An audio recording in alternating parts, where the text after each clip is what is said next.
Ancient Pagan and Modern Christian Symbolism. By MRCSE John Newton. Introduction. It may, we think, be taken for granted that nothing is, or has ever been, adopted into the service of religion, without a definite purpose. If it be supposed that a religion is built upon the foundation of a distinct revelation from the Almighty, as the Hebrew is said to be, there is a full belief that every emblem, rite, ceremony, dress, symbol, etc., has a special signification. Many earnest Christians, indeed, see in Judaic ordinances a reference to Jesus of Nazareth. I have, for example, heard a pious man assert that leprosy was only another word for sin, but he was greatly staggered in this belief when I pointed out to him that if a person's whole body was affected he was no longer unclean. Lev. 13, which seemed on the proposed hypothesis to demonstrate that when a sinner was as black as hell he was the equal of a saint. According to such an interpreter, the Paschal Lamb is a type of Jesus, and consequently all whom his blood sprinkles are blocks of wood, lintels, and side posts. Exodus 12:22-28. By the same style of metaphorical reasoning, Jesus was typified by the scapegoat. And the proof is clear, for one was driven away into the wilderness, and the other voluntarily went there, one to be destroyed, the other to be tempted by the devil. Hence we infer that there is nothing repugnant to the minds of the pious in an examination respecting the use of symbols, and into that which is shadowed forth by them. What has been done for Judaism may be attempted for other forms of religion. As the Hebrews and Christians believe their religion to be God-given, so other nations, having a different theology, regard their own peculiar tenets. Though we may, with that unreasoning prejudice and blind bigotry which are common to the Briton and the Spaniard, and preeminently so to the mass of Irish and Scotchmen amongst ourselves, and to the Carlists in the peninsula, disbelieve a heathen pretension to a divine revelation, we cannot doubt that the symbols, etc., of paganism have a meaning, and that it is as lawful to scrutinize the mysteries which they enfold as it is to speculate upon the Urim and Thummim of the Jews. Yet, even this freedom has, by some, been denied, for there are a few amongst us who adhere rigidly to the precept addressed to the followers of Moses, viz. Take heed that thou inquire not after their gods, saying, How did these nations serve their gods? Deuteronomy 12:30. The intention of the prohibition thus enunciated is well marked in the following words, one which indicate that the writer believed that the adoption of heathen gods would follow inquiry respecting them. It is not nowadays feared that we may become Mahometans if we read the Quran, or Buddhists if we study the Dhammapada, but there are priests who fear that an inquiry into ecclesiastical matters may make their followers Papists, Protestants, Wesleyans, Baptists, Unitarians, or some other religion which the presbytery object to. The dislike of inquiry ever attends those who profess a religion which is believed or known to be weak. The philosopher of the present day, being freed from the shackles once riveted around him by a dominant hierarchy, may regard the precept in Deuteronomy in another light. Seeing that the same symbolism is common to many forms of religion, professed in countries widely apart both as regards time and space, he thinks that the danger of inquiry into faiths is not the adoption of foreign, but the relinquishment of present methods of religious belief. When we see the same ideas promulgated as divine truth on the ancient banks of the Ganges and the modern shores of the Mediterranean, we are constrained to admit that they have something common in their source. They may be the result of celestial revelation, or they may all alike emanate from human ingenuity. As men invent new forms of religion now, there is a presumption that others may have done so formerly. As all men are essentially human, so we may believe that their inventions will be characterized by the virtues and the failings of humanity. Again, experience tells us that similarity in thought involves similarity in action. Two sportsmen, seeing a hare run off from between them, will fire at it so simultaneously that each is unaware that the other shot. So a resemblance in religious belief will eventuate in the selection of analogous symbolism. We search into emblems with an intention different from that with which we inquire into ordinary language. The last tells us of the relationship of nations upon earth, the first of the probable connections of mankind with heaven. The devout Christian believes that all who venerate the cross may hope for a happy eternity, without ever dreaming that the sign of his faith is as ancient as Homeric Troy, and was used by the Phoenicians probably before the Jews had any existence as a people, whilst an equally pious Mahometan regards the crescent as the passport to the realms of bliss. Without a thought that the symbol was in use long before the Prophet of Allah was born, and amongst those nations which it was the Prophet's mission to convert or to destroy. Letters and words mark the ordinary current of man's thought, whilst religious symbols show the nature of his aspirations. But all have this in common, viz., that they may be misunderstood. Many a Brahmin has uttered prayers in a language to him unintelligible, and many a Christian uses words in his devotions of which he never seeks to know the meaning. Om Mani Pani, Om Mani Padme Hum, Amen and Ave Maria Purissima may fairly be placed in the same category. In like manner, the signification of an emblem may be unknown. The antiquary finds in Lycian coins, and in Aztec ruins, figures for which he can frame no meaning, whilst the ordinary churchgoer also sees, in his place of worship, designs of which none can give him a rational explanation. Again, we find that a language may find professed interpreters, whose system of exposition is wholly wrong, and the same may be said of symbols. I have seen, for example, 3 distinctly different interpretations given to one Assyrian inscription, and have heard as many opposite explanations of a particular figure, all of which have been incorrect. In the interpretation of unknown languages and symbols, the observer gladly allows that much may be wrong, but this does not prevent him believing that some may be right. In giving his judgment, he will examine as closely as he can into the system adopted by each inquirer, the amount of materials at his disposal, and generally, the acumen which has been brought to the task. Perhaps, in an investigation such as we describe, the most important ingredient is care and collation and comparison. But a scholar can only collate satisfactorily when he has sufficient means, and these demand much time and research. The labor requires more time than ordinary working folk can command, and more patience than those who have leisure are generally disposed to give. Unquestionably, we have as yet had few attempts in England to classify and explain ancient and modern symbols. It is perhaps not strictly true that there has been so much laxity in the research, of which we here speak, as a dread of making public the results of inquiry. Investigators, as a rule, have a respect for their own prejudices, and dislike to make known to others a knowledge which has brought pain to their own minds. Like the Brahmin of the story, they will destroy a fine microscope rather than permit their co-religionists to know that they drink living creatures in their water, or eat mites in their fruit. The motto of such people is, "If truth is disagreeable, cling to error." The following attempts to explain much of ancient and modern symbolism can only be regarded as tentative. The various devices contained herein seem to me to support the views which I have been led to form from other sources, by a careful inquiry into the signification of ancient names, and the examination of ancient faiths. The figures were originally intended as corroborative of evidence drawn from numerous ancient and modern writings, and the idea of collecting them, and, as it were, making them speak for themselves, has been an afterthought. In the following pages I have simply reprinted the figures, etc., which appear in Ancient Faiths Embodied in Ancient Names, 2nd edition. I make no attempt to exhaust the subject. There are hundreds of emblems which find herein no place, and there are explanations of symbols current to which I make no reference, for they are simply exoteric. For the benefit of many of my readers, I must explain the meaning of the last word italicized. In most, if not in all, forms of religion, there are tenets not generally imparted to the vulgar, and only given to a select few under the seal of secrecy. A similar reticence exists in common life. There are secrets kept from children, for example, that are commonly known to all parents. There are arcana, familiar to doctors, of which patients have no idea. For example, when a lad innocently asks the family surgeon, or his parent, where the last new baby came from, he is put off with a reply, wide of the mark, yet sufficient for him.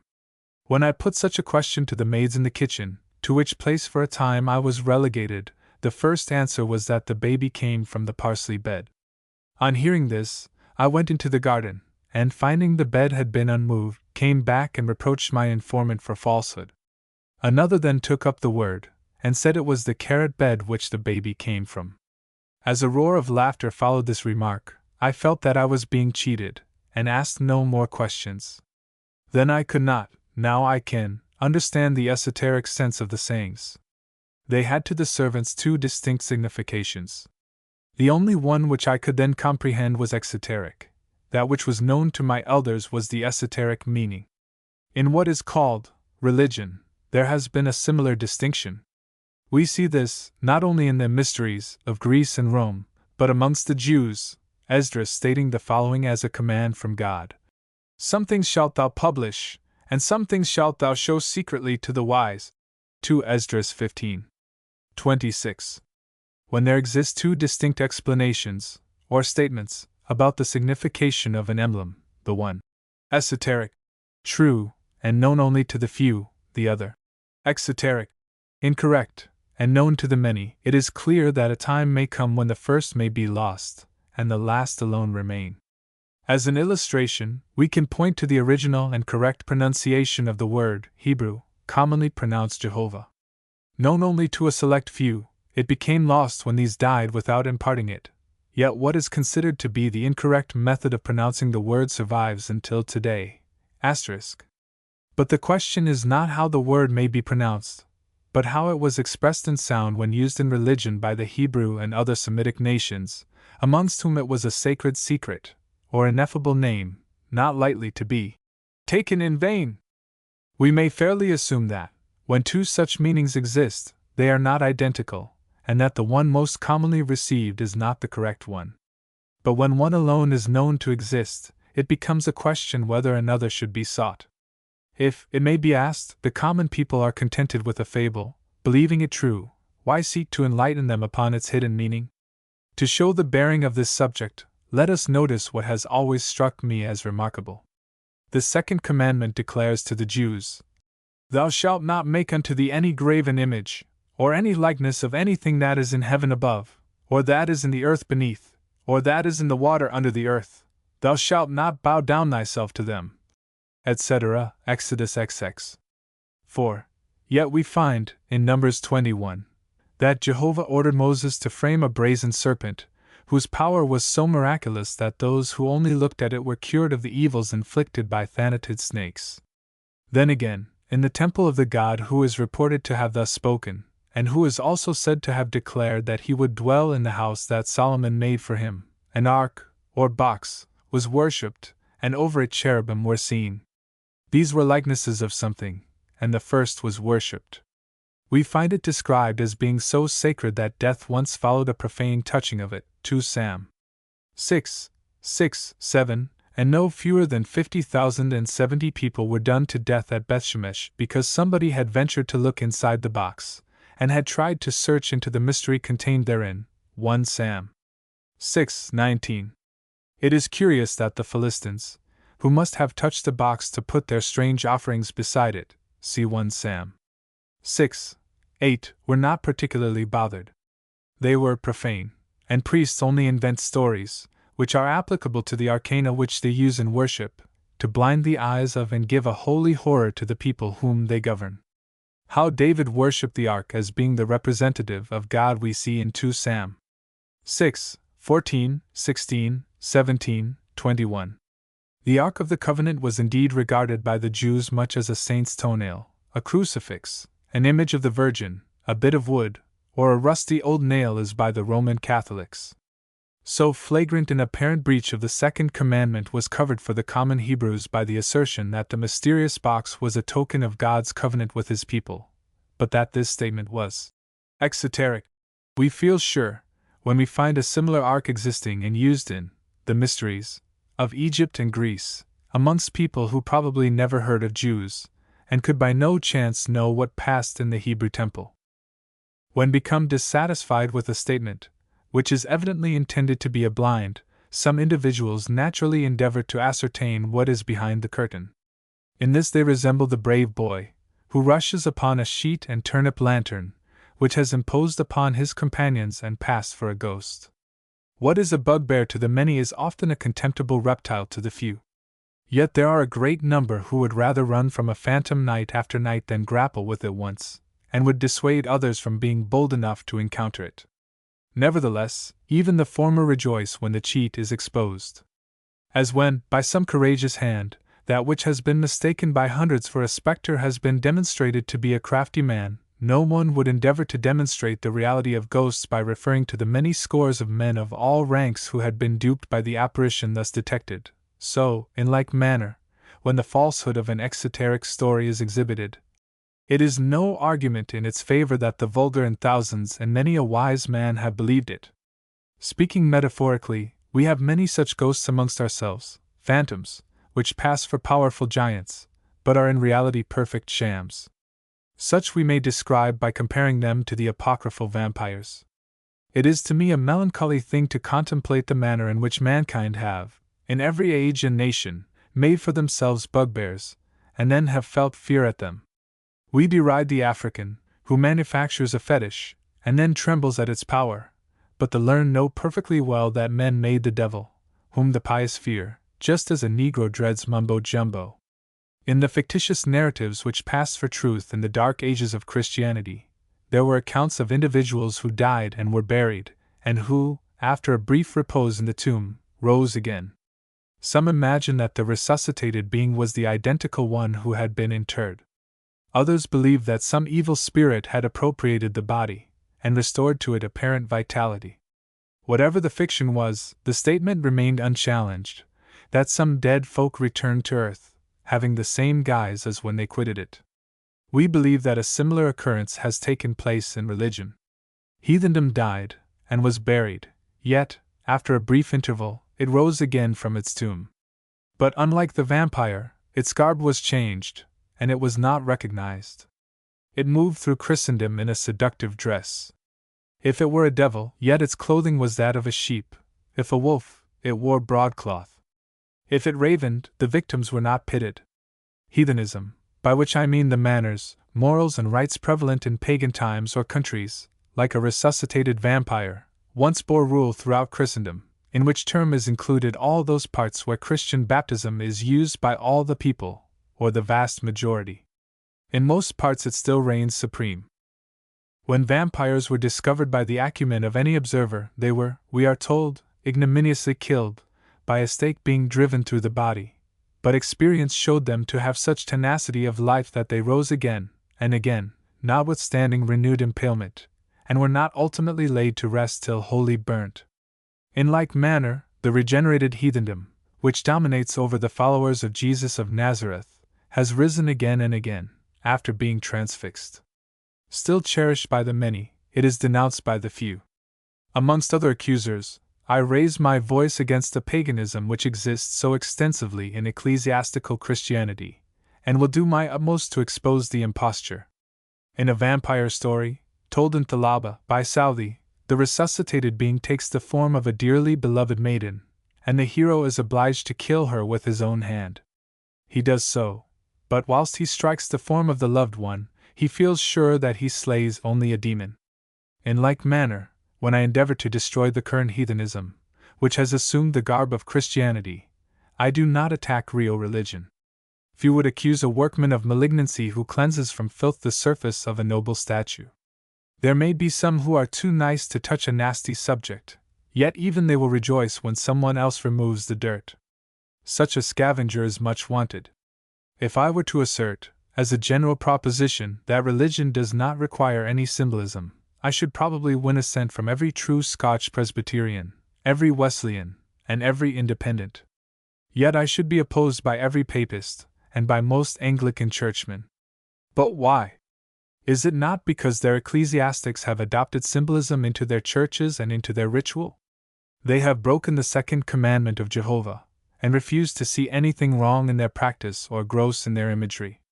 But they adopt Jehovah rather than Elohim, and break the commandments, said to be given upon Sinai, in good company.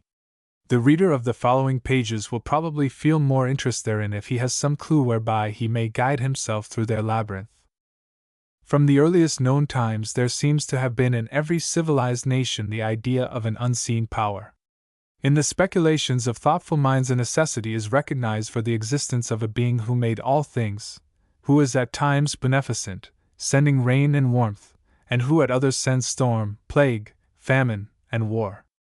After the crude idea has taken possession of the thoughts, there has been a desire to know something more of this Creator, and an examination into the works of nature has been made with the view to ascertain the will and designs of the Supreme.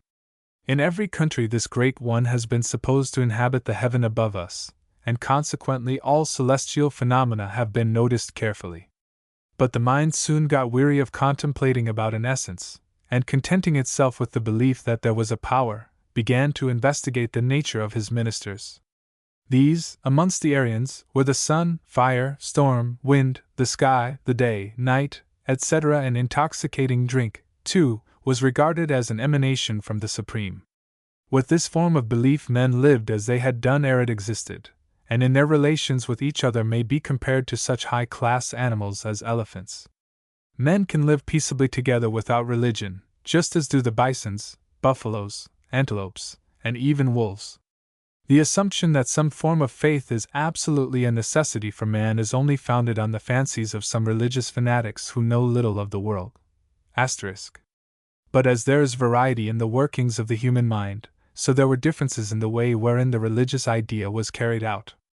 Some regarded the sun and moon, the constellations and the planets, as ministers of the unseen one, and reasoning from what was known to what was unknown, argued thus: throughout nature there seems to be a dualism.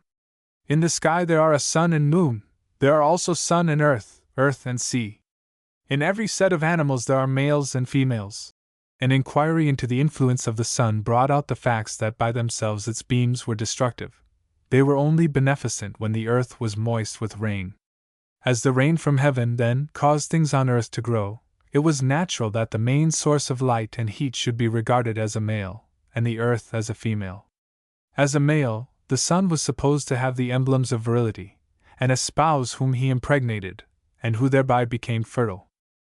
In examining ancient Jewish, Phoenician, and other Shemitic cognomens, I found that they consisted of a divine name and some attribute of the deity, and that the last was generally referable equally to the Supreme, to the sun, as a god, and to the masculine emblem. If the deity was a female, the name of her votary contained a reference to the moon, and the beauties or functions of women.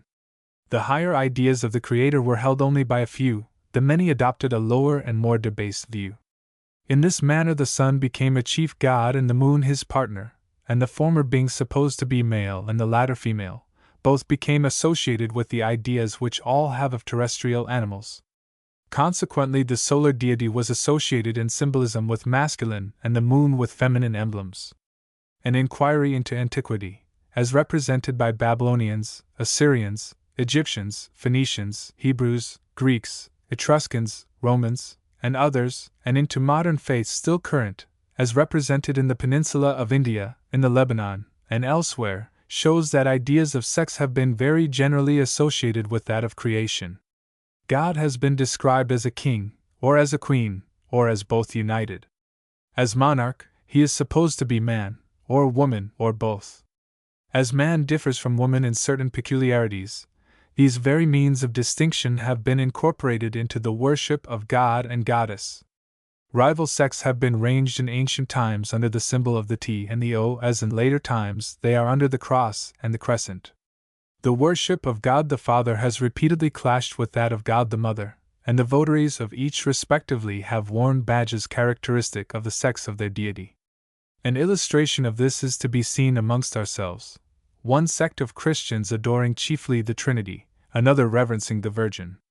There is a well-known picture, indeed, of Mary worshipping her infant, and to the former is given the title Mater Creatoris, the Mother of the Creator. Our sexual sections are as well marked as those in ancient Jerusalem, which swore by Jehovah and Ashtoreth respectively. The idea of sexuality in religion is quite compatible with a ritual and practice of an elaborate character, and a depth of piety which prefers starvation to impurity, or, as the Bible has it, to uncleanness. To eat with the blood was amongst the Hebrews a crime worthy of death. To eat with unwashed hands was a dreadful offense in the eyes of the Pharisees of Jerusalem, and in the recent famine in Bengal, we have seen that individuals would rather die of absolute hunger, and allow their children to perish too, than eat bread or rice which may have been touched by profane hands, or drink milk that had been expressed by British milkmaids from cows' udders. Yet these same Hindus, the very particular sect of the Brahmins, have amongst themselves a form of worship which to our ideas is incompatible with real religion. The folks referred to adore the Creator, and respect their ceremonial law even more deeply than did the Hebrews after the time of the Babylonish captivity, but they have a secret cult in which, and in the most matter-of-fact way, they pay a very practical homage to one or other of the parts which is thought by the worshipper to be a mundane emblem of the Creator. The curious will find in Essays on the Religion of the Hindus by H. Wilson in the Debiston, translated by Shea and Troyer, Allen and Company, London, 3 volumes 8 vo, and in Memoirs of the Anthropological Society of London, Trubner and Company, volumes 1 and 2, much information on the method of conducting the worship referred to. The first-named author thinks it advisable to leave the Brahminic rubric for the Sakti Sadhana, for the most part under the veil of the original Sanskrit, and I am not disposed wholly to withdraw it. But Christians are not pure. Some of my readers may have seen a work written by an Italian lady of high birth, who was in early life forced into a nunnery, and who left it as soon as she had a chance. In her account she tells us how the women in the monastery were seduced by reverend fathers, who were at one time the instruments of vice, at another the guides to penitence. Their practice was to instruct their victims that whatever was said or done must be accompanied by a pious sentence.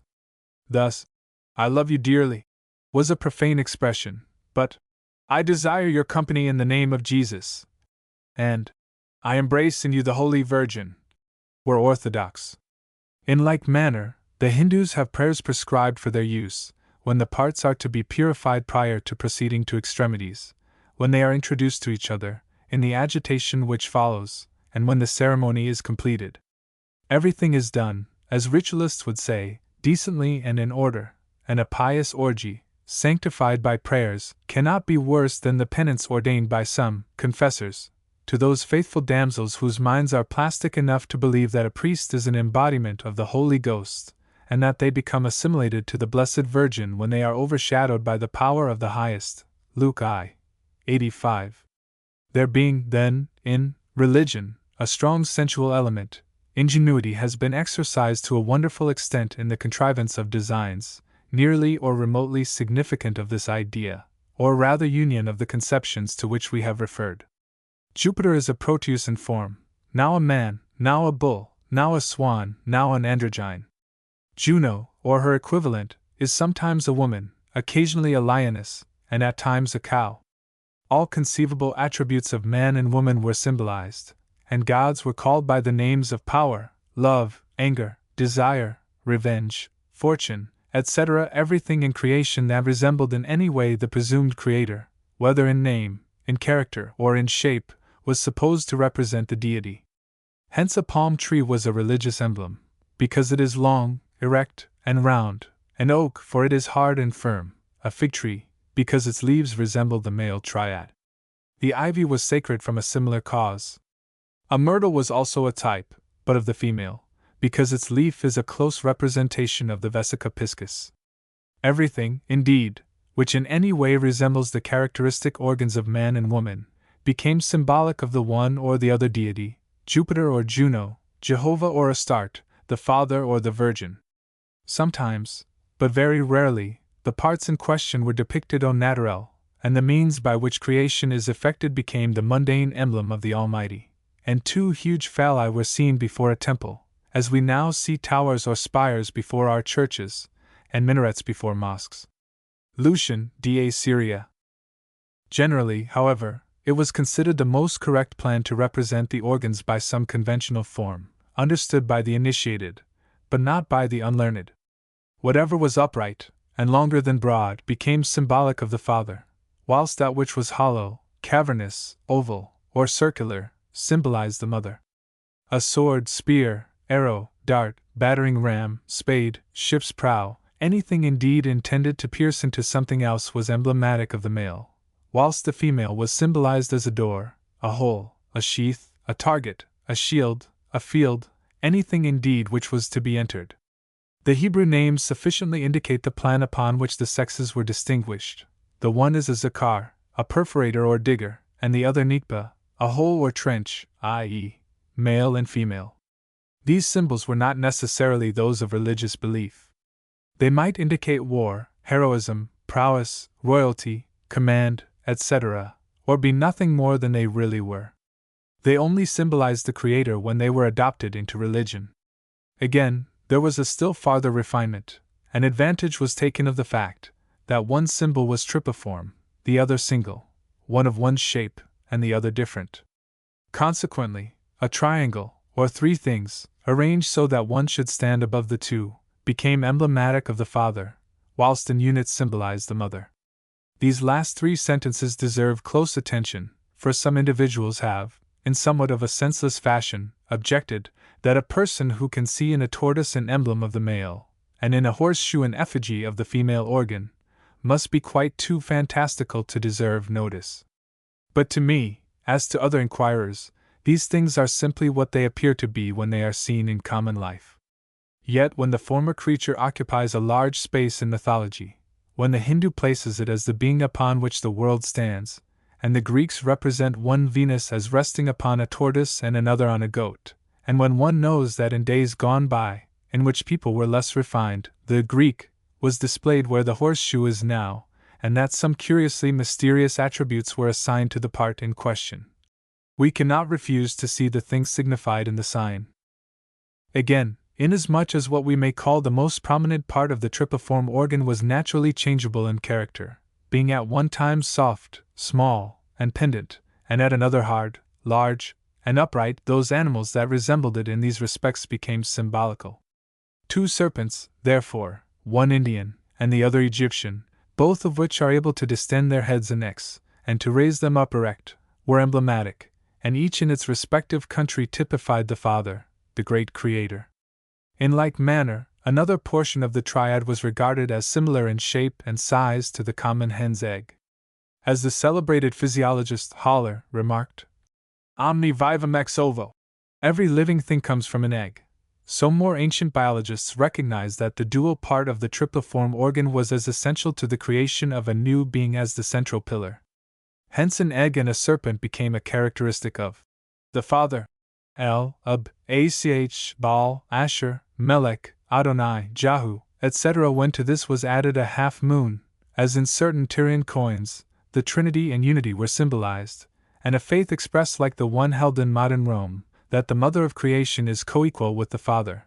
The one seduces by her charms, and the other makes them fructify. To the Englishman, who, as a rule, avoids talking upon the subject which forms the basis of many an ancient religion, it may seem incredible that any individual, or set of writers, could have exercised their ingenuity in finding circumlocutory euphemisms for things which, though natural, are rarely named. Yet the wonder ceases when we find, in the writings of our lively neighbors, the French, a host of words intended to describe the parts referred to, which correspond wholly with the pictorial emblems adopted by the Greeks and others.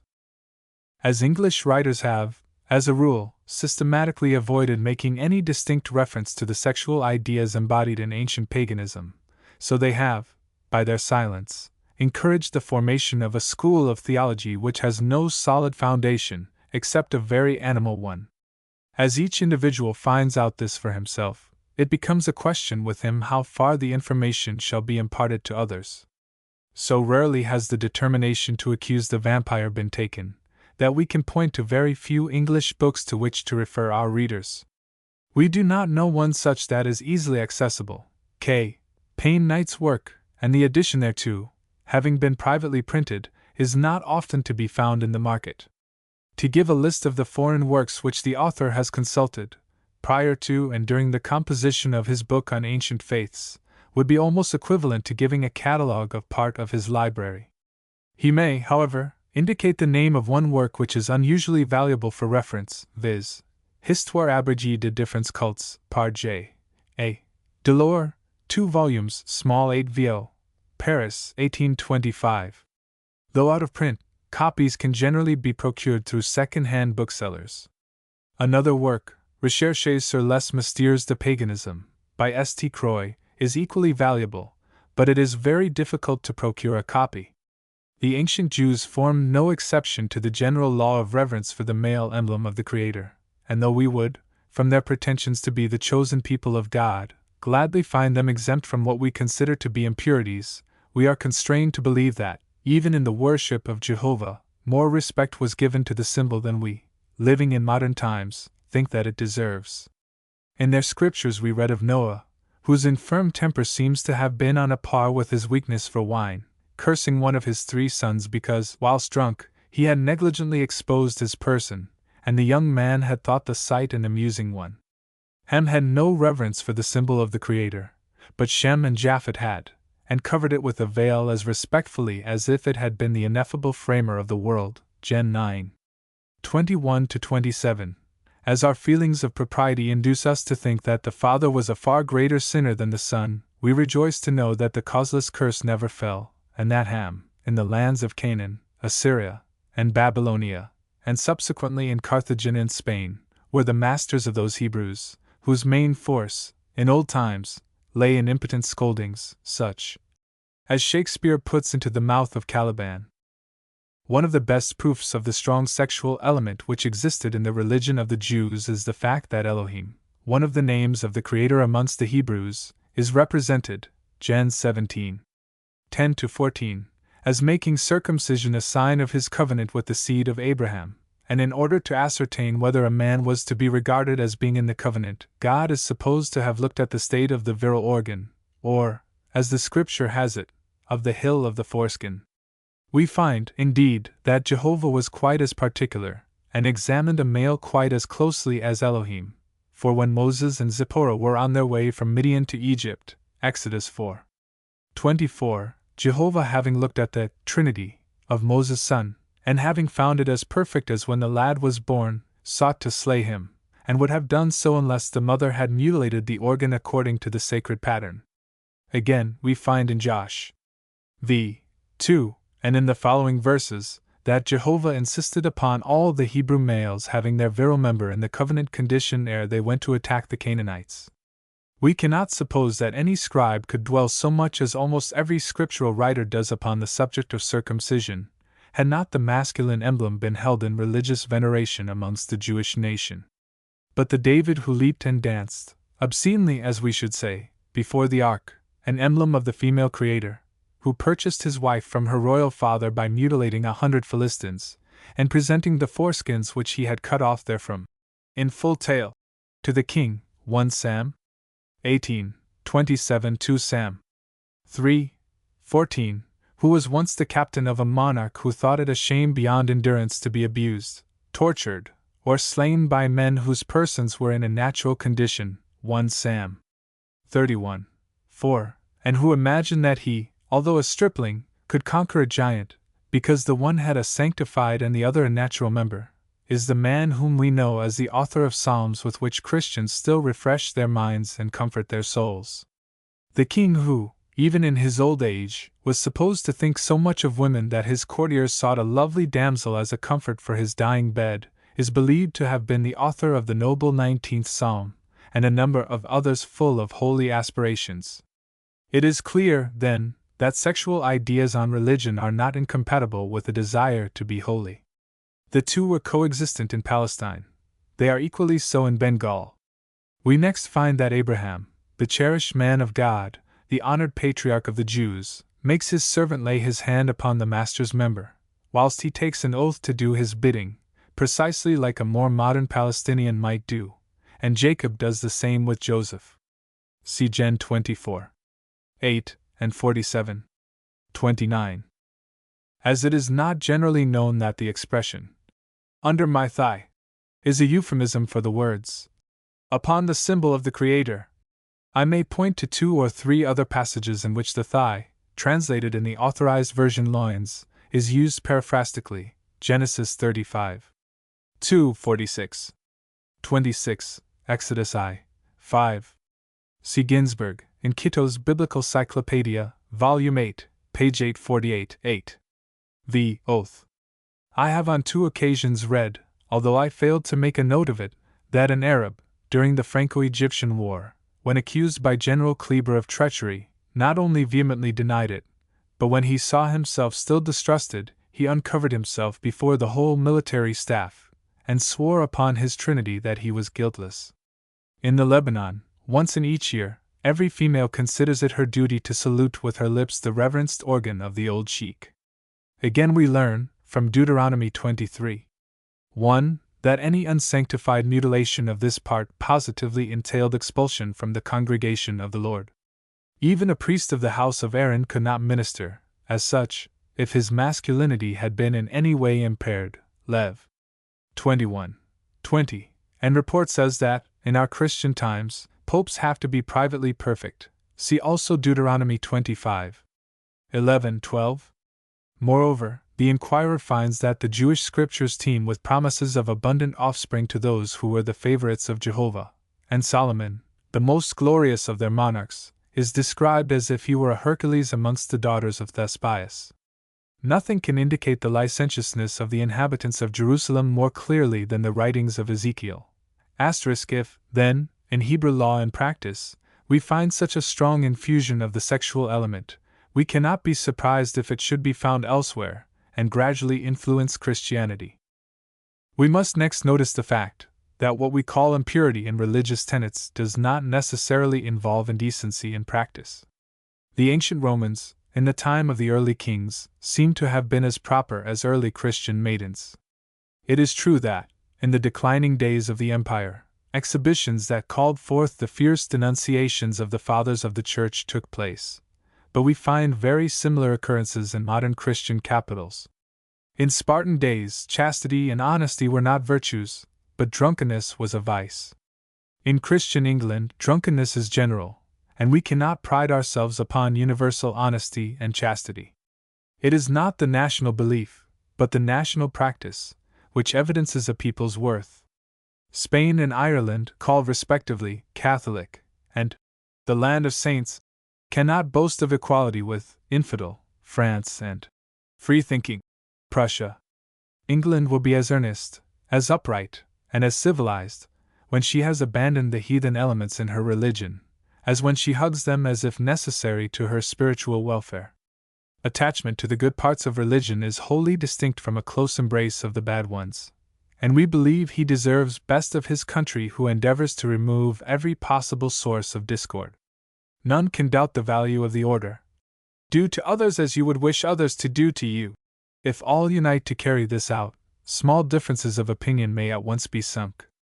How worthless are many of the dogmas that people now fight about, the following pages will show. In our larger work we have endeavored to show that there may be a deep sense of religion, a feeling of personal responsibility, so keen as to influence every act of life, without there being a single symbol used. The earnest Sakyamuni, or Buddha, never used anything as a sacred emblem, nor did Jesus, who followed him, and perhaps unconsciously propagated the Indians' doctrine. When the apostles were sent out to teach and preach, they were not told to carry out any form of ark or crucifix. To them the doctrine of the Trinity was unknown, and not one of them had any particular reverence for her whom we call the Virgin Mary, who, if she was Virgo intacta when Jesus was born, was certainly different when she bore his brothers. Paul and Peter, though said to be the fathers of the Roman Church, never used or recommended the faithful to procure for themselves a cross, as an aid to memory. The early Christians recognized each other by their deeds, and never had, like the Jews, to prove that they were in covenant with God, by putting a mutilated part of their body into full view. We, with the Society of Friends, prefer primitive to modern Christianity. In the following pages the author has felt himself obliged to make use of words which are probably only known to those who are more or less scholars. He has to treat of parts of the human body, and acts which occur habitually in the world, which in modern times are never referred to in polite society, but which, in the period when the Old Testament was written, were spoken of as freely as we now talk of our hands and feet. In those days everything which was common was spoken of without shame, and that which occurred throughout creation, and was seen by every one, was as much the subject of conversation as eating and drinking is now. The Hebrew writers were extremely coarse in their diction, and although this has been softened down by subsequent redactors, much which is in our modern judgment improper still remains. For example, where we simply indicate the sex, the Jewish historians use the word which was given to the symbol by which male and female are known, for example, in Gen I. 27, and v. 2, and in a host of other places, the masculine and feminine are spoken of as Zakar and Nikba, which is best translated as borers and bored.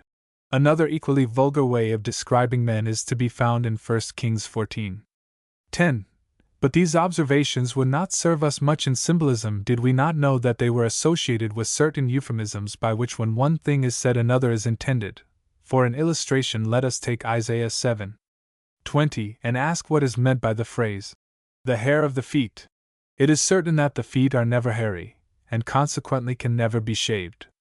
Again, when we find in Gen 49:10, the scepter shall not depart from Judah, nor a lawgiver from between his feet, and compare this with Deuteronomy 28:57 and 2 Kings 18:27, where the words are, in the original, the water of their feet. It is clear that symbolic language is used to express something which, if put into the vernacular, would be objectionable to ears polite.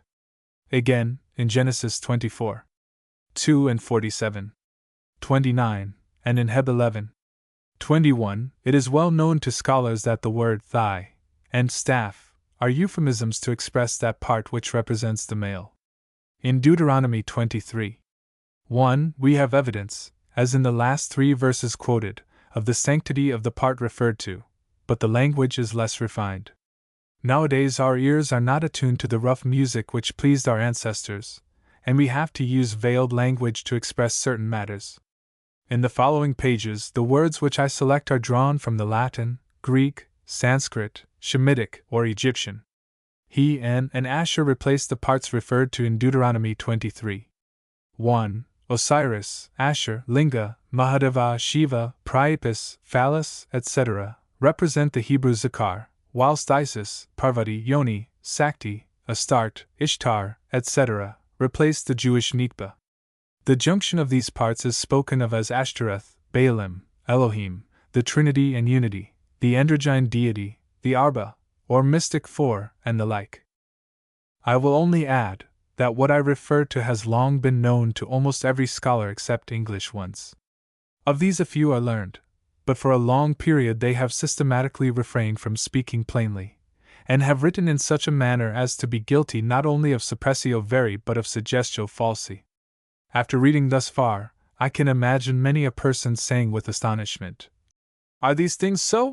and following up his thoughts by wondering what style of persons they were, or are, who could introduce into religion such matters as those of which we have treated.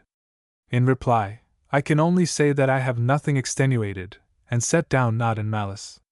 But the first clause of the assertion requires modification, for in this volume there are many things omitted which I have referred to at length in my larger work. In that I have shown, not only that religious fornication existed in ancient Babylon, but that there is reason to believe that it existed also in Palestine.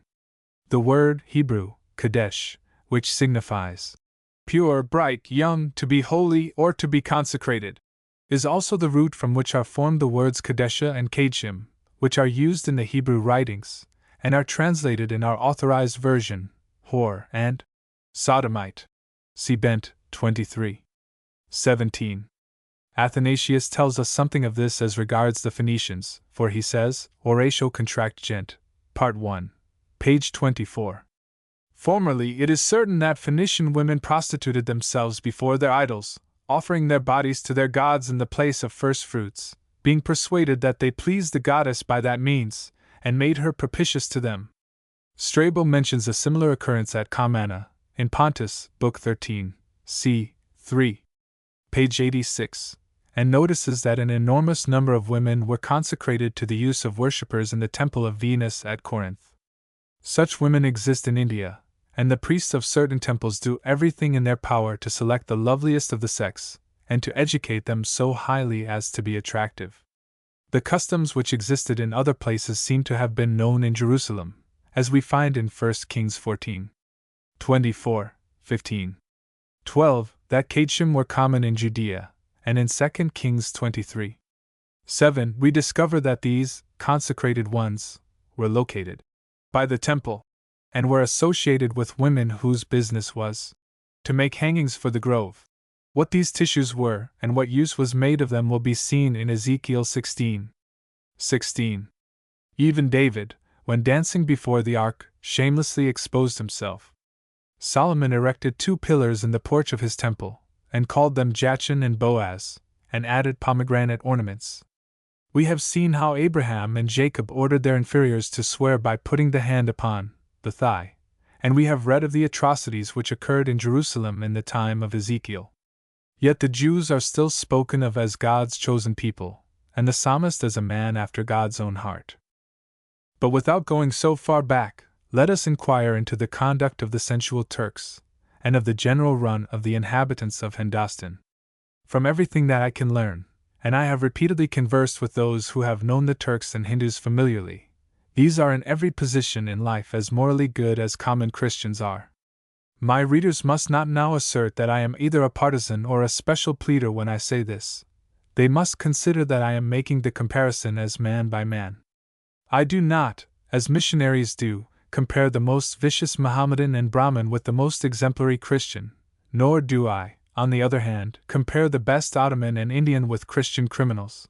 But I take the whole in a mass, and assert that there is as large a percentage of good folks in India and Turkey as there is in Spain and France, England or America. The grossest form of worship is compatible with general purity of morals. The story of Lucretia is told of a pagan woman, whilst those of and Onan, Tamar and Judah relate to Hebrews. David, who seduced Bathsheba and killed her husband, was not execrated by God's people, nor was he consequently driven from his throne as Tarquin was by the Romans. In prowess and learning, the Babylonians, with their religious prostitution, were superior to the chosen people. Of the wealth and enterprise of the Phoenicians, ancient history tells us abundance. There are probably no 3 cities in ancient or modern times which contain so many vicious individuals as London, Paris, and New York. Yet there are none which history tells us of that were more powerful. No Babylonian army equaled in might or numbers the army of the northern United States.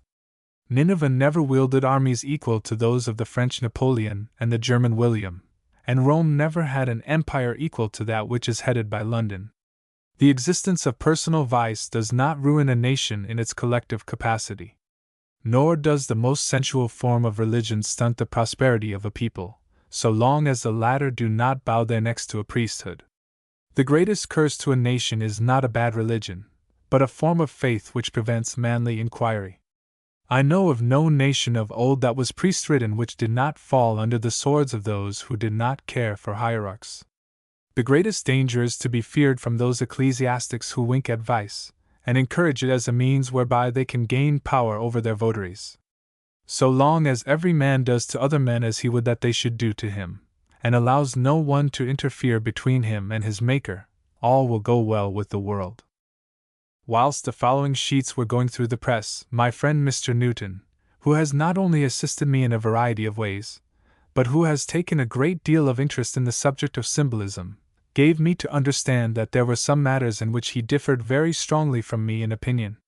One of these was as to the correct interpretation of the so-called Assyrian grove, another was the signification of one of Ladard's gems, Plate 4, Figure 3, and the most conspicuous of our divergencies was respecting the fundamental, or basic idea, which prompted the use in religion of those organs of reproduction which have, from time immemorial, been venerated in Hindostan, and, as far as we can learn, in ancient Egypt, Babylonia, Assyria, Tyre, Sidon, Carthage, Jerusalem, Etruria, Greece, and Rome, as well as in countries called uncivilized.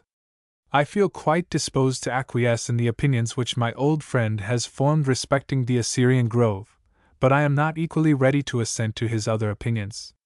Where 2 individuals are working earnestly for the elucidation of truth, there ought, in my opinion, to be not only a tolerance of disagreement, but an honest effort to submit the subject to a jury of thoughtful readers. As I should not feel satisfied to allow any other person to express my opinions in his words, it seemed to me only fair to Mr. Newton to give him the facility of enunciating his views in his own language. It was intended, originally, that my friend's observations upon the grove should be followed by a dissertation upon other relics of antiquity, notably upon that known as Stonehenge, but circumstances have prevented this design being carried into execution. When 2 individuals who have much in common go over the same ground, it is natural, indeed almost necessary, that they should dwell upon identical topics. Hence it will be found that there are points which are referred to by us both, although possibly in differing relationship. As my own part of the following remarks were printed long before I saw Mr. Newton's manuscript, I hope to be pardoned for allowing them to stand. The bulk of the volume will not be increased to the extent of a full page. If I were to be asked the reason why I differ from Mr. Newton in his exalted idea about the adoption of certain bodily organs as types, tokens, or emblems of an unseen and an inscrutable Creator, my answer would be drawn from the observations made upon every known order of priesthood, from the most remote antiquity to the present time. No matter what the creed, whether ancient or modern, the main object of its exponents and supporters is to gain over the minds of the populace. This has never yet been done, and probably never will be attempted, by educating the mind of the multitude to think. In Great Britain we find 3 sets of hierarchs opposed to each other, and all equally, by every means in their power, prohibit independent inquiry. A young Romanist convert, as we have recently seen, is discouraged from persevering in the study of history and logic. A Presbyterian is persecuted, as far as the law of the land permits, if he should engage in an honest study of the Bible, of the God which it presents for our worship, and of the laws that it enforces. A bishop of the Church of England is visited by the puny and spiteful efforts of some of his nominal equals if he ventures to treat Jewish writings as other critics study the tomes of Livy or of Herodotus. One set of men have banded together to elect a God on earth, and endeavor to coerce their fellow mortals to believe that a selection by a few old cardinals can make the one whom they choose to honor infallible. Another set of men, who profess to eschew the idea of infallibility in a pope, assume that they possess the quality themselves, and endeavor to blot out from the communion of the faithful those who differ from them, on points which God hath left at large. Surely, when with all our modern learning, thought, and scientific inquiry, hierarchs still set their faces against an advance in knowledge, and quell, if possible, every endeavor to search after truth, we are not far wrong when we assert that the first priests of barbarism had no exalted views of such an abstract subject as life, in the higher and highest senses, if indeed in any sense of the word. Another small point of difference between my friend and me is, whether there has been at any time a figured representation of a cacodemon, except since the beginning of Christianity, and if, by way of stretching a point, we call Typhon, Satan or the devil, by this name, as being opposed to the agathodemon, whether we are justified in providing this evil genius with wings. As far as I can judge from Chaldean and Assyrian sculptures, wings were given to the lesser deities as our artists assign them to modern angels. The Babylonian Apollyon, by whatever name he went, was winged, but so were all the good gods. The Egyptians seem to have assigned wings only to the favorable divinities. The Jews had in their mythology a set of fiery flying serpents, but we must notice that their cherubim and seraphim were all winged, some with no less than 3 pairs, much as Hindu gods have 4 heads and 6, or any other number of arms. Mr. Newton assumes that the dragon mentioned in Rev 12 was a winged creature, but it is clear from the context, especially from verses 14 and 15, that he had no pinions, for he was unable to follow the woman to whom 2 aerial oars had been given. The dragon, as we know it, is, I believe, a medieval creation. Such a creature is only spoken of in the Bible in the book of Revelation, and the author of that strange production drew his inspiration on this point from the Iliad, where a dragon is described as of huge size, coiled like a snake, of blood-red color, shot with changeful hues, and having 3 heads. Homer, Liddell, and Scott add, used Greek, indifferently for a serpent. So does the author of Rev and Chxx. 2. I have been unable to discover any Gnostic gem with anything like a modern dragon on it. Holding these views, I cannot entertain the proposition that the winged creatures in the very remarkable gem already referred to are evil genii. In a question of this kind, the mind is perhaps unconsciously biased by comparing one antiquarian idea with another. A searcher amongst Etruscan vases will see not only that the angel of death is winged, but that Cupid, Eros, or by whatever other name, desire, or love goes, frequently hovers over the bridal or otherwise voluptuous couch, and attends beauty at her toilet. The Greeks also gave to Eros a pair of wings, intended, it is fancied, to represent the flutterings of the heart, produced when lovers meet, or even think of each other. Such a subordinate deity would be in place amongst so many sexual emblems as Plate 4. Figure 3 contains, whilst a coquedomen would be a spoil sport, and would make the erected serpents drop rather than remain in their glory. These matters are apparently of small importance, but when one is studying the signification of symbolical language, he has to pay as close an attention, and extend the net of observation over as wide a sea as a scholar does when endeavoring to decipher some language written in long-forgotten characters, and some divergence of opinion between independent observers sharpens the intellect more than it tries the temper. Pagan and Christian Symbolism. Plate 2. This is taken from a photograph of a small bronze image in the Mayer collection of the Free Museum, in Liverpool.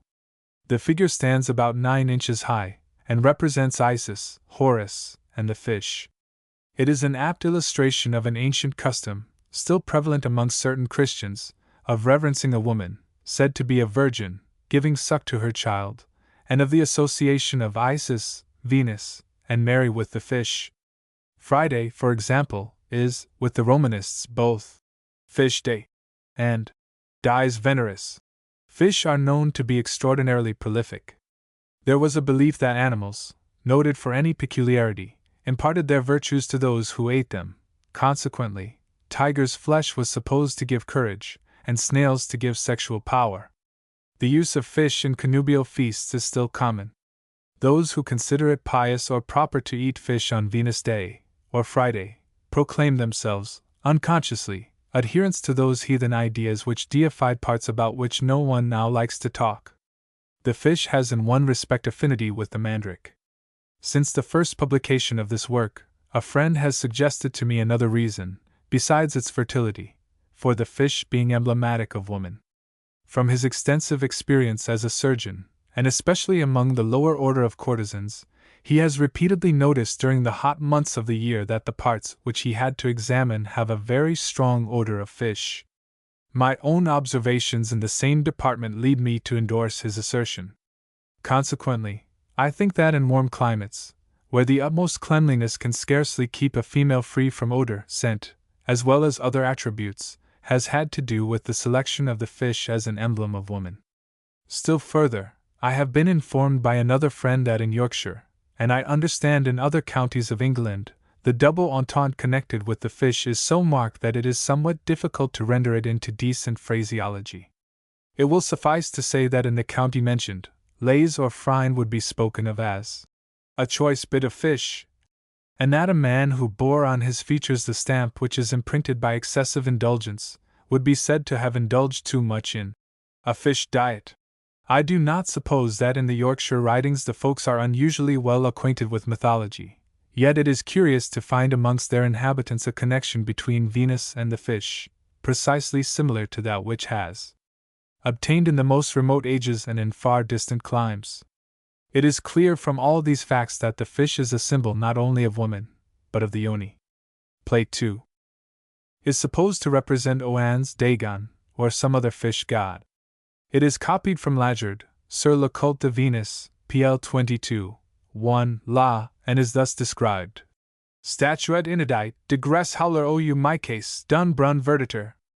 Elle porte par devant, sur un band perpendiculaire, un legend en caractères syriaques très anciens, cabinet de M. Lambert à Lyon. I can find no clue to the signification of the inscription. It would seem paradoxical to say that there is something in common between the bull-headed deity and Oannes. It is so, nevertheless. One indicates, par excellence, physical, and the other sexual, power. That Oannes may, for the Assyrians, represent a man who played a part with them similar to that of Penn among the Indians of Pennsylvania, I do not deny. But, when we find a similar fish god in Philistia and Hindostan, and know that Krishna once appeared as a fish, the explanation does not suffice. It is curious that Jesus of Nazareth should be called a fish, but this only proves that the religion of Christ has been adulterated by paganism. Figures 1 and 4 are illustrations of the antelope as a religious emblem amongst the Assyrians. The first is from Layard's Nineveh, and in it we see carried in one hand a triply branched lotus. The second, showing the regard for the spotted antelope, and 4. The branch is from Bonomi's Nineveh and its palaces. Figure 2 illustrates Bacchus, with a mystic branch in one hand and a cup in the other. His robe is covered with spots arranged in threes. The branch is emblematic of the arbor vitae, or tree of life, and its powers of sprouting. Such a symbol is, by outsiders, figured on the houses of newly married couples amongst the Jews of Morocco, and seems to indicate the desire of friends that the man will show that he is vigorous, and able to have many sprouts from the tree of life. It will be noticed that on the fillet round the god's head are arranged many crosses. From Hyslop's 2 Babylons, and Smith's Dictionary, page 208. Figures 8 and 5 are intended to show the prevalence of the use of spots on priestly dresses. They are copied from Hyslop's 2 Babylons, and Wilkinson, Volume 6, pi. 88, and Volume 4, pages 841, 858. For an explanation of the signification of spots, see Plate 4, Figure 6, infra. Figure 1 represents an Assyrian priest worshipping by presentation of the thumb, which had a peculiar signification. Sometimes the forefinger is pointed instead, and in both cases the male is symbolized. It is taken from a plate illustrating a paper by E. C. Ravenshaw, Esq., in Journal of Royal Asiatic Society, Volume 16, page 114. Amongst the Hebrews, and probably all the Shemitic tribes, Bowen, the thumb, and Esba, the finger, were euphemisms. They are so in some parts of Europe to the present day. The hand thus presented to the grove resembles a part of the Buddhist cross, and the shank of a key, whose signification is described in a subsequent page. Plate 3. Plate 4. Figure 2 is a Buddhist emblem. The 2 fishes forming the circle represent the mystic Yoni, the Sakti of Mahadeva, while the triad above them represents the mystic Trinity, the triune Father, Shiva, Bel, or Asher, united with Anu and He. From Journal of Royal Asiatic Society, Volume 18, page 892, Plate 2. Figure 3 is a very remarkable production. It originally belonged to Mons Lagerd, and is described by him in his second memoir, entitled Recherches sur le culte, Les Symboles, les Attributs, et les Monuments Figures de Venus, Paris, 1837, in pages 32 etc., and figured in Plate I, Figure 1. The real age of the gem and its origin are not known, but the subject leads that author to believe it to be of late Babylonian workmanship. The stone is a white agate, shaped like a cone, and the cutting is on its lower face. The shape of this gem indicates its dedication to Venus. The central figures represent the androgyne deity, Baalim, Astaroth, Elohim, Jupiter Genitrix, or the bearded Venus Melita.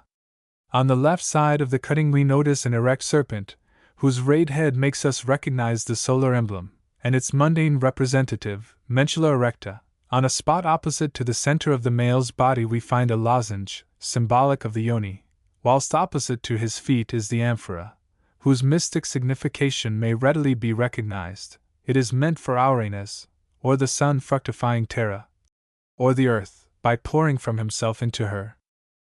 The 3 stars over the head of the figure, and the inverted triangle on its head, are representations of the mythological 4, equivalent to the Egyptian symbol of life, figures 31-82. Opposite to the female are the moon, and another serpent, which may be recognized by physiologists as symbolic of Tentio clitoridis. In a part corresponding to the diamond, on the left side, is a 6-rayed wheel, emblematic, apparently, of the sun. At the female's feet is placed a cup, which is intended to represent the passive element in creation.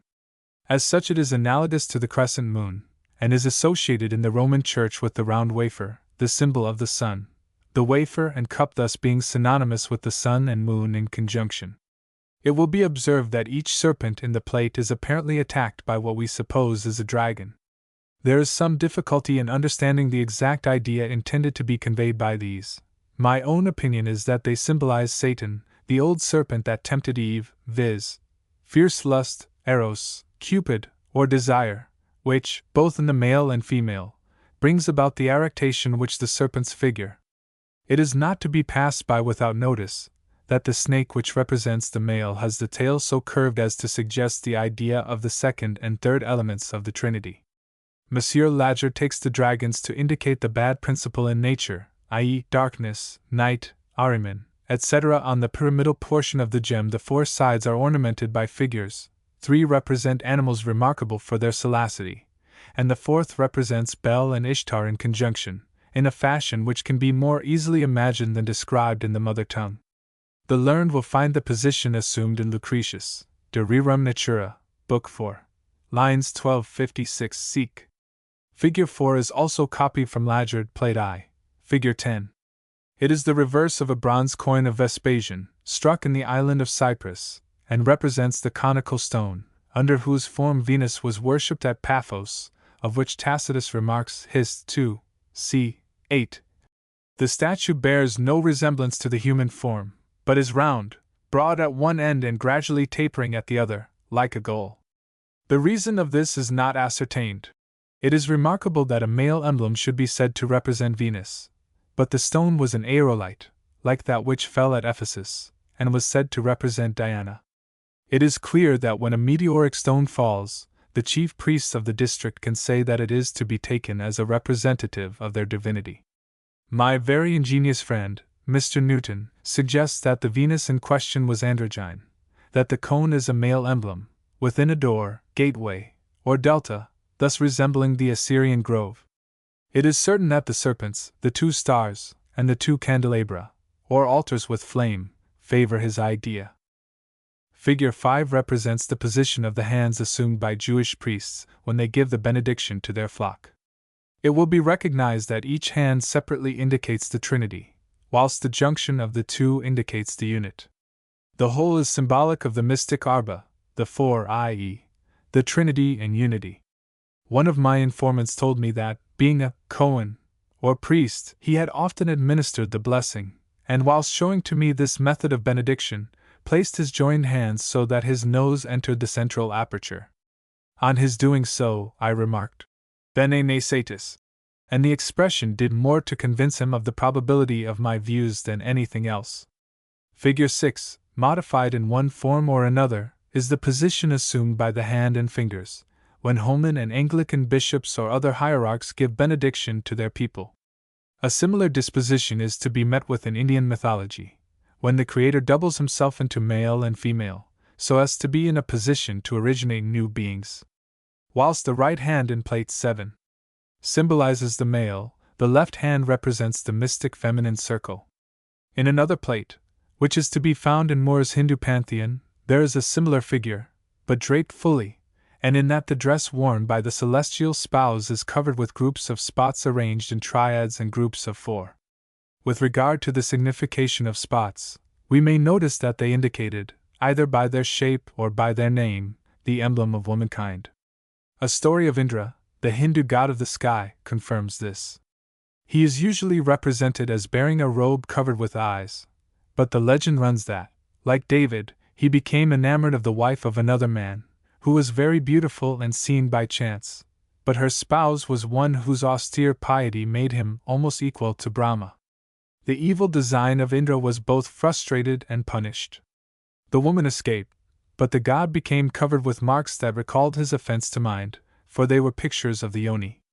These, by the strong intercession of Brahma with the rishi, were changed by the latter into eyes.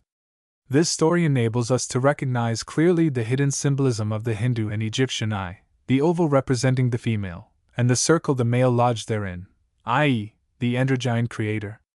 Plate V is a copy of a medieval Virgin and Child, as painted in Della Robbia Ware in the South Kensington Museum, a copy of which was given to me by my friend, Mr. Newton, to whose kindness I am indebted for many illustrations of ancient Christian art.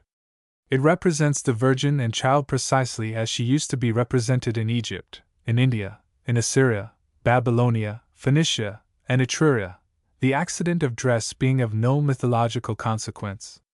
In the framework around the group, we recognize the triformed leaf, emblematic of Asher, the grapes, typical of Dionysus, the wheat ears, symbolic of Ceres, l'abricot fendu, the mark of womankind, and the pomegranate ribbon, which characterizes the teeming mother. The living group, moreover, are placed in an archway, delta, or door, which is symbolic of the female, like the vesica piscis, the oval, or the circle. This door is, moreover, surmounted by what appear to be snails, whose supposed virtue we have spoken of under Plate I. This identification of Mary with the Sakti is strong. By and by we shall see that it is as complete as it is possible to be made. Plate 6 is a copy of figures given in Bryant's Ancient Mythology, plates 13, 28, 3rd edition, 1807. The first two illustrate the story of Palamon and Getis, introducing the dolphin. That fish is symbolic of the female, in consequence of the assonance in Greek between its name and that of the womb, Delphis and Delphus. The tree symbolizes the arbor vitae, the life-giving sprout, and the ark is a symbol of the womb. The third figure, where a man rests upon a rock and dolphin, and toys with a mother and child, is equally suggestive. The male is repeatedly characterized as a rock, Hermes, menhir, tolmen, or upright stone, the female by the dolphin, or fish. The result of the junction of these elements appears in the child, whom both parents welcome. The fourth figure represents two emblems of the male creator, a man and trident, and two of the female, a dolphin and ship. The two last figures represent a coin of Apamia, representing Noah and the ark, called Sybodus. Bryant labors to prove that the group commemorates the story told in the Bible respecting the flood, but there is strong doubt whether the story was not of Babylonian origin. The city referred to was in Phrygia, and the coin appears to have been struck by Philip of Macedon. The inscription round the head is Greek inscription. See Ancient Faiths, 2nd edition, Volume 2, pages 128 and 885 to 892. The Supreme Spirit in the act of creation became twofold. The right side was male, the left was Prakriti. She is of one form with Brahma. She is Maya, eternal and imperishable, such as the spirit, such as the inherent energy. The Sakti, as the faculty burning, is inherent, impure. Brahma Vivarta Puranu, Professor Wilson. Ardhanariyaswara. From an original drawing by Krishna Swami, Punoit. Plate 7 is a copy of an original drawing made by a learned Hindu pundit for W.M. Simpson, Esq. of London, whilst he was in India studying its mythology. It represents Brahma Supreme, who in the act of creation made himself double, i.e., male and female.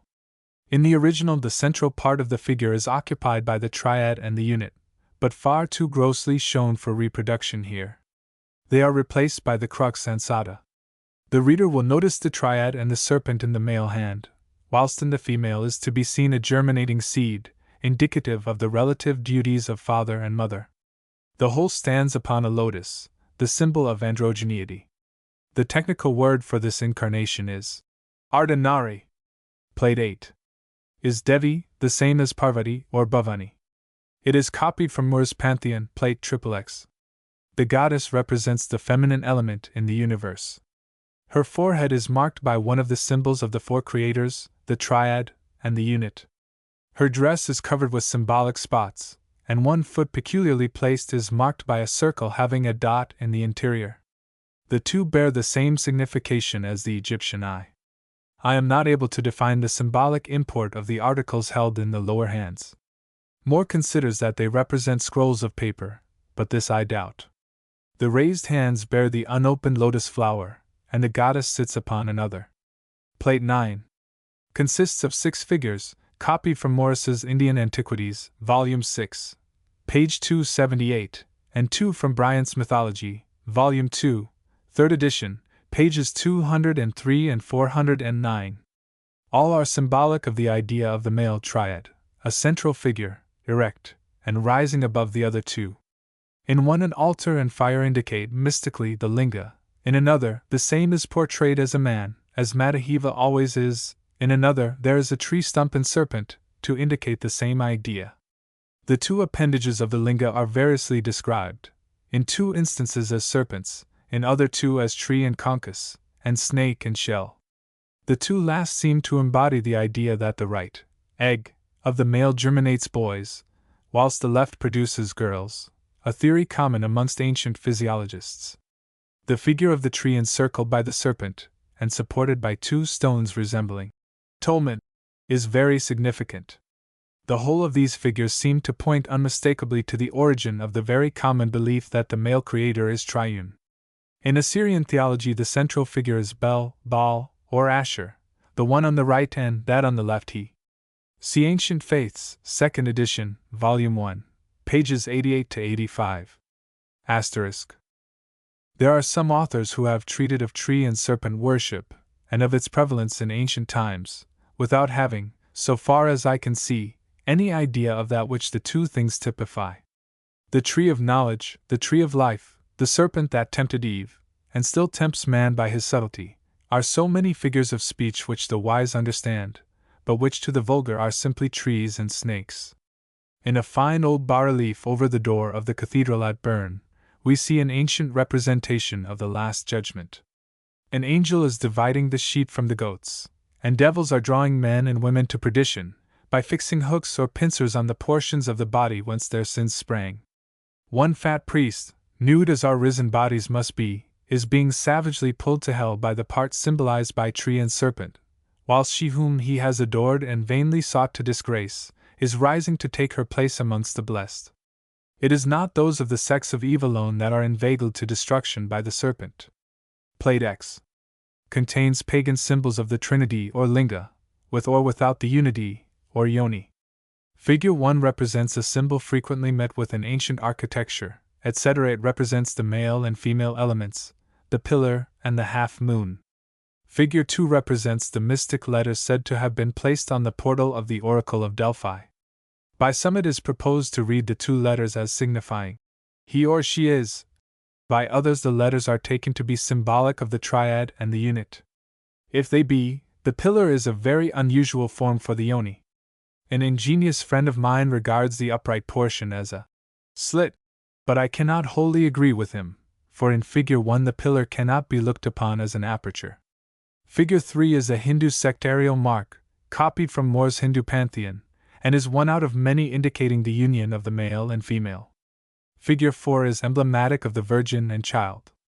It identifies the two with the crescent. It is singular that some designers should unite the moon with the solar symbol, and others with the Virgin. We believe that the first indicate ideas like that associated with Baalim and Ashtaroth in the plural, the second that of Astarte or Venus in the singular. Or, as we may otherwise express it, the married and the Immaculate Virgin. Figure 5 is copied from Sharp's Egyptian mythology, page 15.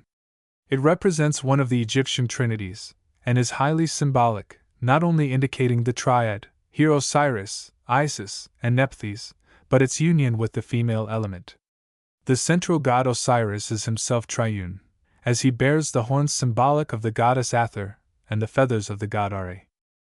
Figure 6 is a Hindu sectarial mark, from More's Hindu pantheon. The lozenge indicates the yoni. For this assertion we not only have evidence in Babylonian gems, copied by Lagerd, but in Indian and Etruscan designs. We find, for example, in Volume 5, Plate XLV, of Antiquites Etruscs, etc. Par. F. A.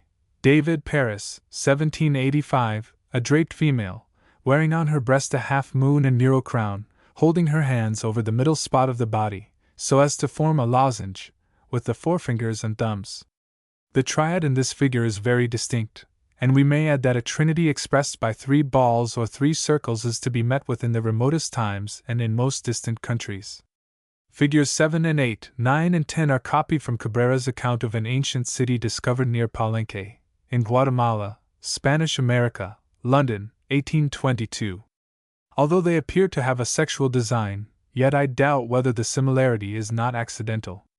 After a close examination of the plates given by Cabrera, I am inclined to think that nothing of the ling-yoni element prevailed in the mind of the ancient American sculptors. All the males are carefully draped in appropriate girdles, although in some a grotesque or other ornament, such as a human or bestial head, a flower, etc., is attached to the apron or fall of the girdle, resembling the sporran of the Highlander and the codpiece of medieval knights and others. I may, however, mention some very remarkable sculptures copied. One is a tree, whose trunk is surrounded by a serpent, and whose fruit is shaped like the Vesica piscis. In another is seen a youth wholly unclothed, save by a cap and gaiters, who kneels before a similar tree, being threatened before and behind by some fierce animal. This figure is peculiar, differing from all the rest in having an European rather than an American head and face. Indeed, the features, etc., remind me of the late Mr. Cobden, and the cap is such as yachting sailors usually wear. There is also another remarkable group, consisting apparently of a man and woman standing before a cross, proportioned like the conventional one in use amongst Christians. Everything indicates American ideas, and there are ornaments or designs wholly unlike any that I have seen elsewhere. The man appears to offer to the cross a grotesque human figure, with a head not much unlike Punch, with a turned-up nose, and a short pipe shaped like a fig in his mouth. The body is well formed, but the arms and thighs are rounded off like flippers, or fins. Resting at the top of the cross is a bird, like a gamecock, ornamented by a necklace. The male in this and the other sculptures is beardless, and that women are depicted can only be guessed at by the inferior size of some of the figures. It would be unprofitable to carry the description farther. Figures 11, 12 are from Volume 1, plates 19 and 23. Of a remarkably interesting work, Recherches sur l'origine, l'esprit, et les progrès des arts de la Grèce, said to be written by de Harkinville, published at London, 1785. The first represents a serpent, coiled so as to symbolize the male triad, and the crescent, the emblem of the yoni. Figure 12 accompanies the bull on certain coins, and symbolizes the sexual elements, le bat and etlno. They were used, as the horseshoe is now, as a charm against bad luck, or vicious demons or fairies. Figure 13 is, like Figure 5, from Sharp's Egyptian Mythology, page 14, and is said to represent Isis, Nephthys, and Osiris. It is one of the many Mizraite triads.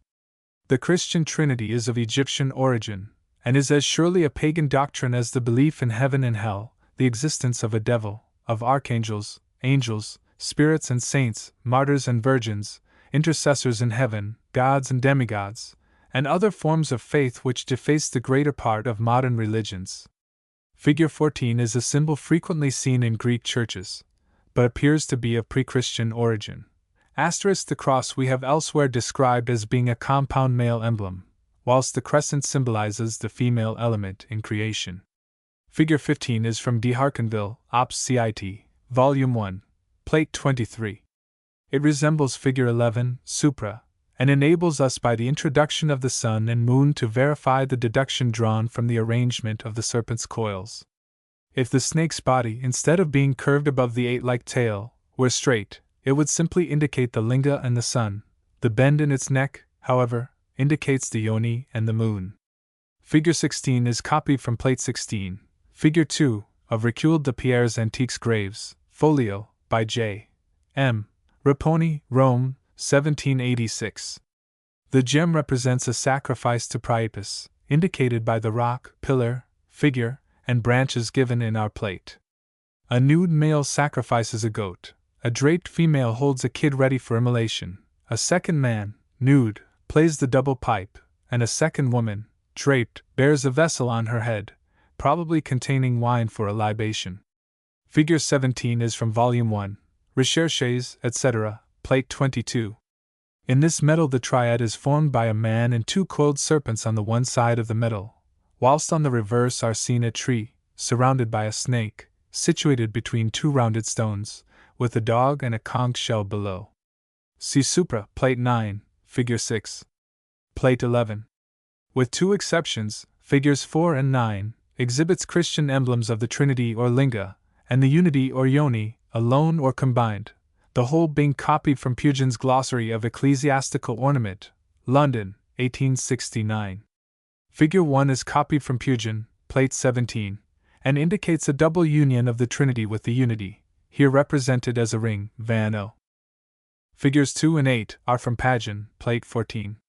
In Figure 2, the two covered balls at the base of each limb of the cross are extremely significant, and if the artist had not mystified the free end, the most obtuse worshipper must have recognized the symbol.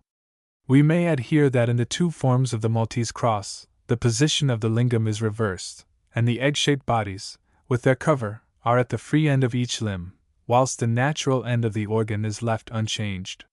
See figures 85 and 86. This form of cross is Etruscan.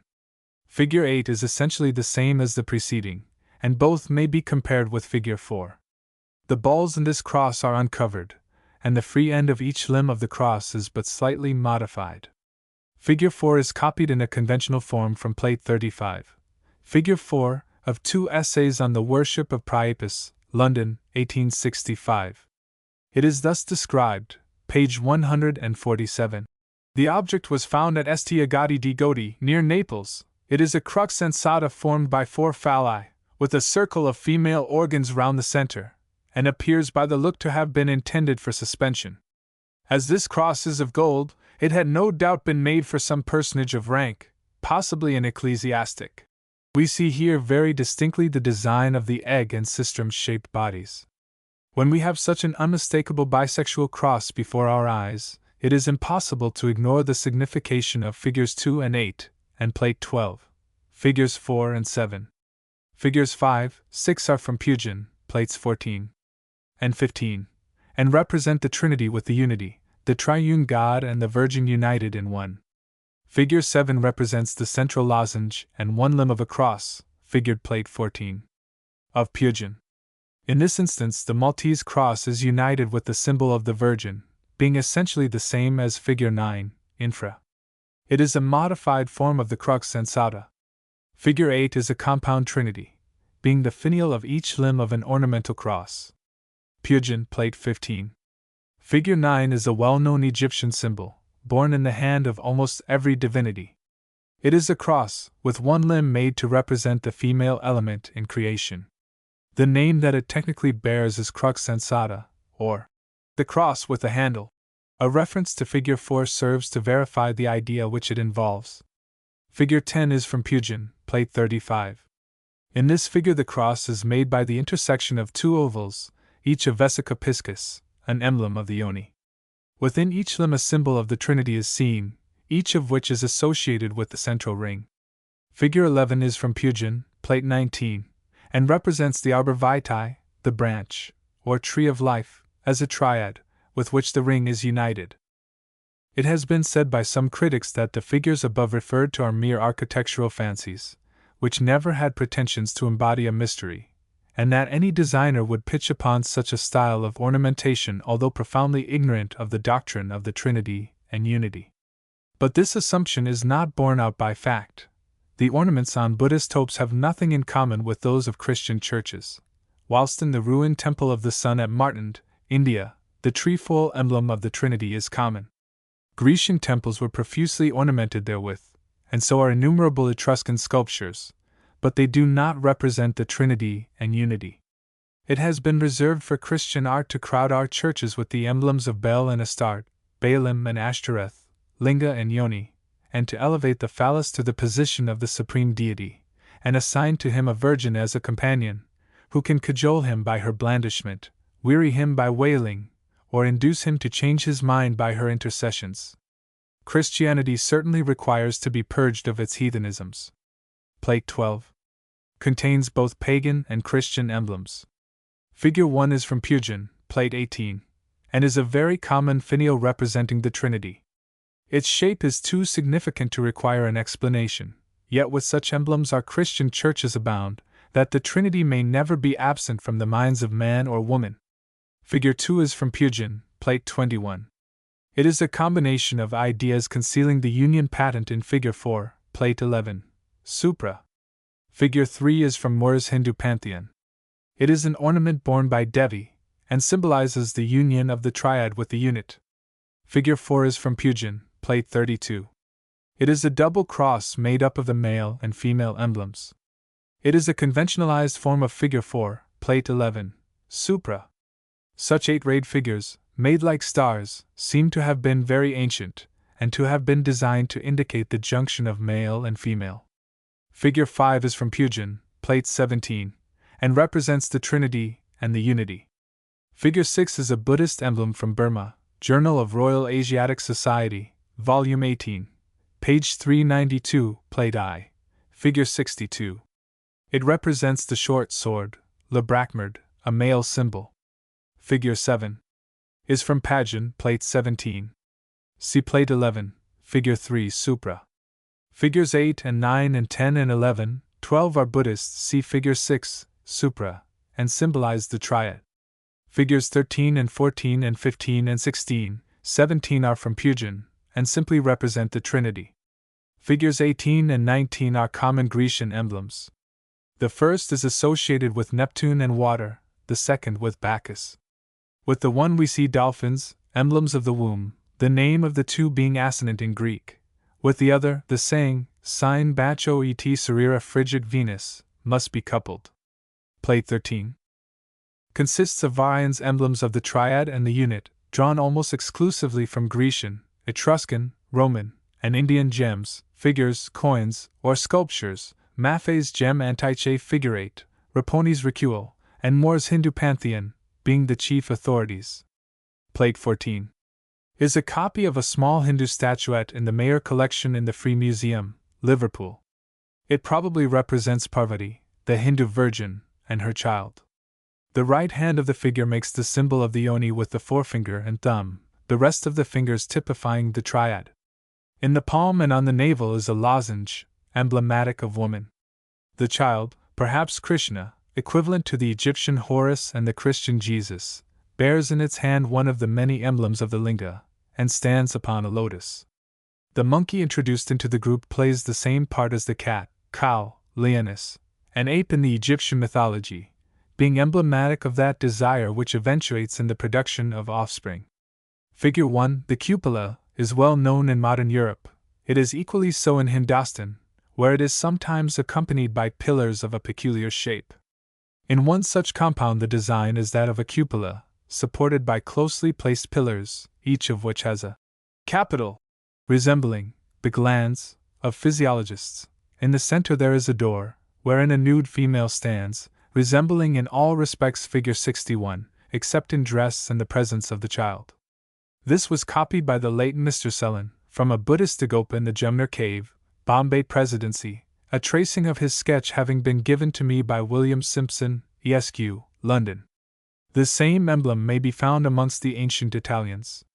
Whilst I was staying in Malta during the carnival time in 1872, I saw in all directions men and women selling cakes shaped like the yoni shown in Figure 1. These sweetmeats had no special name, but they came in and went out with the carnival. Figure 2 represents Venus standing on a tortoise, whose symbolic import will be seen by referring to Figure 74, infra. It is copied from Lajard, Sur le culte de Venus, Plate 3a, Figure 5, and is stated by him to be a drawing of an Etruscan candelabrum, existing in the Royal Museum at Berlin. In his account of Greece, Pausanias mentions that he saw one figure of Venus standing on a tortoise, and another upon a ram, but he declines to give the reason of the conjunction. Is a representation of Shiva, taken from Moore's Hindu pantheon, Plate 13.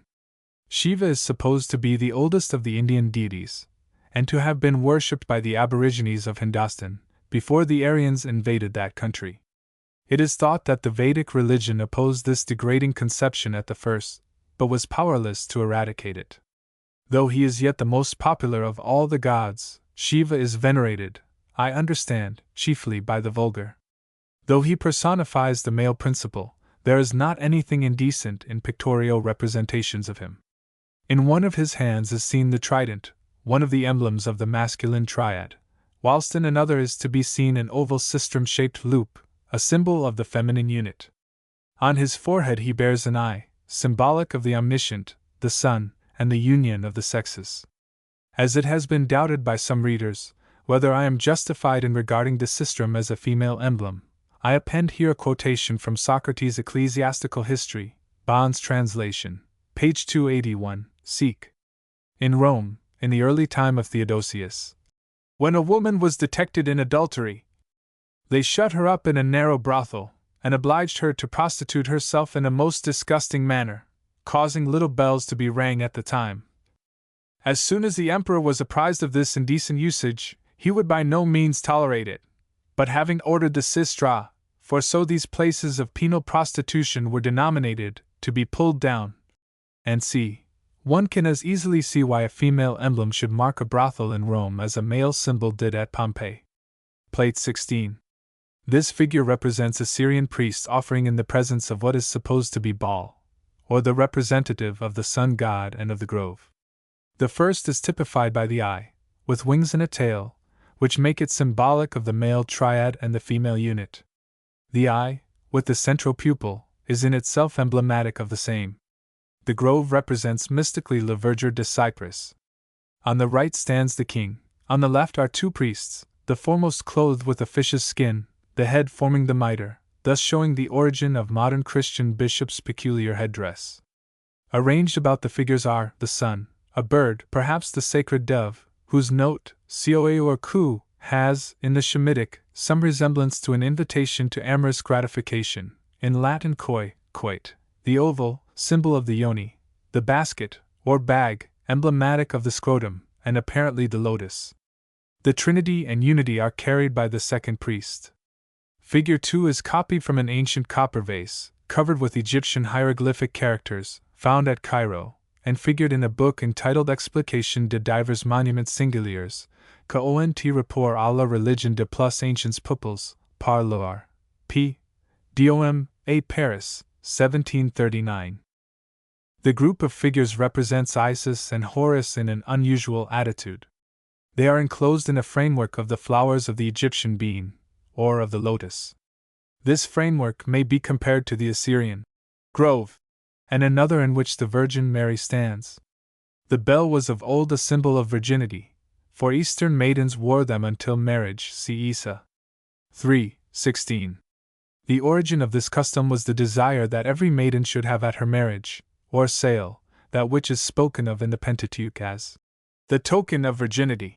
It was supposed that this membrane, technically called the hymen, might be broken by too long a stride in walking or running, or by clambering over a stile or wall. To prevent such a catastrophe, a light chain or cord was worn, under or over the dress, at the level of the knees or just above. Its length only permitted a short step and a mincing gait. Slight bells were used as a sort of ornament, and when the bearer was walking their tinkling was a sort of proclamation that the lady who bore them was in the market as a virgin. After the flower had been plucked, the bells were no longer of use.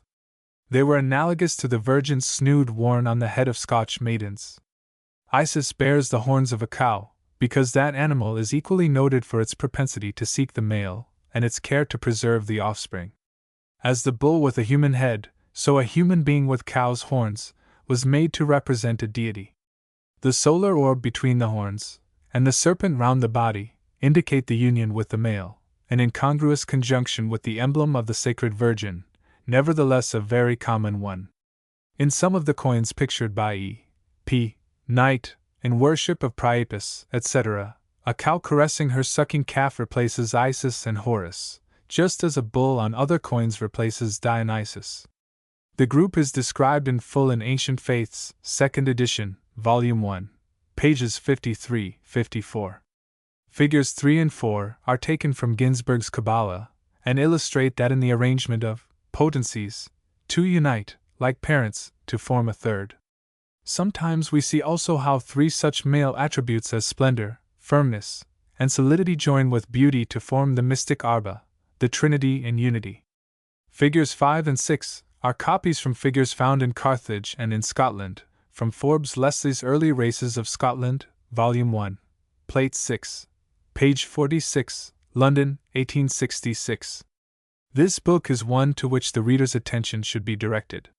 The amount of valuable information which it contains is very large, and it is classified in a philosophical, and we may add, attractive manner.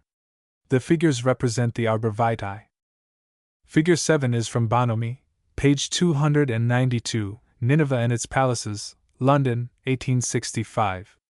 It apparently represents the mystic Yoni door, or delta, and it may be regarded as an earlier form of the framework in Plate 4. It will be remarked by those learned in symbols that the outline of the hands of the priests who are nearest to the figure is a suggestive one, being analogous to the figure of a key and its shank, whilst those who stand behind these officers present the pine cone and bag, symbolic of an he and their residence. It is to be noticed and once for all let us assert our belief that every detail in a sculpture relating to religion has a signification, that the first right-hand figure carries a peculiarly shaped staff, and that the winged symbol above the yoni consists of a male archer in a winged circle, analogous to the symbolic bow, arrow, and target. The bow was an emblem amongst the Romans, and arcum tendere was equivalent to arroger. In the Golden Ass of Apuleius we find the metaphor used in his account of his dealings with amorous frolicsome Fotis. Ubi primum sagittam savi cupidinus in ia me procordium mea delapsum excipi, arcum, meum et ipsi vigor detendi. Again, we find in Petronius. Figures 8 to 14 are representations of the goddess mother, the virgin and child, Ishtar or Astarte, Melita, Ceres, Rhea, Venus, Sakti, Mary, Yoni, Juno, Mama Ocello. Figure 8 is a copy of the deified woman or celestial mother, from Idalium, in Cyprus. Figure 9 is from Egypt, and is remarkable for the cow's horns, for whose signification see Volume 1, page 54, Ancient Faiths, 2nd edition, which here replaced the lunar crescent, in conjunction with the sun, the two being symbolic of hermaphroditism, whilst above is a seat or throne, emblematic of royalty. The two figures are copied from Rawlinson's Herodotus, Volume 2, page 447, in an essay by Sir Gardiner Wilkinson, wherein other illustrations of the Celestial Virgin are given. Figure 10 is a copy of Plate 59, More's Hindu Pantheon, wherein it is entitled, Krishna nursed by Devki, from a highly finished picture. In the account of Krishna's birth and early history, as given by Moore, Op. Cit., pages 197 et. There is as strong a resemblance to the story of Christ as the picture here described has to papal paintings of Mary and Jesus. Figure 11 is an enlarged representation of Devki. Figure 12 is copied from Rawlinson's Ancient Monarchies, Volume 3, page 899. Figure 13 is a figure of the mother and child found in ancient Etruria at Volaterra. It is depicted in Fabretti's Italian Glossary, Plate 26, Figure 349. It is described as a marble statue, now in the Garnacci Museum. The letters, which are Etruscan, and read from right to left, may be thus rendered into the ordinary Latin characters from left to right: me, Ghana, Larthias Zanel, Velkinii, me se. The translation I take to be: the votive offering of Larthias, a female, of Zanel, equals Zankel equals Messana in Sicily, wife, of Velcinius, in the 6th month. It is uncertain whether we are to regard the statue as an effigy of the celestial mother and child, or as the representation of some devout lady who has been spared during her pregnancy, her parturition, or from some disease affecting herself and child. Analogy would lead us to infer that the Queen of Heaven is intended. Figure 14 is copied from Hyslop's Two Babylons. It represents Indrani, the wife of Indra or Inder, and is to be found in Inder Subha, the south front of the caves of Ellora, Asiatic Researches, Volume 6, page 893. Indra is equivalent to Jupiter Tonans, and is represented as seated on an elephant. The waterspout is the trunk of this elephant, and the iris is his bow, which it is not auspicious to point out. Moore's Pantheon, page 260. He is represented very much as if he were a satyr, Moore's Pantheon, page 264. But his wife is always spoken of as personified chastity and propriety. Indrani is seated on a lioness, which replaces the cow of Isis, the former resembling the latter in her feminine and maternal instincts. Figures 15 and 16 are copies of Diana of the Ephesians. The first is from Hyslop, who quotes Kitto's Illustrated Commentary, Volume 5, page 250. The second from Higgins' Anacalypsis, who quotes Montfaucon, Plate 47. I remember to have seen a figure similar to these in the Royal Museum at Naples. The tower upon the head represents virginity. See Ancient Faiths, 2nd edition, Volume 1, page 144. The position of the hand forms a cross with the body. The numerous breasts indicate abundance. The black color of figure 16 indicates the ordinary tint of the feminine linigo, the almost universal color of the hair of the Orientals being black about the yoni as well as on the head, or, as some mythologists imagine, Night, who is said to be one of the mothers of creation. See Ancient Faiths, 2nd edition, Volume N, page 882. The emblems upon the body indicate the attributes or symbols of the male and female creators. Figure 17 is a complicated sign of the yoni, delta, or door of life. It is copied from Bonomi's Palaces of Nineveh, page 809. Figure 18 signifies the same thing. The priests adoring it present the pine cone and basket, symbolic of An, he, and their residents. Compare the object of the Assyrian priest's adoration with that adored by a Christian divine, in a subsequent figure. See Ancient Faiths, 2nd edition, Volume 1, page 88, et seq., and Volume N, page 648. Figure 19 is copied from Lajard Ops Sit, Plate 22, Figure 5. It is the impression of an ancient gem, and represents a man clothed with a fish, the head being the mitre. Priests thus clothed, often bearing in their hand the mystic bag, are common in Mesopotamian sculptures. Two such are figured on figures 63 and 64, infra. In almost every instance it will be recognized that the fish's head is represented as of the same form as the modern bishop's mitre. Figure 20 represents two equilateral triangles, enfolded so as to make a six-rayed star, the idea embodied being the androgyne nature of the deity, the pyramid with its apex upwards signifying the male, that with the apex downwards the female. The line at the central junction is not always seen, but the shape of the three parallel bars reappears in Hindu frontlet signs in conjunction with the delta or door, shaped like the grove, in figure 17, thus showing that the lines serve also to indicate the masculine triad. The two triangles are also understood as representing fire, which mounts upwards, and water, which flows downwards. Fire again is an emblem of the sun, and water of the passive or yielding element in nature. Fire also typifies Eros or Cupid. Hymen is always represented carrying a torch. It is also symbolic of love, example, Southey writes. And again Scott writes. Figures 21 and 22 are other indications of the same fundamental idea. The first represents Nebo, the nabi, or the navel, characterized by a ring with a central mound. The second represents the circular and upright stones so common in Oriental villages. The two indicate the male and female, and a medical friend resident in India has told me that he has seen women mount upon the lower stone and seat themselves reverently upon the upright one, having first adjusted their dress so as to prevent it interfering with their perfect contact with the miniature obelisk.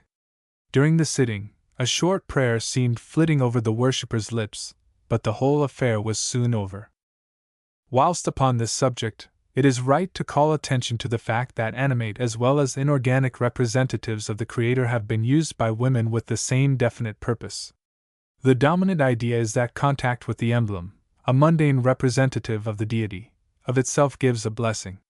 Just as many Hindu females seek a benefaction by placing their own yoni upon the consecrated linga, so a few regard intercourse with certain high priests of the Maharaja sect as incarnations of Vishnu, and pay for the privilege of being spouses of the god.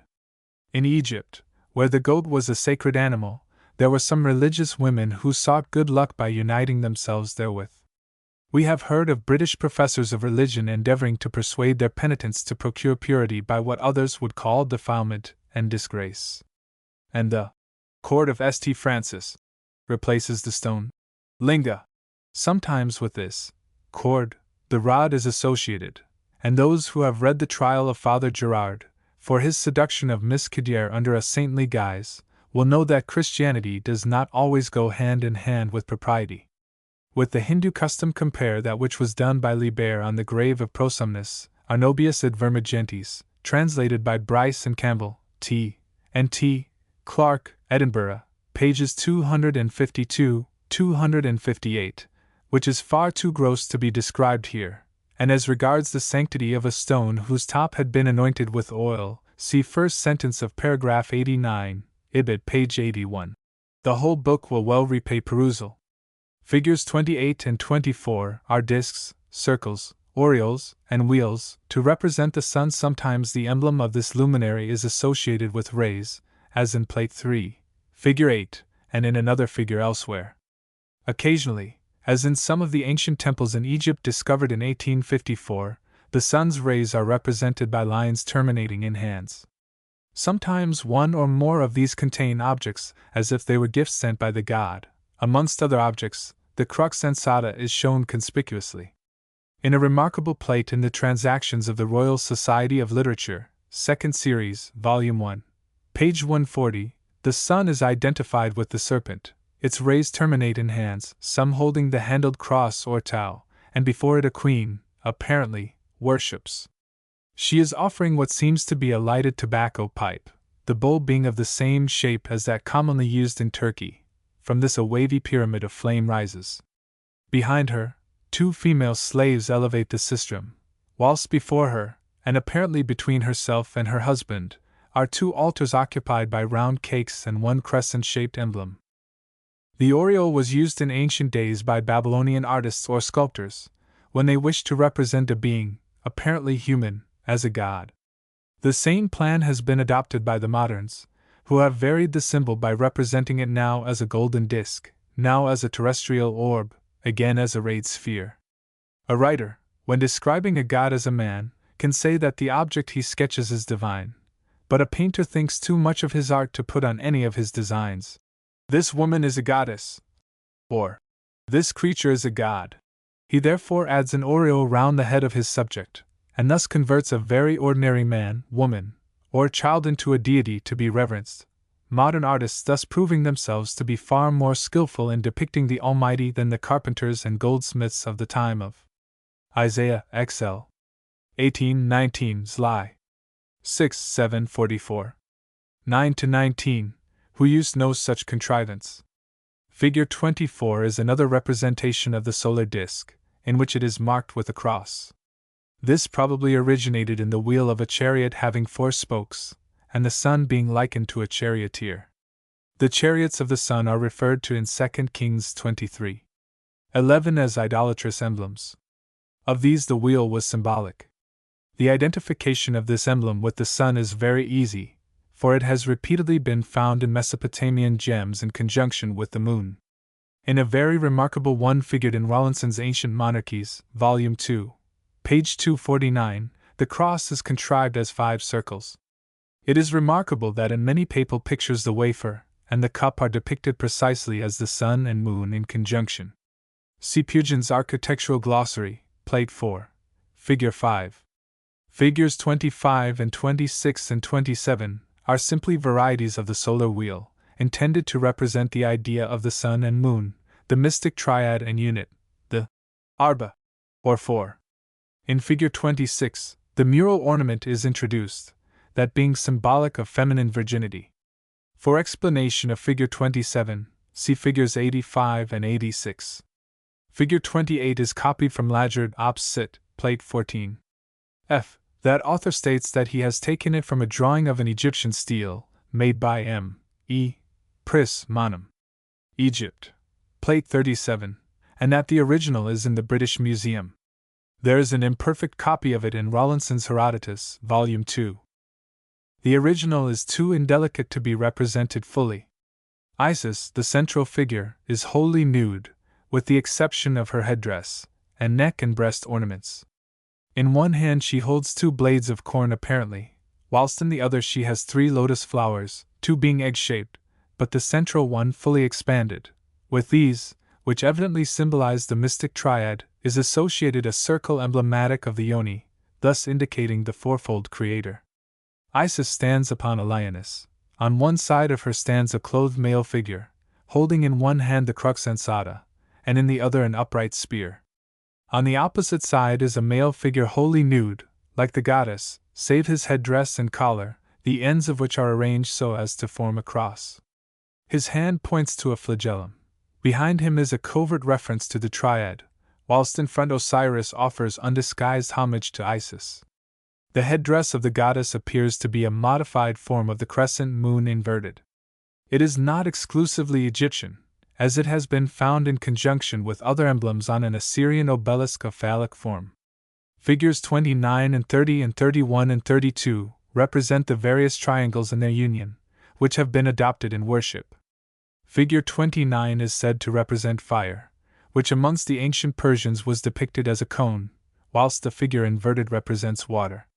Figure 33 is an ancient Hindu emblem, called Sri Yantra.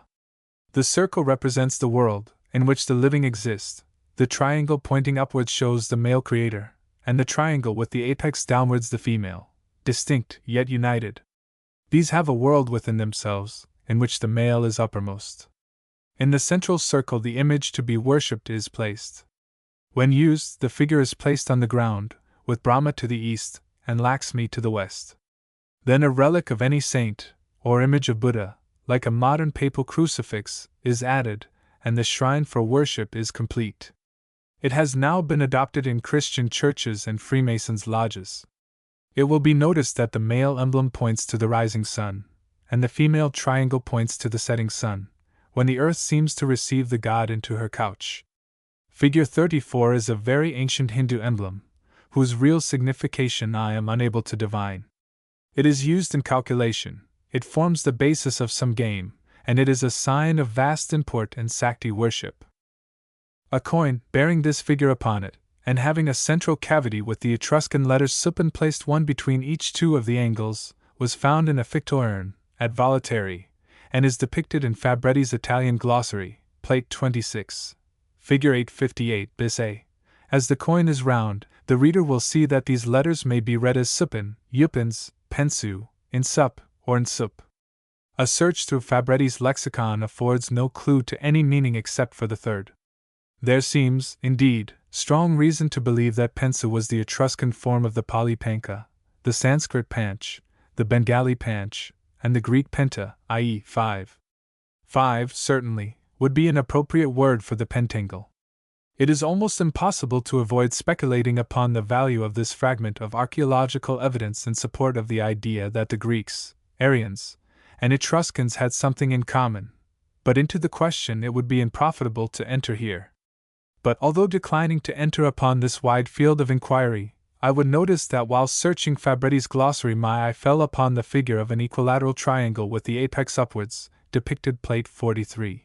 Figure 2440. The triangle is of brass, and was found in the territory of the Felici.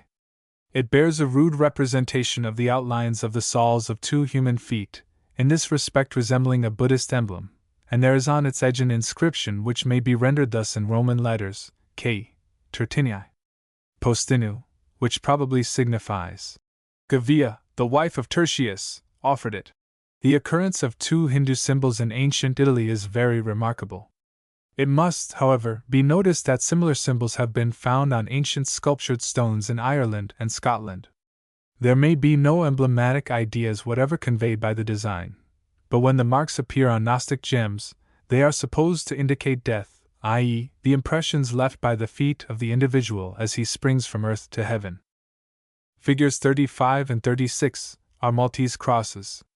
In a large book of Etrurian antiquities, which came casually under my notice about 20 years ago, when I was endeavoring to master the language, theology, etc., of the Etruscans, but whose name, and other particulars of which, I cannot now remember, I found depicted two crosses, made up of 4 masculine triads, each asher being erect, and united to its fellows by the gland, forming a central diamond, emblem of the yoni. In one instance, the limbs of the cross were of equal length, in the other, one asher was 3 times as long as the others. A somewhat similar cross, but one united with the circle, was found some time ago near Naples. It is made of gold, and has apparently been used as an amulet and suspended to the neck.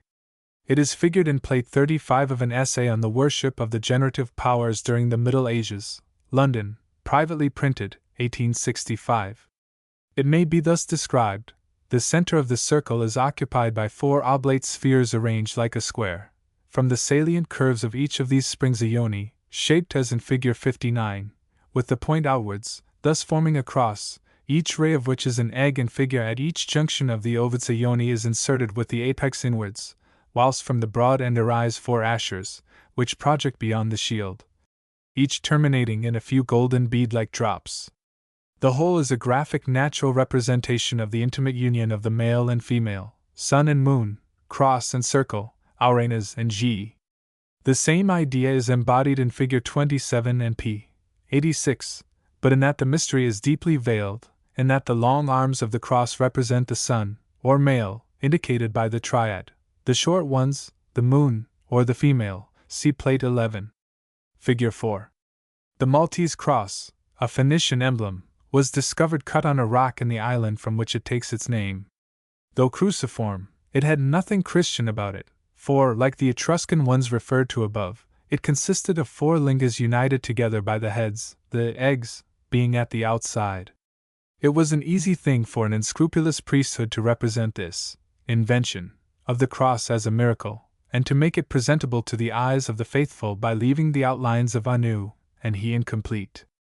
Sometimes this cross is figured as 4 triangles meeting at the points, which has the same meaning. Generally, however, the Church, as may be seen by a reference to Pugin's Glossary of Ecclesiastical Ornament, adopts the use of crosses where the inferior members of the Trinity are more or less central, as in our Plate 11, figures 2 and 8, and as in the figures 40 and 41 and 42, infra. When once a person knows the true origin of the doctrine of the Trinity, one which is far too improper to have been adopted by the writers of the New Testament, it is impossible not to recognize in the signs which are symbolic of it the thing which is signified. It may readily be supposed that those who have knowledge of the heathenish origin of many of the cherished doctrines of the so-called Christian Church cannot remain enthusiastic members of her communion, and it is equally easy for the enlightened philosopher to understand why such persons are detested and abused by the ignorant, and charged with being freethinkers, skeptics, or atheists. Symbolism is ever intolerant, and theological hatred is generally to be measured by the mental incapacity of those who indulge in the luxury. But no amount of abuse can reduce the intrinsic value of facts. Nor will the most fiery persecution demonstrate that the religion of Christ, as it appears in our churches and cathedrals, especially if they are papal, is not tainted by a mass of paganism of disgusting origin. Figure 37 is copied from the Journal of the Royal Asiatic Society, Volume 18, p. 898, Plate 4. It is a Buddhist emblem, and represents the same idea under different aspects. Each limb of the cross represents the fascinum at right angles with the body, and presented towards a barleycorn, one of the symbols of the yoni. Each limb is marked by the same female emblem, and terminates with the triad triangle. Beyond this again is seen the conjunction of the sun and moon. The whole therefore represents the mystic Kirba, the creative 4, by some called Thor's hammer. Copies of a cross similar to this have been recently found by Dr. Schliemann in a very ancient city, buried under the remains of 2 others, which he identifies as the Troy of Homer's Iliad. Figures 38 to 42 are developments of the triad triangle, or trinity. If the horizontal limb on the free end of the arm were to be prolonged to twice its length, the most obtuse would recognize Asher, and the inferior or lower members of the triune.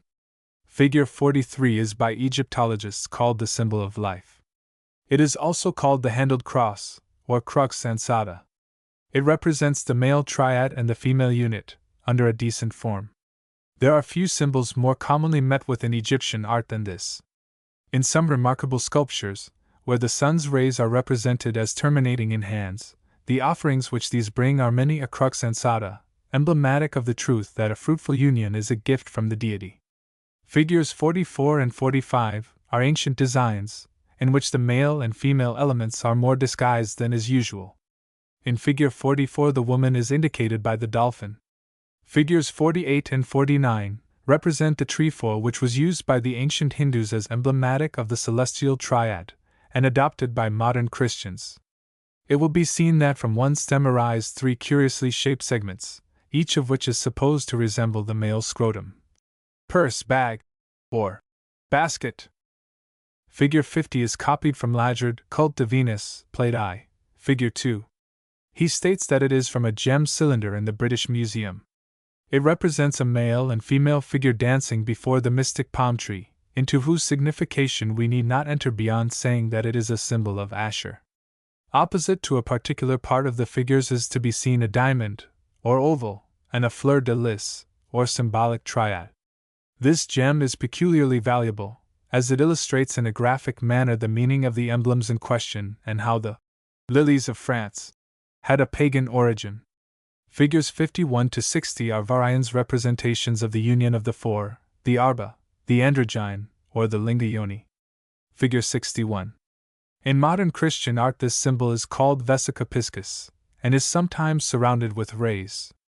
It commonly serves as a sort of framework in which female saints are placed, who are generally the representatives of the older Juno, Ceres, Diana, Venus, or other impersonations of the feminine element in creation. We should not feel obliged to demonstrate the truth of this assertion if decency permitted us to reproduce here designs which naughty youths so frequently chalk upon walls to the disgust of the proper part of the community. We must, therefore, have resort to a religious book, and in a subsequent figure demonstrate the meaning of the symbol unequivocally. Figure 62 represents one of the forms assumed by the sistrum of Isis. Sometimes the instrument is oval, and occasionally it terminates below in a horizontal line, instead of in an acute angle. The inquirer can very readily recognize in the emblem the symbol of the female creator. If there should be any doubt in his mind, he will be satisfied after a reference to Maffei's Gem Antiche Figure 8, Rome, 1707, Volume 2, Plate 61, wherein Diana of the Ephesians is depicted as having a body of the exact shape of the sistrum figured in Payne Knight's work on the remains of the worship of Priapus, etc. The bars across the sistrum show that it denotes a pure virgin. See Ancient Faiths, 2nd edition, Volume N, pages 743 to 746. On its handle is seen the figure of a cat, a sacred animal amongst the Egyptians, for the same reason that Isis was figured sometimes as a cow, viz., for its salacity and its love for its offspring. Figures 63 to 66 are all drawn from Assyrian sources. The central figure, which is probably the biblical grove, represents the delta, or female door. To it the attendant genii offer the pine cone and basket. The signification of these is explained subsequently. I was unable at first to quote any authority to demonstrate that the pine cone was a distinct masculine symbol, but now the reader may be referred to Maffei, Gem Antiche Figure 8, Rome, 1708, where, in Volume 3, he will see a Venus Tersigera. The goddess in Plate 8 is nude, and carries in her hand the tripliform arrow, emblem of the male triad, whilst in the other she bears a thyrsus, terminating in a pine or fir cone. Now this cone and stem are carried in the Bacchic festivities, and can be readily recognized as virga cum ovo. Sometimes the thyrsus is replaced by ivy leaves, which, like the fig, are symbolic of the triple creator. Occasionally the thyrsus was a lance or pike, round which vine leaves and berries were clustered, Bacchus cum vino being the companion of Venus cum Cerera. But a stronger confirmation of my views may be found in a remarkable group, see Figure 124 infra. This is entitled Sacrificio di Priapo, and represents a female offering to Priapus. The figure of the god stands upon a pillar of 3 stones, and it bears a thyrsus from which depend 2 ribbons. The devotee is accompanied by a boy, who carries a pine or fir cone in his hand, and a basket on his head, in which may be recognized a male effigy. In Figure 64, the position of the advanced hand of each of the priests nearest to the grove is very suggestive to the physiologist. It resembles one limb of the Buddhist cross, Figure 37, supra. The finger or thumb when thus pointed are figurative of Asher, in a horizontal position, with Anu or he hanging from one end. Figure 65 is explained similarly. It is to be noticed that a door is adopted amongst modern Hindus as an emblem of the Sakti. See Figures 152 and 153, infra. My friend Mr. Newton, who has taken great interest in the subject of symbolism, regards these groves as not being simply emblems of the yoni, but of the union of that part with the lingam, or mystic palm tree. As his ideas are extremely ingenious, and his theory perfect, I have requested him to introduce them at the end of this work. Figures 67 and 68 and 69 are fancy sketches intended to represent the sacred shields, spoken of in Jewish and other history. The last is drawn from memory, and represents a Templar's shield. According to the method in which the shield is viewed, it appears like the os tinki, or the navel. Figures 70 and 71 represent the shape of the sistrum of Isis, the fruit of the fig, and the yoni. When a garment of this shape is made and worn, it becomes the pallium, donned alike by the male and female individuals consecrated to Roman worship. King, in his Ancient Gnostics, remarks, "The circle of the sun is the navel, which marks the natural position of the womb.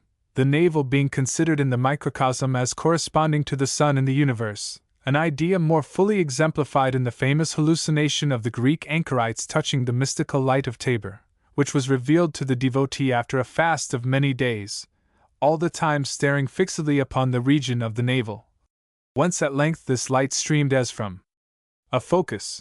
Pages 158, 154. Figures 72 and 73 represent an ancient Christian bishop and a modern nun wearing the emblem of the female sex. In the former said, in Old England pictorially illustrated, by night, to be a drawing of St. Augustine, the amount of symbolism is great. The nimbus and the tonsure are solar emblems. The pallium, the feminine sign, is studded with phallic crosses. Its lower end is the ancient T, the mark of the masculine triad. The right hand has the forefinger extended, like the Assyrian priests whilst doing homage to the grove, and within it is the fruit, tapioch, which is said to have tempted Eve. When a male dons the pallium in worship, he becomes the representative of the Trinity in the Unity, the Arba, or Mystic Four. See Ancient Faiths, 2nd edition, Volume N, pages 915 to 918. I take this opportunity to quote here a pregnant page of King's Gnostics and Their Remains, Bell and Daldy, London, 1864. To this period belongs a beautiful sard in my collection representing Serapis, whilst before him stands Isis, holding in one hand the sistrum, and the other a wheat sheaf, with the legend, "Immaculate is Our Lady Isis," the very terms applied afterwards to that personage who succeeded to her form, the Black Virgins, so highly reverenced in certain French cathedrals during the Middle Ages, proved, when examined critically, basalt figures of Isis, her symbols, rites, and ceremonies. Her devotees carried into the new priesthood the former badges of their profession, the obligation to celibacy, the tonsure, and the surplice, omitting, unfortunately, the frequent ablutions prescribed by the ancient creed. The sacred image still moves in procession as when Juvenal laughed at it, 6. 530. Escorted by the tonsured surplice train. Her proper title, Domina, the exact translation of Sanskrit Isi, survives with slight change in the modern Madonna, Mater Domina. By a singular permutation, the flower borne by each, the lotus, ancient emblem of the sun and fecundity, now renamed the lily, is interpreted as significant of the opposing quality. The tinkling sistrum is replaced by the bell, taken from Buddhist usages. The erect oval symbol of the female principle of nature became the vesica piscis, and the crux ansata, testifying the union of the male and female in the most obvious manner, is transformed into the orb surmounted by the cross, as an ensign of royalty. Pages 71, 72. Figure 74 is a well-known Christian emblem, called a foul anchor. The anchor, as a symbol, is of great antiquity. It may be seen on an old Etruscan coin in the British Museum, depicted in Veterum Populorum et Regum Nummi, etc., London, 1814, Plate 2, Figure 1. On the reverse there is a chariot wheel. The foul anchor represents the crescent moon, the yoni, ark, navis, or boat, and this is placed a mast, round which the serpent, the emblem of life in the verge, entwines itself.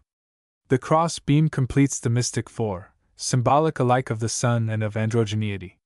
The whole is a covert emblem of that union which results in fecundity. It is said by Christians to be the anchor of the soul, sure and steadfast. This it certainly cannot be, for a foul anchor will not hold the ground. Figures 75 to 79 are Asiatic and Egyptian emblems in use amongst ourselves, and receive their explanations similarly to preceding ones. Figure 80 is copied from Godfrey Higgins' Anacalypsis, Volume 2, Figure 27. It is drawn from Montfaucon, Volume 2, Pi. XCI, Figure 6. In his text, Higgins refers to two similar groups, one which exists in the Egyptian temple of Ipsambel in Nubia, and is described by Wilson, on Buddhists and Jains, page 127, another, found in a cave temple in the south of India, described by Colonel Todd, in his History of Rajputana. The group is not explained by Montfaucon. It is apparently Greek, and combines the story of Hercules with the seductiveness of Circe. The tree and serpent are common emblems, and have even been found in Indian temples in Central America, grouped as in the woodcut. Figure 81 is copied from Lajard, Cult of Venus, Plate 19. Figure 11, the origin of this, which is a silver statuette in that author's possession, is unknown. The female represents Venus bearing in one hand an apple. Her arm rests upon what seems to be a representative of the mystic triad, the two additions to the upright stem not being seen in a front view, round which a dolphin forewomb is entwined, from whose mouth comes the stream of life. The apple plays a strange part in Greek and Hebrew mythology.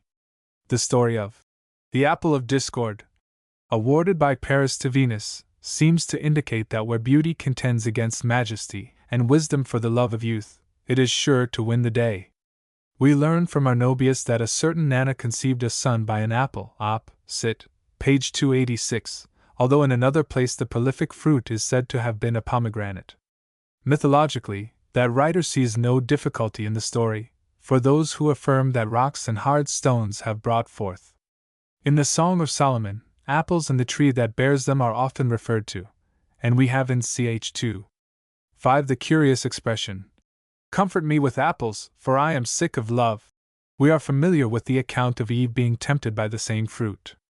Critics imagine that as the apple in Palestine is not good eating, the quince is meant. If so, we know that a leaf of that tree is to be seen in every amorous picture found in Pompeii, the plant having been supposed to increase virile power. Others imagine that the citron is intended, whose shape makes it an emblem of the testis. However this may be decided, it is tolerably clear, from all the tales and pictures in which a fruit like the apple figures, that the emblem symbolized a desire for an intimate union between the sexes. The reader will doubtless remember how, in Genesis XXX, Leah is represented as purchasing her husband's company for a night by means of mandrakes, the result being the birth of Issachar, and in the well-known story of the creation we find that the apple gives birth to desire, as shown in the recognition for the first time of the respective nudity of the couple, which was followed immediately, or as soon as it was possible afterwards, by sexual intercourse and the conception of Cain. Figure 82 is from Lajard op. Cit. Plate Ziv. Figure 3. The gem is of unknown origin, but is apparently Babylonish. It represents the male and female in conjunction. Each appears to be holding the symbol of the triad in much respect, whilst the curious cross suggests a new reading to an ancient symbol. I have of late heard it asserted, by a man of considerable learning, though of a very narrow mind in everything which bears upon religious subjects, that there is no proof that the sun was commonly regarded as a male, or the moon as a female, and he based his strange assertion solely upon the ground that in German and some other languages the sun was represented by a feminine, and the moon by a masculine noun. The argument is of no value, for Greek, and other Greek and Latin names of the Ioni, are masculine nouns, and Virga and Menshula, the Roman words for the Lingga, are feminine. In Hindustan, the sun is always represented as a god, the moon is occasionally a male, and sometimes a female deity. In ancient Gaulish and Scandinavian figures, the sun was always a male, and the moon a female.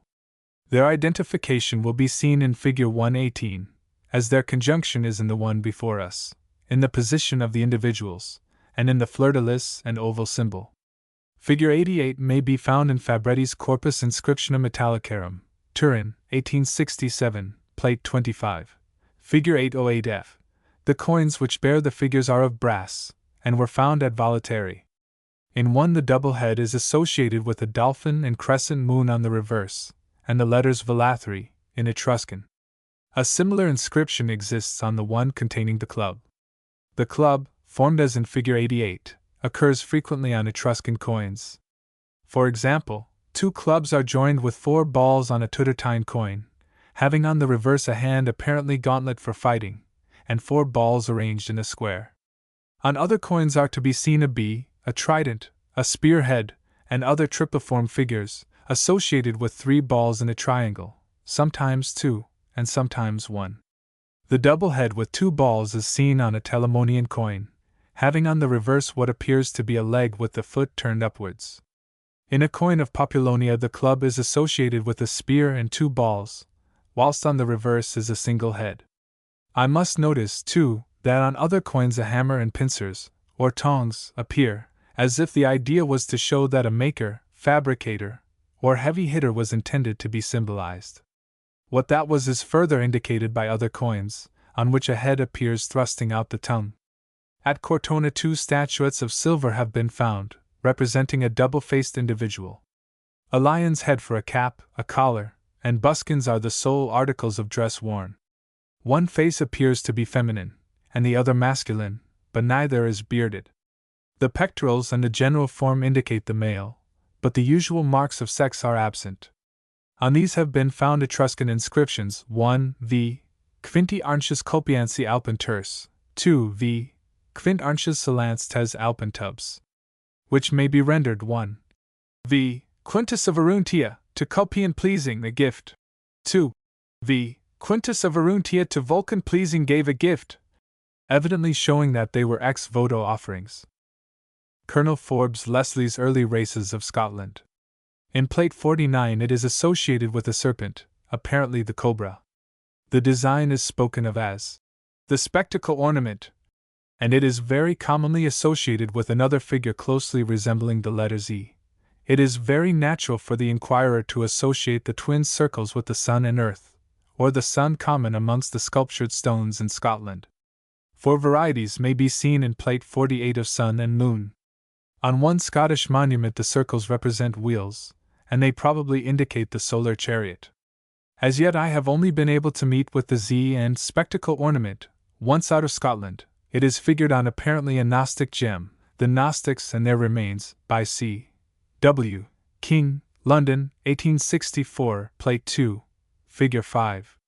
In that we see in a serpent cartouche 2 Z figures, each having the downstroke crossed by a horizontal line, both ends terminating in a circle.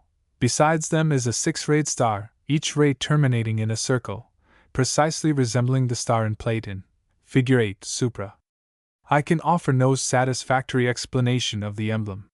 Figures 85 and 86 represent a Yorkshire and an Indian stone circle. The first is copied from descriptions of cairns, cromlechs, kist vines, and other Celtic, Druidical, or Scythian monuments in the Deccan, by Colonel Meadows Taylor, Transactions of the Royal Irish Academy, Volume 24. The mound exists at Twizel, Yorkshire, and the center of the circle indicates an ancient tomb, very similar to those found by Taylor in the Deccan. This contained only one single urn, but many of the Indian ones contained, besides the skeleton of the great man buried therein, skeletons of other individuals who had been slaughtered over his tomb, and buried above the kist vine containing his bones. In one instance 2 bodies and 3 heads were found in the principal grave, and 20 other skeletons above and beside it. A perusal of this very interesting paper will well repay the study bestowed upon it. Figure 86 is copied from Forbes Leslie's book mentioned above, Plate 59. It represents a modern stone circle in the Deccan, a very recent construction. The dots upon the stones represent dabs of red paint, which again represent blood. The circles are similar to some which have been found in Palestine, and give evidence of the presence of the same religious ideas existing in ancient England and Hindustan, as well as in modern India. The name of the god worshipped in these recent shrines is Vetal, or Beetle. It is worth mentioning, in passing, that there is a celebrated monolith in Scotland called the Newton Stone, on which are inscribed, evidently with a graving tool, an inscription in the Agam, and another in some ancient Aryan character. See Moore's Ancient Pillar Stones of Scotland. Figure 87 indicates the solar wheel, emblem of the chariot of Apollo.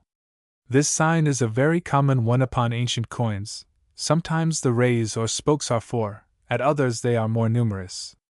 Occasionally the tire of the wheel is absent, and amongst the Etruscans the nave is omitted. The solar cross is very common in Ireland, and amongst the Romanists generally as a head-dress for male saints. Figure 88 is copied from Hislop, who gives it on the authority of Colonel Hamilton Smith, who copied it from the original collection made by the artists of the French Institute of Cairo. It is said to represent Osiris, but this is doubtful. There is much that is intensely mystical about the figure. The whip, or flagellum, placed over the tail, and the head passing through the yoni, the circular spots with their central dot, the horns with solar disk, and 2 curiously shaped feathers, the calf reclining upon a plinth, wherein a division into 3 is conspicuous, all have a meaning in reference to the mystic 4. I have long had a doubt respecting the symbolic meaning of the scourge. Some inquirers have asserted that it is simply an emblem of power or superiority, inasmuch as he who can castigate must be in a higher position than the one who is punished. But of this view I can find no proof.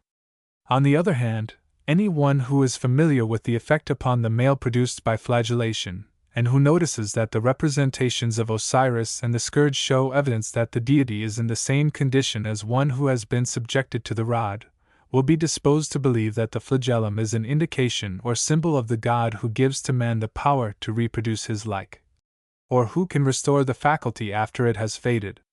It is not for a moment to be supposed that a deity who was to be worshipped would be depicted as a taskmaster, whose hands are more familiar with punishment than blessing.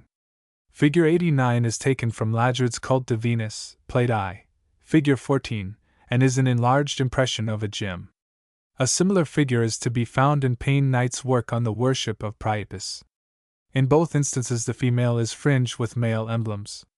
In the one before us a fish, apparently a dolphin, is borne in one hand. In the other the woman is bearded. These are representations of Ashtaroth, the androgyne deity in which the female predominates. Figure 90 represents an ancient Italian form of the Indian ling yoni.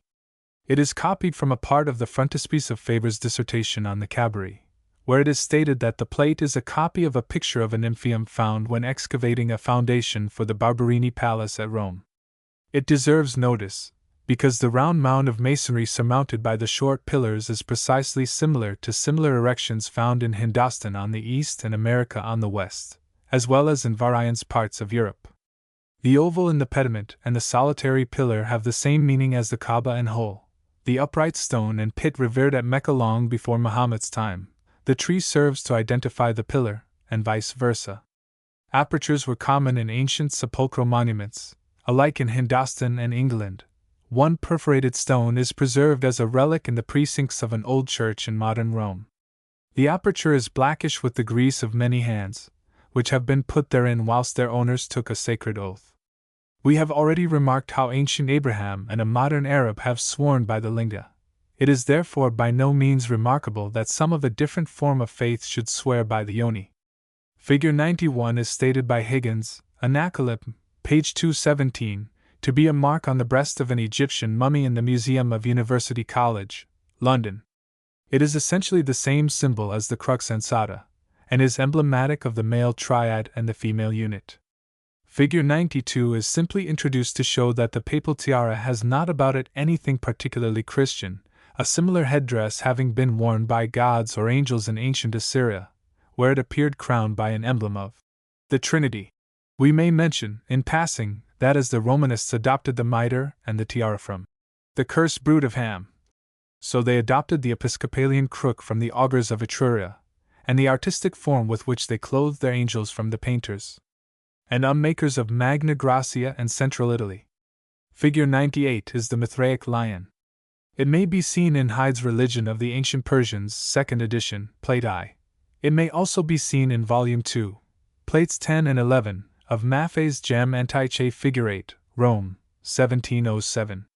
In Plate 10 the Mithraic lion has 7 stars above it, around which are placed respectively words written in Greek, Etruscan and Phoenician characters, Zedj, Telkan, Telkon, Telkon, Kaidek, Anuk, and Kelp, apparently showing that the emblem was adopted by the Gnostics.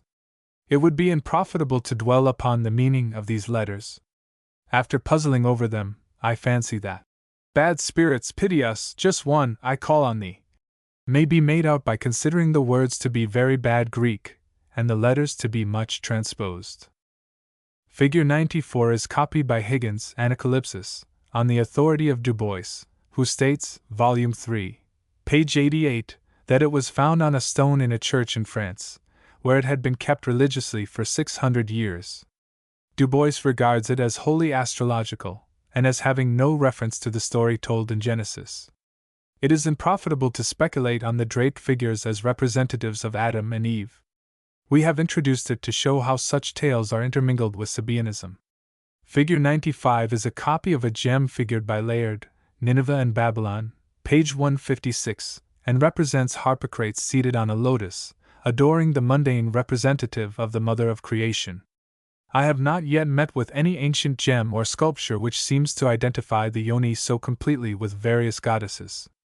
Compare this with figure 138, infra, wherein the figure 95 emblem is even more strikingly identified with woman, and with the Virgin Mary. Those who are familiar with the rude designs too often chalked on hoardings will see that learned ancients and boorish moderns represent certain ideas in precisely similar fashion, and will understand the mystic meaning of O. I have elsewhere called attention to the idea that a sight of the yoni is a source of health, and a charm against evil spirits. However grotesque the idea may be, it has existed in all ages, and in civilized and savage nations alike. A rude image of a woman who shamelessly exhibits herself has been found over the doors of churches in Ireland, and at Cervatos, in Spain, where she is standing on one side of the doorway, and an equally conspicuous man on the other. The same has been found in Mexico, Peru, and in North America.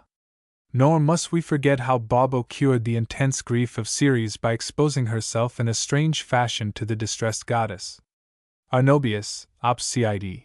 Pages 249, 250. As I have already noticed modern notions on the influence produced by the exhibition of the yoni on those who are suffering, the legend referred to may be shortly described. The goddess, in the story, was miserable in consequence of her daughter, Proserpine, having been stolen away by Pluto. In her agony, snatching 2 Etna-lighted torches, she wanders round the earth in search of the lost one, and in due course visits Eleusis. Baubo receives her hospitably, but nothing that the hostess does induces the guest to depose her grief for a moment. In despair, the mortal bethinks her of a scheme, shaves off what is called in Isaiah the hair of the feet, and then exposes herself to the goddess. Ceres fixes her eyes upon the denuded spot, is pleased with the strange form of consolation, consents to take food, and is restored to comfort. Figure 96 is copied from Plate 22, Figure 8, of Ladred's Cult de Venus. He states that it is an impression of a cornelian cylinder, in the collection of the late Sir William Mousley, and is supposed to represent Oannes, or Bel, and 2 fish gods, the authors of fecundity. It is thought that Dagon of the Philistines resembled the 2 figures supporting the central one. Figure 97 is a side view of Plate 1. The idol represents a female. Dagon, the fish god, male above, Piscean below, was one of the many symbols of an androgyne creator. In the first of the avatars of Vishnu, he is represented as emerging from the mouth of a fish, and being a fish himself, the legend being that he was to be the savior of the world in a deluge which was to follow. See Moore's Hindu Pantheon, and Coleman's Mythology of the Hindus. Figure 98 is a fancy sketch of the fleur-de-lis, the lily of France. It symbolizes the male triad, whilst the ring around it represents the female. The identification of this emblem of the Trinity with the tripliform Mahadeva, and of the ring with his Sakti, may be seen in the next figure. Figure 99, which we have already given on page 46, is one of great value to the inquirer into the signification of certain symbols. It has been reintroduced here to show the identification of the eye, fish, or oval shape, with the yoni, and of the fleur-de-lis with the lingam, which is recognized by the respective positions of the emblems in front of particular parts of the mystic animals, who both, on their part, adore the symbolic palm tree, with its pistil and stamens. The rayed branches of the upper part of the tree, and the nearness to it of the crescent moon, seem to indicate that the palm was a solar as well as a sexual emblem. The great similarity of the palm tree to the ancient round towers in Ireland and elsewhere will naturally strike the observer. He will perhaps remember also that on certain occasions dancing, feasting, and debauchery were practiced about a round tower in Wicklow, such as were practiced round the English maypole, the modern substitute of the mystic palm tree. We have now humanized our practice, but we have not purified our land of all its veiled symbols. In some parts, where probably the palm tree does not flourish, the pine takes its place as an emblem. It was sacred to the mother of the gods, whose names, Rhea, Ceres, Cybele, are paraphrastic of the yoni. We learn from Arobius, Op. Cit., page 239, that on fixed days that tree was introduced into the sanctuary of that august personage, being decorated by fleeces and violets. It does not require any recondite knowledge to understand the signification of the entrance of the pine into the temple of the Divine Mother, nor what the tree when buried in the midst of a fleece depicts. Those who have heard of the origin of the Spanish royal order of the Golden Fleece know that the word is an euphemism for the lanugo of the Romans. Parsley round a carrot root is a modern symbol, and the violet is as good an emblem of the lingam as the modern pistol.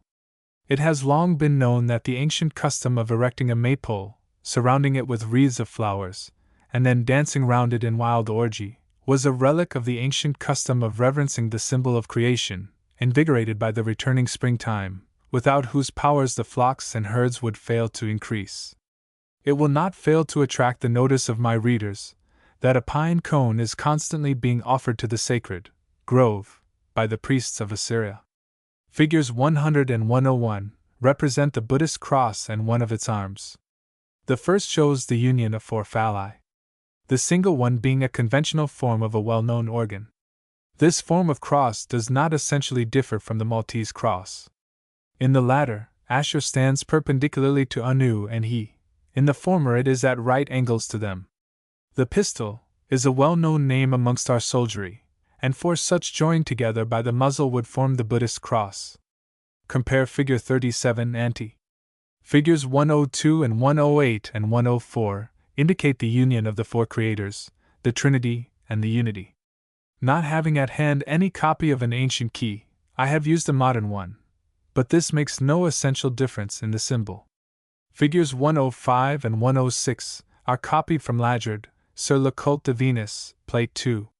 They represent ornaments held in the hands of a great female figure, sculptured in bas relief on a rock at Yazili Kaya, near to Bogaz Keni, in Anatolia, and described by M. C. Texier in 1834. The goddess is crowned with a tower, to indicate virginity. In her right hand she holds a staff, shown in Figure 106. In the other, that given in Figure 105, she stands upon a lioness, and is attended by an antelope. Figure 105 is a complicated emblem of the four.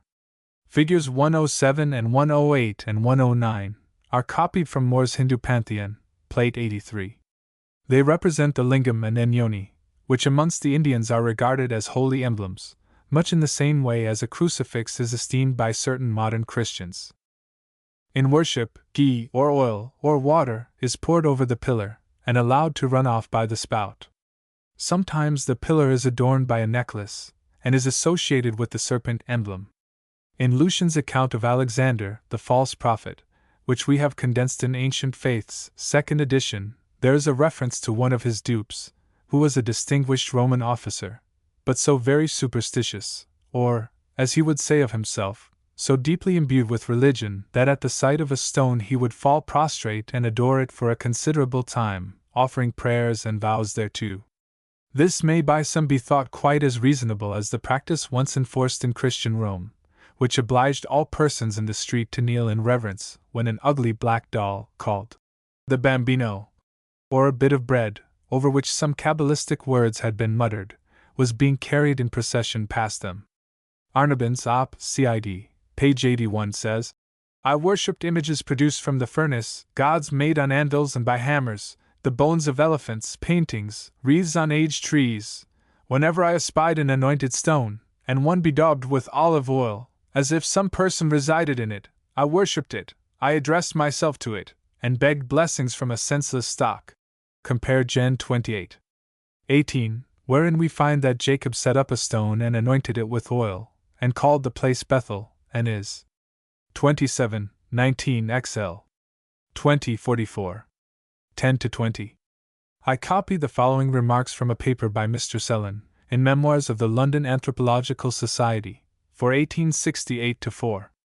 Speaking of Hindostan, he remarks, as every village has its temple, so every temple has its lingam, and these parochial lingams are usually from 2 to 3 feet in height, and rather broad at the base. Here the village girls, who are anxious for lovers or husbands, repair early in the morning. They make a lustration by sprinkling the god with water brought from the Ganges. They deck the linga with garlands of the sweet-smelling bilva flower. They perform the mudra, or gesticulation with the fingers, and reciting the prescribed mantras, or incantations, they rub themselves against the emblem, and entreat the deity to make them fruitful mothers of Pule Pulam, i.e., child fruit. This is the celebrated Linga Puja, during the performance of which the panchati, or 5 lamps, must be lighted, and the ganda, or bell, be frequently rung to scare away the evil demons. The mala, or rosary of 108 round beads, is also used in this puja. See also Moore's Hindu Pantheon, Plate 22, pages 68, 69, 70. Again, in the Dabistan, a work written in the Persian language, by a traveled Mahometan, about A. died in 1660, and translated by David Shea, for the Oriental Translation Fund of Great Britain and Ireland, 8 volumes, 8 vo. Allen and Company, Leadenhall Street, London. We read, Volume 2, pages 148 to 160. The belief of the section is that Shiva, that is, Mahadeva, who with little exception is the highest of deities and the greatest of the spirits, has a spouse whom they call Maya Sakti. With them the power of Mahadeva's wife, who is Bhavani, surpasses that of the husband. The zealous of this sect worship the Shiva Linga, although other Hindus also venerate it. Linga is called the virile organ, and they say, on behalf of this worship, that as men and all living beings derive their existence from it, adoration is duly bestowed upon it. As the Linga of Mahadeva, so do they venerate the Bhaga, that is, the female organ. A man very familiar with them gave the information that, according to their belief, the high altar, or principal place in a mosque of the Mussulmans, is an emblem of the Bhaga. Another man among them said that as the just named place emblems the Bhaga, the minar or turret of the mosque represents the Linga. The author then goes on to describe the practices of the sect, which may be summed up in the words, the most absolute freedom of love. Apropos of the Mahometan minaret and Christian church towers and spires, I may mention that Lucian describes the magnificent temple of the Syrian goddess as having 2 vast phalli before its main entrance, and how at certain seasons men ascended to their summit, and remained there some days, so as to utter from thence the prayers of the faithful. Figures 110 and 111, both from Moore, Plate 86, are forms of the arga, or sacred sacrificial cup, bowl, or basin, which represent the yoni, and some other things besides. See Moore, Hindu Pantheon, pages 898, 894. Figure 112. Copied from Rawlinson's Ancient Monarchies, Volume 1, page 176, symbolizes Ishtar, the Assyrian representative of Devi, Parvati, Isis, Astarte, Venus, and Mary. The Virgin and Child are to be found everywhere, even in ancient Mexico. Figure 118 is copied from Lajard, Sur le Culte de Venus, Plate 19, Figure 6, and represents the male and female as the sun and moon, thus identifying the symbolic sex of those luminaries. The legend in the Pahlavi characters has not been interpreted. Figure 114 is taken from a medieval woodcut, lent to me by my friend, Mr. John Newton, to whom I am indebted for the sight of, and the privilege to copy, many other figures. In it the Virgin Mary is seen as the Queen of Heaven, nursing her infant, and identified with the crescent moon, the emblem of virginity. Being before the sun, she almost eclipses its light. Than this, nothing could more completely identify the Christian mother and child with Isis and Horus, Ishtar, Venus, Juno, and a host of other pagan goddesses, who have been called Queen of Heaven, Queen of the Universe, Mother of God, Spouse of God, the Celestial Virgin, the Heavenly Peacemaker, etc. Figures 115 and 116 are common devices in papal churches and pagan symbolism. They are intended to indicate the sun and moon in conjunction, the union of the triad with the unit. I may notice, in passing, that Mr. Newton has showed to me some medieval woodcuts, in which the young unmarried women in a mixed assemblage were indicated by wearing upon their foreheads a crescent moon. Figure 117 is a Buddhist symbol, or rather a copy of Maitina Bodhisattva, from the monastery of Gopak, in the valley of Nepal. It is taken from Journal of Royal Asiatic Society, Volume 18, page 894. The horseshoe, like the vesica piscis of the Roman Church, indicates the yoni, the last, taken from some cow, mare, or donkey, being used in eastern parts where we now use their shoes, to keep off the evil eye. It is remarkable that some nations should use the female organ, or an effigy thereof, as a charm against ill luck, whilst others adopt the male symbol. In Ireland, as we have previously remarked, a female shamelessly exhibiting herself, and called Shellanagig, was to be seen in stone over the door of certain churches within the last century. From the resemblance in the shape of the horseshoe to the grove of the Assyrian worshippers, and from the man standing within it as the symbolic pine tree stands in the Mesopotamian Asherah, I think we may fairly conclude that the Indian, like the Shemitic emblem, typifies the union of the sexes, the androgyne creator. That some Buddhists have mingled sexuality with their ideas of religion may be seen in Plate 2 of Emil Schlagentweit's Atlas of Buddhism in Tibet, wherein Vajrasattva, the god above all, is represented as a male and female conjoined. Rays, as of the sun, pass from the group, and all are enclosed in an ornate oval, or horseshoe, like that in this figure. Few, however, but the initiated would recognize the nature of the group at first sight. I may also notice, in passing, that the goddess Daljang, AD 617-98, has the stigmata in her hands and feet, like those assigned to Jesus of Nazareth and Francis of Assisi. Figure 118 is a copy of the medal issued to pilgrims at the Shrine of the Virgin at Loreto. It was lent to me by Mr. Newton, but the engraver has omitted to make the face of the mother and child black, as the most ancient and renowned ones usually are. Instead of the explanation given in Ancient Faiths, Volume 2, page 262, of the adoption of a black skin for Mary and her son, D. Harkinville suggests that it represents night, the period during which the feminine creator is most propitious or attentive to her duties. It is unnecessary to contest the point, for almost every symbol has more interpretations given to it than one. I have sought in vain for even a plausible reason for the blackness of sacred virgins and children in certain papal shrines, which is compatible with decency and Christianity. It is clear that the matter will not bear the light. Figure 119 is from Lajard Op Sit, Plate 3, Figure 8. It represents the sun, moon, and a star, probably Venus. The legend is in Phoenician, and may be read LNBRB. Levy, in Siegel und Gemen, Breslau, 1869, reads the legend, Ukbo, but does not attempt to explain it.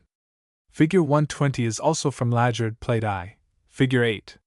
It represents an act of worship before the symbols of the male and female creators, arranged in 3 pairs. Above are the heavenly symbols of the sun and moon. Below are the male palm tree and the bard, identical in meaning with the sistrum, i.e., Virgo intacta. Next come the male emblem, the cone, and the female symbol, the lozenge or yoni. Figure 121 represents also a worshipper before the barred female symbol, surmounted by the 7-rayed star, emblem of the male potency, and of the sun or the heavens. It will be noticed, and the matter is significant, that the hand which is raised in adoration is exactly opposite the conjunction of the two. Compare this with Figure 95, where the female alone is the object of reverence. Lajard and others state that homage, such as is here depicted, is actually paid in some parts of Palestine and India to the living symbol, the worshipper on bended knees offering to it, la bouche inférieure, with or without a silent prayer, his food before he eats it. A corresponding homage is paid by female devotees to the masculine emblem of any very peculiarly holy fakir, one of whose peculiarities is that no amount of excitement stimulates the organ into what may be called creative energy. It has long been a problem how such a state of apathy is brought about, but modern observation has proved that it is by the habitual use of weights. Such homage is depicted in Picard's Religious Ceremonies of All the People in the World, original French edition, Plate 71.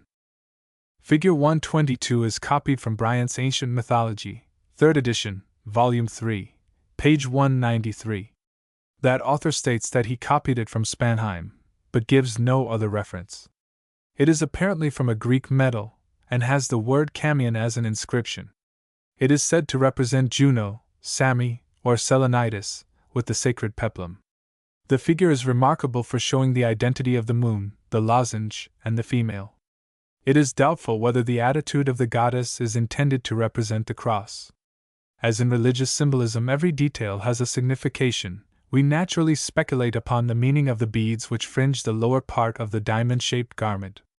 We have noticed in a previous article that the linga when worshipped was sometimes adorned with beads, which were the fruit of a tree sacred to Mahadeva, in the original of Figure 4, Plate 11. supra, the 4 arms of the cross have a series of beads depending from them. On a very ancient coin of Citium, a rosary of beads, with a cross, has been found arranged round a horseshoe form, and beads are common ornaments on Hindu divinities. They may only be used for decoration and without religious signification. If they have the last, I have not been able to discover it. Figure 128 is a composition taken from Bryant, Volume 4, page 286. The rock, the water, the crescent moon as an arc, and the dove hovering over it are all symbolical, but though the author of it is right in his grouping, it is clear that he is not aware of its full signification. The reader will readily gather their true meaning from our articles upon the ark and water, and from our remarks upon the dove in Ancient Faiths, 2nd edition. Figure 124 is copied from Maffei's Gem Antiche Figure 8, Volume 8, Plate XL. In the original, the figure upon the pillar is very conspicuously phallic, and the whole composition indicates what was associated with the worship of Priapus. This so-called god was regarded much in the same light as St.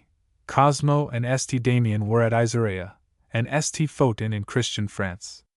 And it is not at all surprising that a church, which has deified or made saints of a spear and cloak, under the names Longinus and Amphibolus, should also adopt the god of the gardens, and consecrate him as an object for Christian worship, and give him an appropriate name and emblem. But the patron saint of Lampsacus was not really a deity, only a sort of saint, whose business it was to attend to certain parts. The idea of guardian angels was once common, see Matt 18:10, where we read that each child has a guardian in heaven, who looks after his infantile charge. As the pagan Hymen and Lucina attended upon weddings and parturitions, so the Christian Cosmo and Damien attended to spouses, and assisted in making them fruitful. To the last 2 were offered, by sterile wives, wax effigies of the part left out from the nude figure in our plate. To the heathen saint, we see a female votary offer quince leaves, equivalent to la feuille de sage, egg-shaped bread, apparently a cake, also an ass's head, whilst her attendant offers a pine cone. This amongst the Greeks was sacred to Cybele, as it was in Assyria to Astarte or Ishtar, the name given there to the mother of all saints. The basket contains apples and phalli, which may have been made of pastry. See Marshall's Epigrams B. 1469. This gem is valuable, inasmuch as it assists us to understand the signification of the pine cone offered to the grove, the equivalent of Le Verdure de Cyprus. The pillar and its base are curiously significant, and demonstrate how completely an artist can appear innocent, whilst to the initiated he unveils a mystery. Figures 125 and 126 and 127 are various contrivances for indicating decently that which it was generally thought religious to conceal, la bequile, o less instruments. Figure 128 represents the same subject. The cuts are grouped so as to show how the knobbed stick, le baton, becomes converted either into a bent rod, la verge, or a priestly crook, le baton pastoral. There is no doubt that the episcopal crozier is a presentable effigy of a very private and once highly venerated portion of the human frame, which was used in long bygone days by Etruscan augurs, when they mapped out the sky, prior to noticing the flight of birds. Perhaps we ought to be grateful to Popery for having consecrated to Christ what was so long used in that which divines call the service of the devil. Figures 129 and 130 and 131 are, like the preceding 4, copied from various antique gems. Figure 129 represents a steering or le timon, and is usually held in the hand of good fortune, or as moderns would say, Saint Luck, or Bond's fortunes. Figure 180 is emblematic of Cupid, or Saint Desire. It is synonymous with le dard, or la pique. Figure 131 is a form less common in gems. It represents the hammer, le marteau que frappe l'enclume et forge les enfants.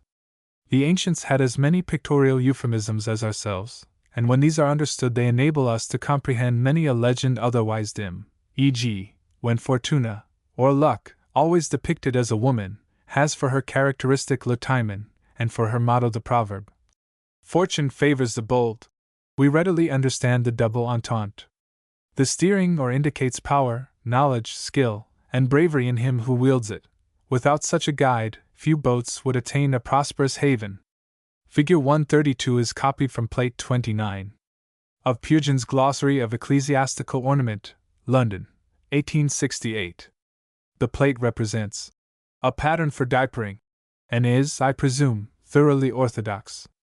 It consists of the double triangle, see figures 20 and 80 and 81 and 82, pages 82, 88, the emblems of Shiva and Parvati, the male and female, of Rimmon the pomegranate, the emblem of the womb, which is seen to be full of seed through the vesica piscis, la fonte, or la porte de la vie.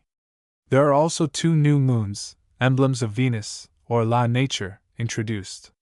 The crown above the pomegranate represents the triad, and the number 4, whilst in the original the group which we copy is surrounded by various forms of the triad, all of which are as characteristic of man as Rimmon is of woman. There are also circles enclosing the triad, analogous to other symbols common in Hindustan. Figure 133 is copied from Moore's Hindu Pantheon Pi. 9, Figure 8. It represents Bhavani, Maya, Devi, Lakshmi, or Kamala, one of the many forms given to female nature. She bears in one hand the lotus, emblem of self-fructification, in other similar figures an effigy of the phallus is placed, whilst in the other she holds her infant Krishna, or Vishnu. Such groups are as common in India as in Italy, in pagan temples as in Christian churches. The idea of the mother and child is pictured in every ancient country of whose art any remains exist. Figure 184 is taken from Plate 24, Figure 1, of Moore's Hindu Pantheon. It represents a subject often depicted by the Hindus and the Greeks, viz., androgynism, the union of the male and female creators. The technical word is ardhanari. The male on the right side bears the emblems of Shiva or Mahadeva, the female on the left those of Parvati or Sakti. The bull and lioness are emblematic of the masculine and feminine powers. The mark on the temple indicates the union of the two. An aureole is seen around the head, as in modern pictures of saints. In this drawing the Ganges rises from the male, the idea being that the stream from Mahadeva is as copious and fertilizing as that mighty river. The metaphor here depicted is common in the East, and is precisely the same as that quoted in number 24. 7, and also from some lost Hebrew book in John 7:38. It will be noticed that the Hindus express androgyny quite as conspicuously, but generally much less indelicately, than the Grecian artists. Figure 135 is a common Egyptian emblem, said to signify eternity, but in truth it has another meaning. The serpent and the ring indicate El Andui and El Ano. The tail of the animal, which the mouth appears to swallow, is La Queue dans la bouche. The symbol resembles the crux ansata in its signification, and imports that life upon the earth is rendered perpetual by means of the union of the sexes. A ring, or circle, is one of the symbols of Venus, who carries indifferently this, or the triad emblem of the male. See Maffei's Gem, Volume 3, page 1, Plate 8. Figure 136 is the vesica piscis, or fish's bladder, the emblem of woman and of the Virgin, as may be seen in the 2 following woodcuts.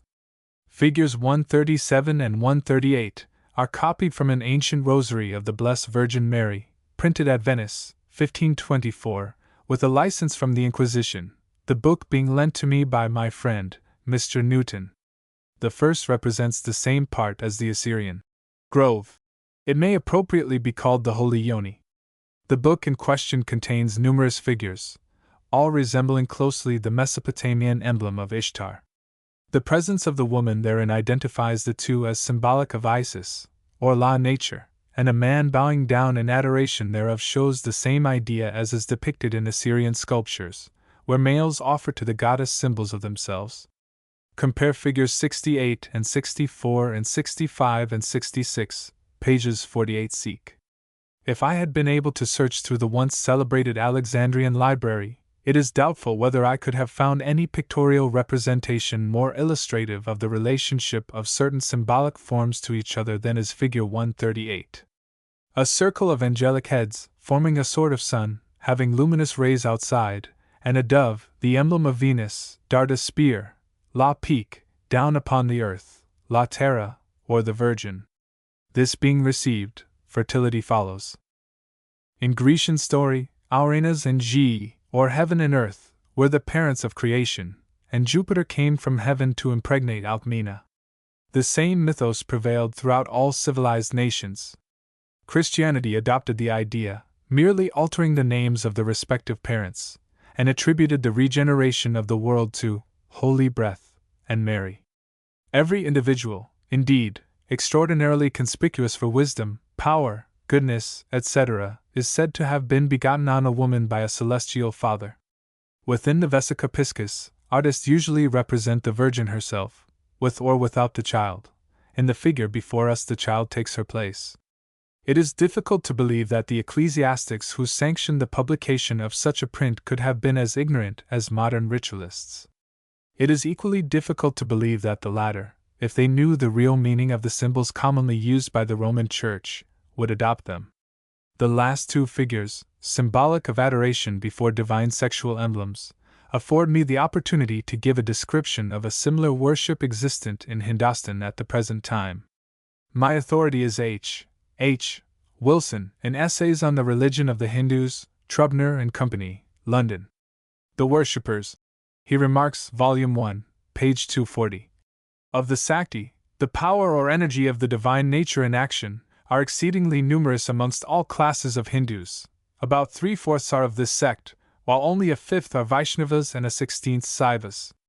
This active energy is personified, and the form with which it is invested depends upon the bias of the individuals.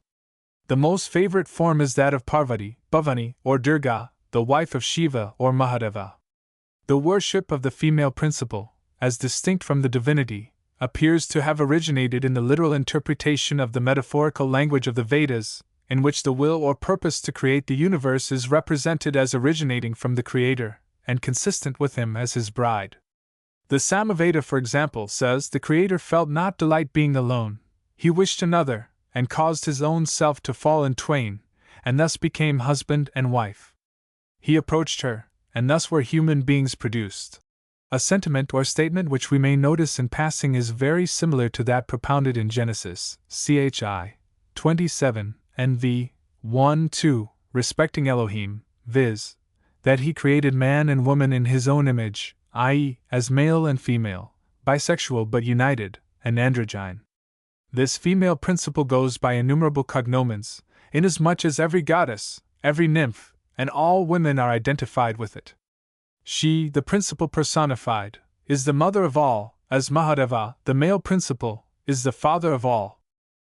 The homage rendered to the Sakti may be done before an image of any goddess, Prakriti, Lakshmi, Bhavani, Durga, Maya, Parvati, or Devi, just in the same way as Romanists may pray to a local Mary or any other. But in accordance with the weakness of human nature, there are many who consider it right to pay their devotions to the thing itself rather than to an abstraction. In this form of worship 6 elements are required: flesh, fish, wine, women, gesticulations and mantras which consist of various unmeaning monosyllabic combinations of letters of great imaginary efficacy. The ceremonies are mostly gone through in a mixed society, the Sakti being personified by a naked female, to whom meat and wine are offered and then distributed amongst the company. These eat and drink alternately with gesticulations and mantras, and when the religious part of the business is over, the males and females rush together and indulge in a wild orgy. This ceremony is entitled the Sri Chakra or Pranabhishekaka, the ring or full initiation. In a note apparently by the editor, Dr. Rost, a full account is given in Sanskrit of the Sakti Sadhana, as they are prescribed in the Devi Rahasya, a section of the Rudra Yamala, so as to prove to his readers that the Sri Chakra is performed under a religious prescription. We learn that the woman should be an actress, dancing girl, a courtesan, washerwoman, barber's wife, flower girl, milkmaid, or a female devotee. The ceremony is to take place at midnight with 8, 9, or 11 couples. At first there are sundry mantras said, then the female is disrobed, but richly ornamented, and is placed on the left of a circle, chakra, described for the purpose, and after sundry gesticulations, mantras, and formulas she is purified by being sprinkled over with wine. If a novice, the girl has the radical mantra whispered thrice in her ear. Feasting then follows, lest Venus should languish in the absence of Ceres and Bacchus, and now, when the veins are full of rich blood, the actors are urged to do what desire dictates. but never to be so carried away by their zeal as to neglect the holy mantras appropriate to every act and to every stage thereof. It is natural that such a religion should be popular, especially amongst the young of both sexes. Figures 139 to 158 are copied from More's Hindu pantheon. They are sectarial marks in India, and are usually traced on the forehead. Many resemble what are known as Mason's marks, i.e., designs found on tooled stones, in various ancient edifices, like our own trademarks. They are introduced here to illustrate the various designs employed to indicate the union of the Trinity with the unity, and the numerous forms representative of law nature. A priori, it appears absurd to suppose that the eye could ever have been symbolical of anything but sight, but the mythos of Indra, given in Ancient Faiths, 2nd edition, Volume N, page 649, and page 7 supra, proves that it has another, and a hidden meaning. These figures are alike emblematic of the Trinity, the Virgin, and the 4. Figure 154 is from Pagan, Plate V, Figure 3. It is the outline of a pectoral ornament worn by some Roman ecclesiastic in Italy, died in 1400.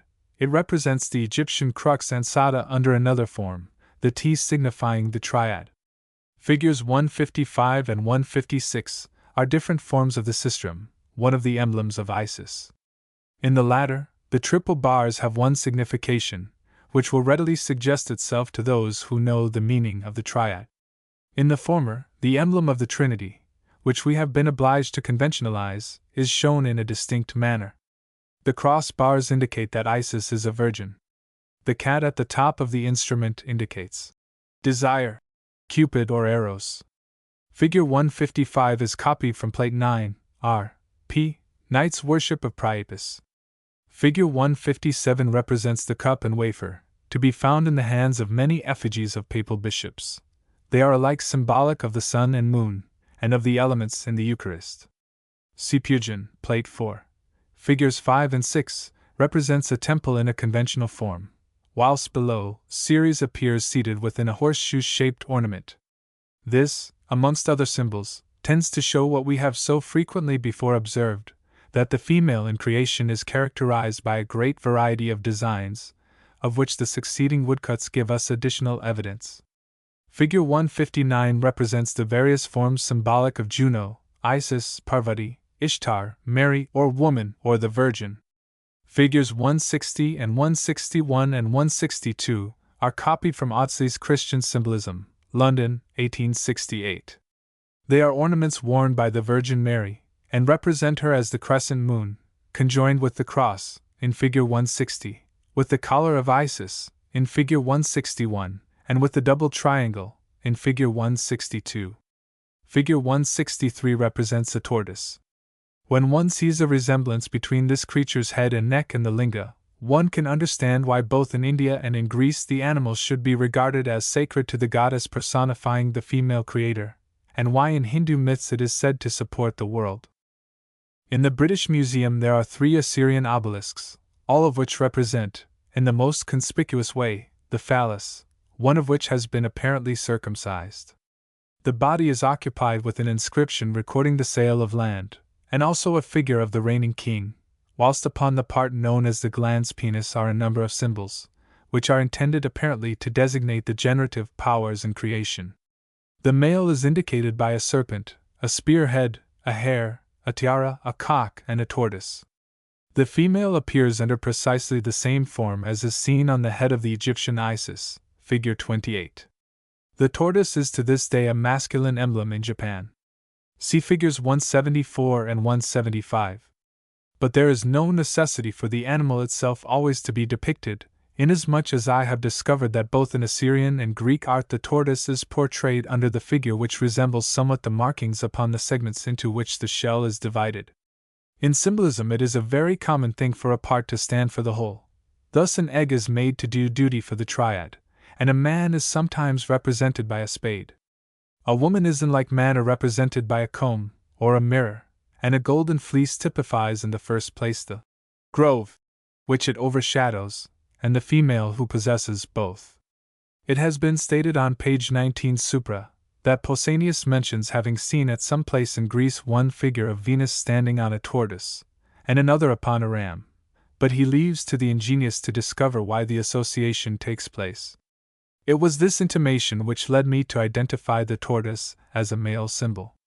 Any person who has ever watched this creature in repose, and seen the action of the head and neck when the quadruped is excited, will recognize why the animal is dear to the goddess of amorous delight, and that which it may remind her of. In like manner, those who are familiar with the ram will know that it is remarkable for persistent and excessive vigor.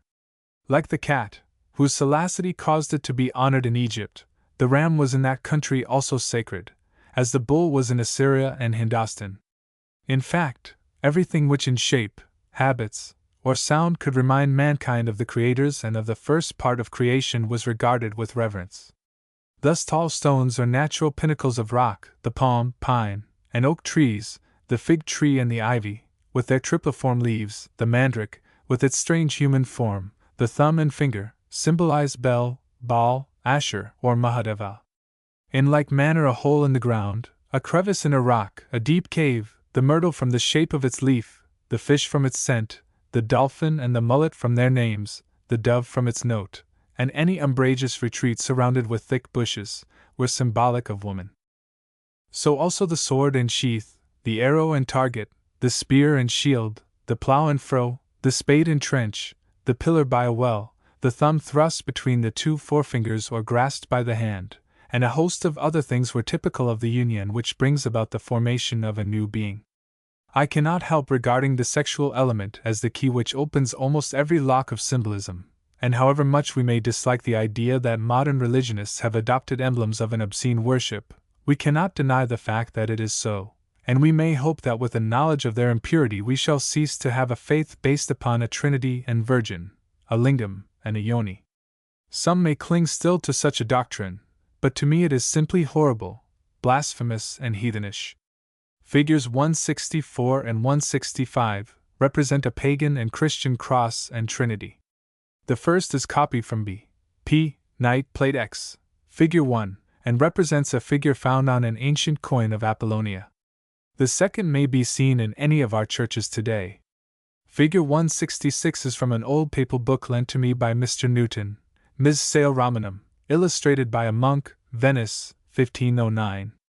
It represents a confessor of the Roman Church, who wears the crux ansata, the Egyptian symbol of life, the emblem of the four creators, in the place of the usual pallium. It is remarkable that a Christian church should have adopted so many pagan symbols as Rome has done. Figure 167 is copied from a small bronze figure in the Mayer collection in the Free Museum, Liverpool. It represents the feminine creator holding a well-marked lingam in her hand, and is this emblematic of the four, or the Trinity, and the Virgin. Figure 168 represents two Egyptian deities in worship before an emblem of the male, which closely resembles an Irish round tower. Figure 169 represents the modern pallium worn by Roman priests. It represents the ancient sistrum of Isis, and the yoni of the Hindus. It is symbolic of the celestial Virgin, and the unit in the creative four. When donned by a Christian priest, he resembles the pagan male worshippers, who wore a female dress when they ministered before the altar or shrine of a goddess. Possibly the Hebrew ephod was of this form and nature. Figure 170 is a copy of an ancient pallium, worn by papal ecclesiastics 3 or 4 centuries ago. It is the old Egyptian symbol described above. Its common name is crux ansata, or the cross with a handle. Figure 171 is the alba worn by Roman and other ecclesiastics when officiating at Mass, etc. It is simply a copy of the chemise ordinarily worn by women as an undergarment. Figure 172 represents the shamble worn by papal hierarchs. It is copied from Pugin's glossary, etc. Its form is that of the vesica piscis, one of the most common emblems of the yoni. It is adorned by the triad. When worn by the priest, he forms the male element, and with the chasuble completes the sacred four. When worshipping the ancient goddesses, whom Mary has displaced, the officiating ministers clothe themselves in feminine attire. Hence the use of the chemise, etc. Even the tonsured head, adopted from the priests of the Egyptian Isis, represents LNO. So that on head, shoulders, breast and body, We may see on Christian priests the relics of the worship of Venus and the adoration of woman. How horrible all this would sound if, instead of using veiled language, we had employed vulgar words. The idea of a man adorning himself, when ministering before God and the people, with the effigies of those parts which nature as well as civilization teaches us to conceal, would be simply disgusting, but when all is said to be mysterious and connected with hidden signification, almost everybody tolerates and many eulogize or admire it. Appendix: The Assyrian, Grove, and Other Emblems. By John Newton, MRCS. The study of sacred symbols is as yet in its infancy. It has hitherto been almost ignored by sacerdotal historians, and thus a rich mine of knowledge on the most interesting of all subjects, the history of the religious idea in man, remains comparatively unexplored. The topic has a twofold interest, for it equally applies to the present and the past. As nothing on earth is more conservative than religion, we have still a world of symbolism existing amongst us which is far older than our sects and books, our creeds and articles, a relic of a forgotten, prehistoric past. Untold ages before writing was invented, it is believed that men attempted to express their ideas in visible forms. Yet how can a savage, who is unable to count his fingers up to 5, and has no idea of abstract number, apart from things, whose habits and thoughts are of the earth, earthy, form a conception of the high and holy one who inhabiteth eternity? Even under the highest forms of ancient civilization, abundant proofs exist that the imagination of men, brooding over the idea of the unseen and the infinite, were bounded by the things which were presented in their daily experience, and which most moved their passions, hopes, and fears. Through these, then, they attempted to embody such religious ideas as they felt. They could not teach others without visible symbols to assist their conceptions, and emblems were rather crutches for the halting than wings to help the healthy to soar. Mankind in all ages has clung to the visible and tangible. The people care little for the abstract and unseen. The Israelites preferred a calf of gold to the invisible Jehovah, and sensuous forms of worship still fascinate the multitude. Whilst studying a collection of symbols, gathered from many climes and ages, such as this volume presents, I feel sure that every intelligent student will have asked himself more than once, is there not some key which unlocks these enigmas, some grand idea which runs through them all, connecting them like a string of beads? I believe that there is, and that it is not far to seek. What do men desire and long for most? Life. Skin for skin, all that a man hath will he give for his life, is a saying as true now as in the days of Job. Give me back my youth, and I will give you all I possess, was said by the aged Voltaire to his physician. And our poet laureate has sung. But we must add, as necessarily contained in the idea of life in its highest sense, those things which make life desirable. This fullness of life has been the summum bonum, the highest good, which mankind has sighed for in every age and clime. For this the alchemist toiled, not to advance chemistry, but to discover the elixir of life and the philosopher's stone. But what nature refused to science, the gods, it was believed, would surely give to the pious. And the glorious prize referred to has been promised by every religion. I am come that they might have life, and that they might have it more abundantly. Life is the reward which has been promised under every system, including that of the founder of Christianity. A tree of life stood in the midst of that paradise which is described in the book of Genesis, and when the first human couple disobeyed their Maker's command, they were punished by being cut off from the perennial fount of vitality, lest they should eat its fruit and thus live forever. And in a second paradise, which is promised to the blessed by the author of the book of Revelation, a tree of life shall stand once more, for the healing of the nations. To the good man is promised, in the Hebrew Scriptures, long life, prosperity, and a numerous offspring. Thy youth is renewed like the eagles. *PSC. 5. In the wondrous theology of ancient Egypt, which at length is open to us, the ritual of the dead celebrates the mystical reconstruction of the body of the deceased, whose parts are to be reunited, as those of Osiris were by Isis. The trials are recorded through which the deceased passes, and by which all remaining stains of corruption are wiped away, and the record ends when the defunct is born again glorious, like that sun which typified the Egyptian resurrection, ****. In the ancient mythology of India, it is recounted that of old the gods in council united together to procure, by one supreme effort, the Amrita cup of immortality, which, after the success of their scheme, they partake of with their worshippers. Even for the Buddhist, his cold, atheistical creed promises a nirvana, an escape from the horrors of metempsychosis, a haven of eternal calm, where there shall be no more death, either sorrow nor crying, neither shall there be any more pain, for the former things are passed away, there the weary be at rest. Rev 21. 4 Job 3. 17. This idea of tranquility is in striking contrast to the heaven promised by the religion of the north of Europe, which was the one most congenial to a people whose delight was in conquest and battle. Those who had led a life of heroism, or perished bravely in fight, ascended to Valhalla, and the eternal manhood which awaited them there was to be passed in scenes that were rapture to the imagination of a Dane or a Saxon. Every day in that abode of bliss was to be spent in furious conflict, in the struggle of armies and the cleaving of shields. But at evening the conflict was to cease, every wound to be suddenly healed. Then the contending warriors were to sit down to a banquet, where, attended by lovely maidens, they could feast on the exhaustless flesh of the boar Saramir, and drink huge draughts of mead from the skulls of those enemies who had not attained to the glories of Valhalla. The paradise promised to the faithful by Muhammad is full of sensuous delights. The Arabian prophet dwells with rapture on its gardens and palaces, its rivers and bowers. 72 Houris, or black-eyed girls, rejoicing in beauty and ever-blooming youth, will be created for the use of the meanest believer. A moment of pleasure will be prolonged to 1,000 years, and his powers will be increased 100-fold to render him worthy of his felicity.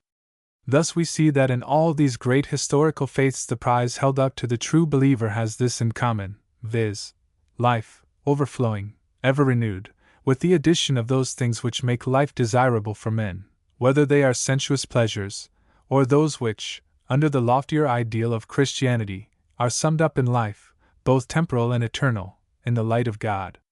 Such being the case, we might anticipate that the symbols of every religion would reproduce, in some shape or other, the ideal which is common to all. The earliest and rudest faiths were content with gross and simple emblems of life. In the later and more refined forms of worship, the ruder types were highly conventionalized, and replaced by a more intricate and less obvious symbolism. We proceed now to investigate the more primitive emblems. The origin of life is, even to us, with all our lights, as great a mystery as it was to the ancients. To the primitive races of mankind the formation of a new being appeared to be a constant miracle, and men very naturally used as tokens of life, and even worshipped, those objects or organs by which the miracle appeared to be wrought. Thus, the glorious sun, that God of this world, the source of life and light to our earth, was early adored, and an effigy thereof used as a symbol. Mankind watched with rapture its rays gain strength daily in the spring, until the golden glories of midsummer had arrived, when the earth was bathed during the longest days in his beams, which ripened the fruits that his returning course had started into life. When the sun once more began its course downwards to the winter solstice, his votaries sorrowed, for he seemed to sicken and grow paler at the advent of December, when his rays scarcely reached the earth, and all nature, benumbed and cold, sunk into a death-like sleep. Hence feasts and fasts were instituted to mark the commencement of the various phases of the solar year, which have continued from the earliest known period, under various names, to our own times. The daily disappearance and the subsequent rise of the sun appeared to many of the ancients as a true resurrection. Thus, while the East came to be regarded as the source of light and warmth, happiness and glory, the West was associated with darkness and chill, decay and death. This led to the common custom of burying the dead so as to face the east when they rose again, and of building temples and shrines with an opening towards the east. To effect this, Vitruvius, 2,000 years ago, gave precise rules, which are still followed by Christian architects. Sun worship was spread all over the ancient world. It mingled with other faiths and assumed many forms. Of the elements, fire was naturally chosen as its earthly symbol.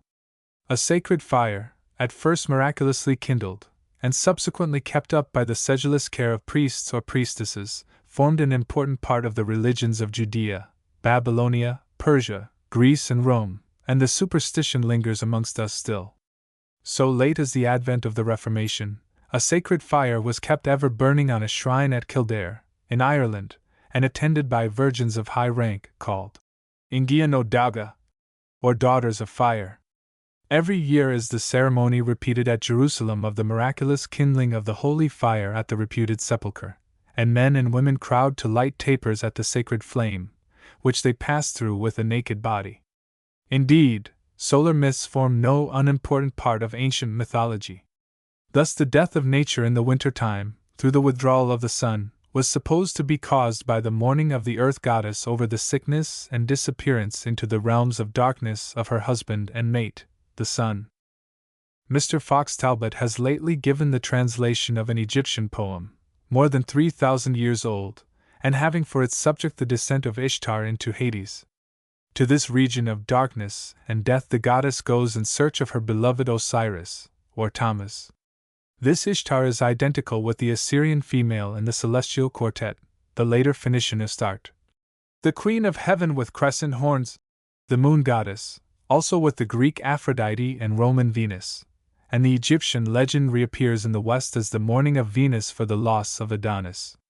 Again, the fable of Ceres mourning the death of her daughter Proserpine is another sun myth. The Roman Ceres was the Greek Mother Earth, who through the winter time wanders inconsolable. Persephone, her daughter, is the vegetable world, whose seeds or roots lie concealed underground in the darkness of winter. These, when spring comes with its brightness, bud forth and dwell in the realms of light during a part of the year, and provide ample nourishment for men and animals with their fruits. The sun, being the active fructifying cause in nature, was generally regarded as male. Thus, in the Jewish scriptures, he is compared to a bridegroom coming out of his chamber. PS 19. 5, i.e., as a man full of generative, procreative vigor. The moon and the earth, being receptive, were naturally regarded as female. At the vernal equinox, the ancients celebrated the bridal of the sun and the earth. Yet, inasmuch as the orbs of heaven and the face of nature remain the same from year to year, and perpetually renew light and life, themselves remaining fresh in vigor and unharmed by age, the ancients conceived the bride and mate of the sun god as continuing ever virgin. Again, as the ancient month was always reckoned by the interval between one new moon and the next, an interval which also marks a certain recurring event in women, that ceases at once on the occurrence of pregnancy, the lunar crescent became a symbol of virginity, and as such adorns the brow of the Greek Artemis and Roman Diana. This was used as a talisman at a very remote period, and was fixed over the doors of the early lake dwellers in Switzerland, like the horseshoe is to modern sideposts. With the sun and moon were often associated the 5 visible planets, forming a sacred 7, a figure which is continually cropping up in religious emblems. So much for the great cosmic symbols of life. But the primitive races of mankind found others nearer home, and still more suggestive, the generative parts in the 2 sexes, by the union of which all animated life, and mankind, the most interesting of all to human beings, appeared to be created. This reverence for, or worship of, the organs of generation has been traced to a very early period in the history of the human race. In a bone cave recently excavated near Venice, and beneath its 10 feet of stalagmite, were found bones of animals, flint implements, a bone needle, and a phallus in baked clay. And if we turn to those savage tribes who still reproduce for us the prehistoric past, this form of religious symbolism meets as everywhere. In Dahomey, beyond the Ashantis, it is, according to Captain Barton, most uncomfortably prominent. In every street of their settlements are priapic figures. The tree of life is anointed with palm oil, which drips into a pot or shard placed below it, and the would-be mother of children prays before the image that the great god Legba would make her fertile. Burton tells us that he peeped into an Egba temple or lodge, and found it a building with 3 courts, of which the innermost was a sort of holy of holies. Its doors had carvings on them of a leopard, a fish, a serpent, and a land tortoise. The first 2 of these are female symbols, the 2 latter emblems of the male. There were also 2 rude figures representing their god Obatala, the deity of life, who is worshipped under 2 forms, a male and a female. Opposite to these was the male symbol or phallus, conjoined in coitu with the female emblem. Duchaila met with some tribes in Africa who adore the female only. His guide, he informs us, carried a hideous little image of wood with him, and at every meal he would take the little fetish out of his pocket and pour a libation over its feet before he would drink himself. We know that a similar superstition prevailed in Ireland long after the advent of Christianity.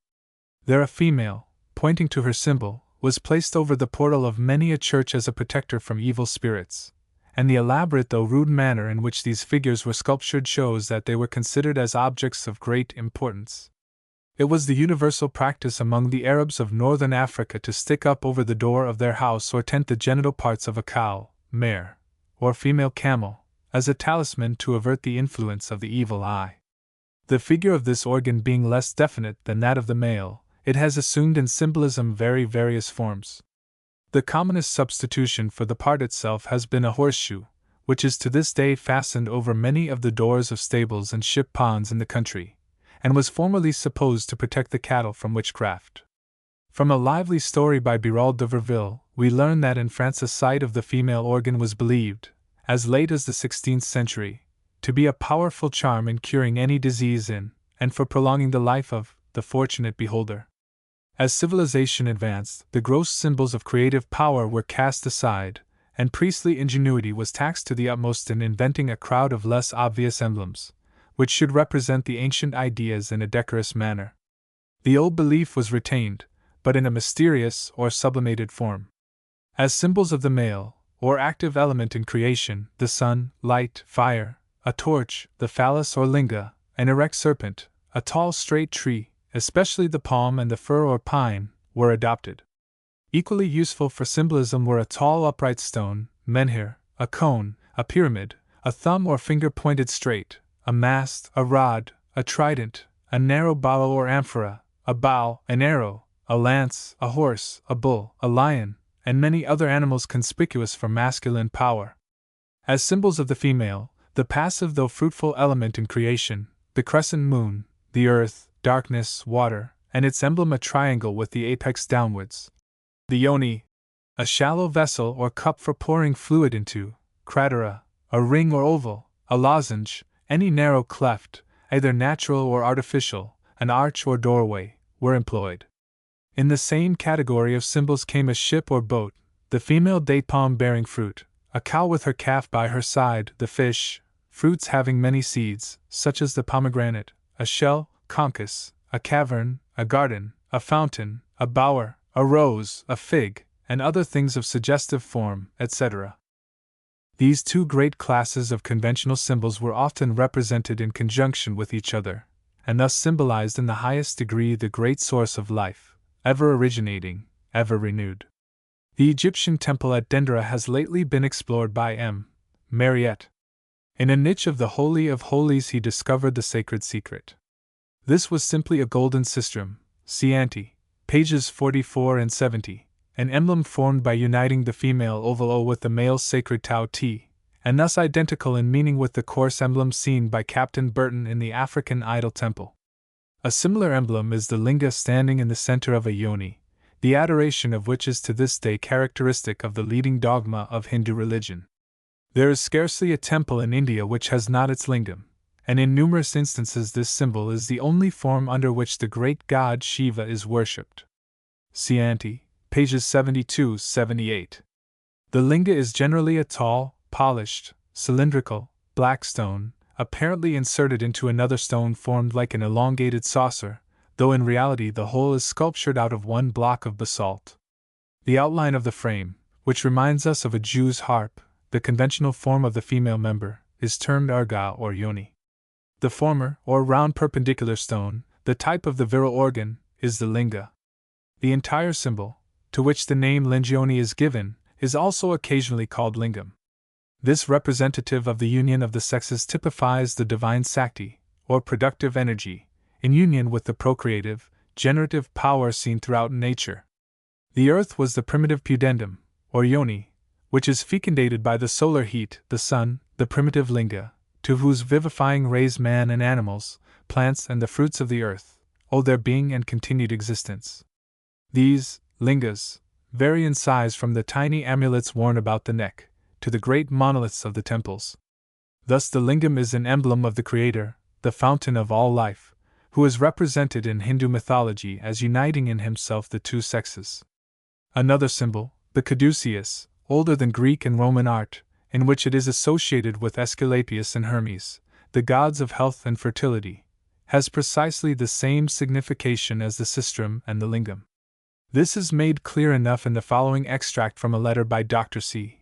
E. Balfour, published in Ferguson's Tree and Serpent Worship, 1878.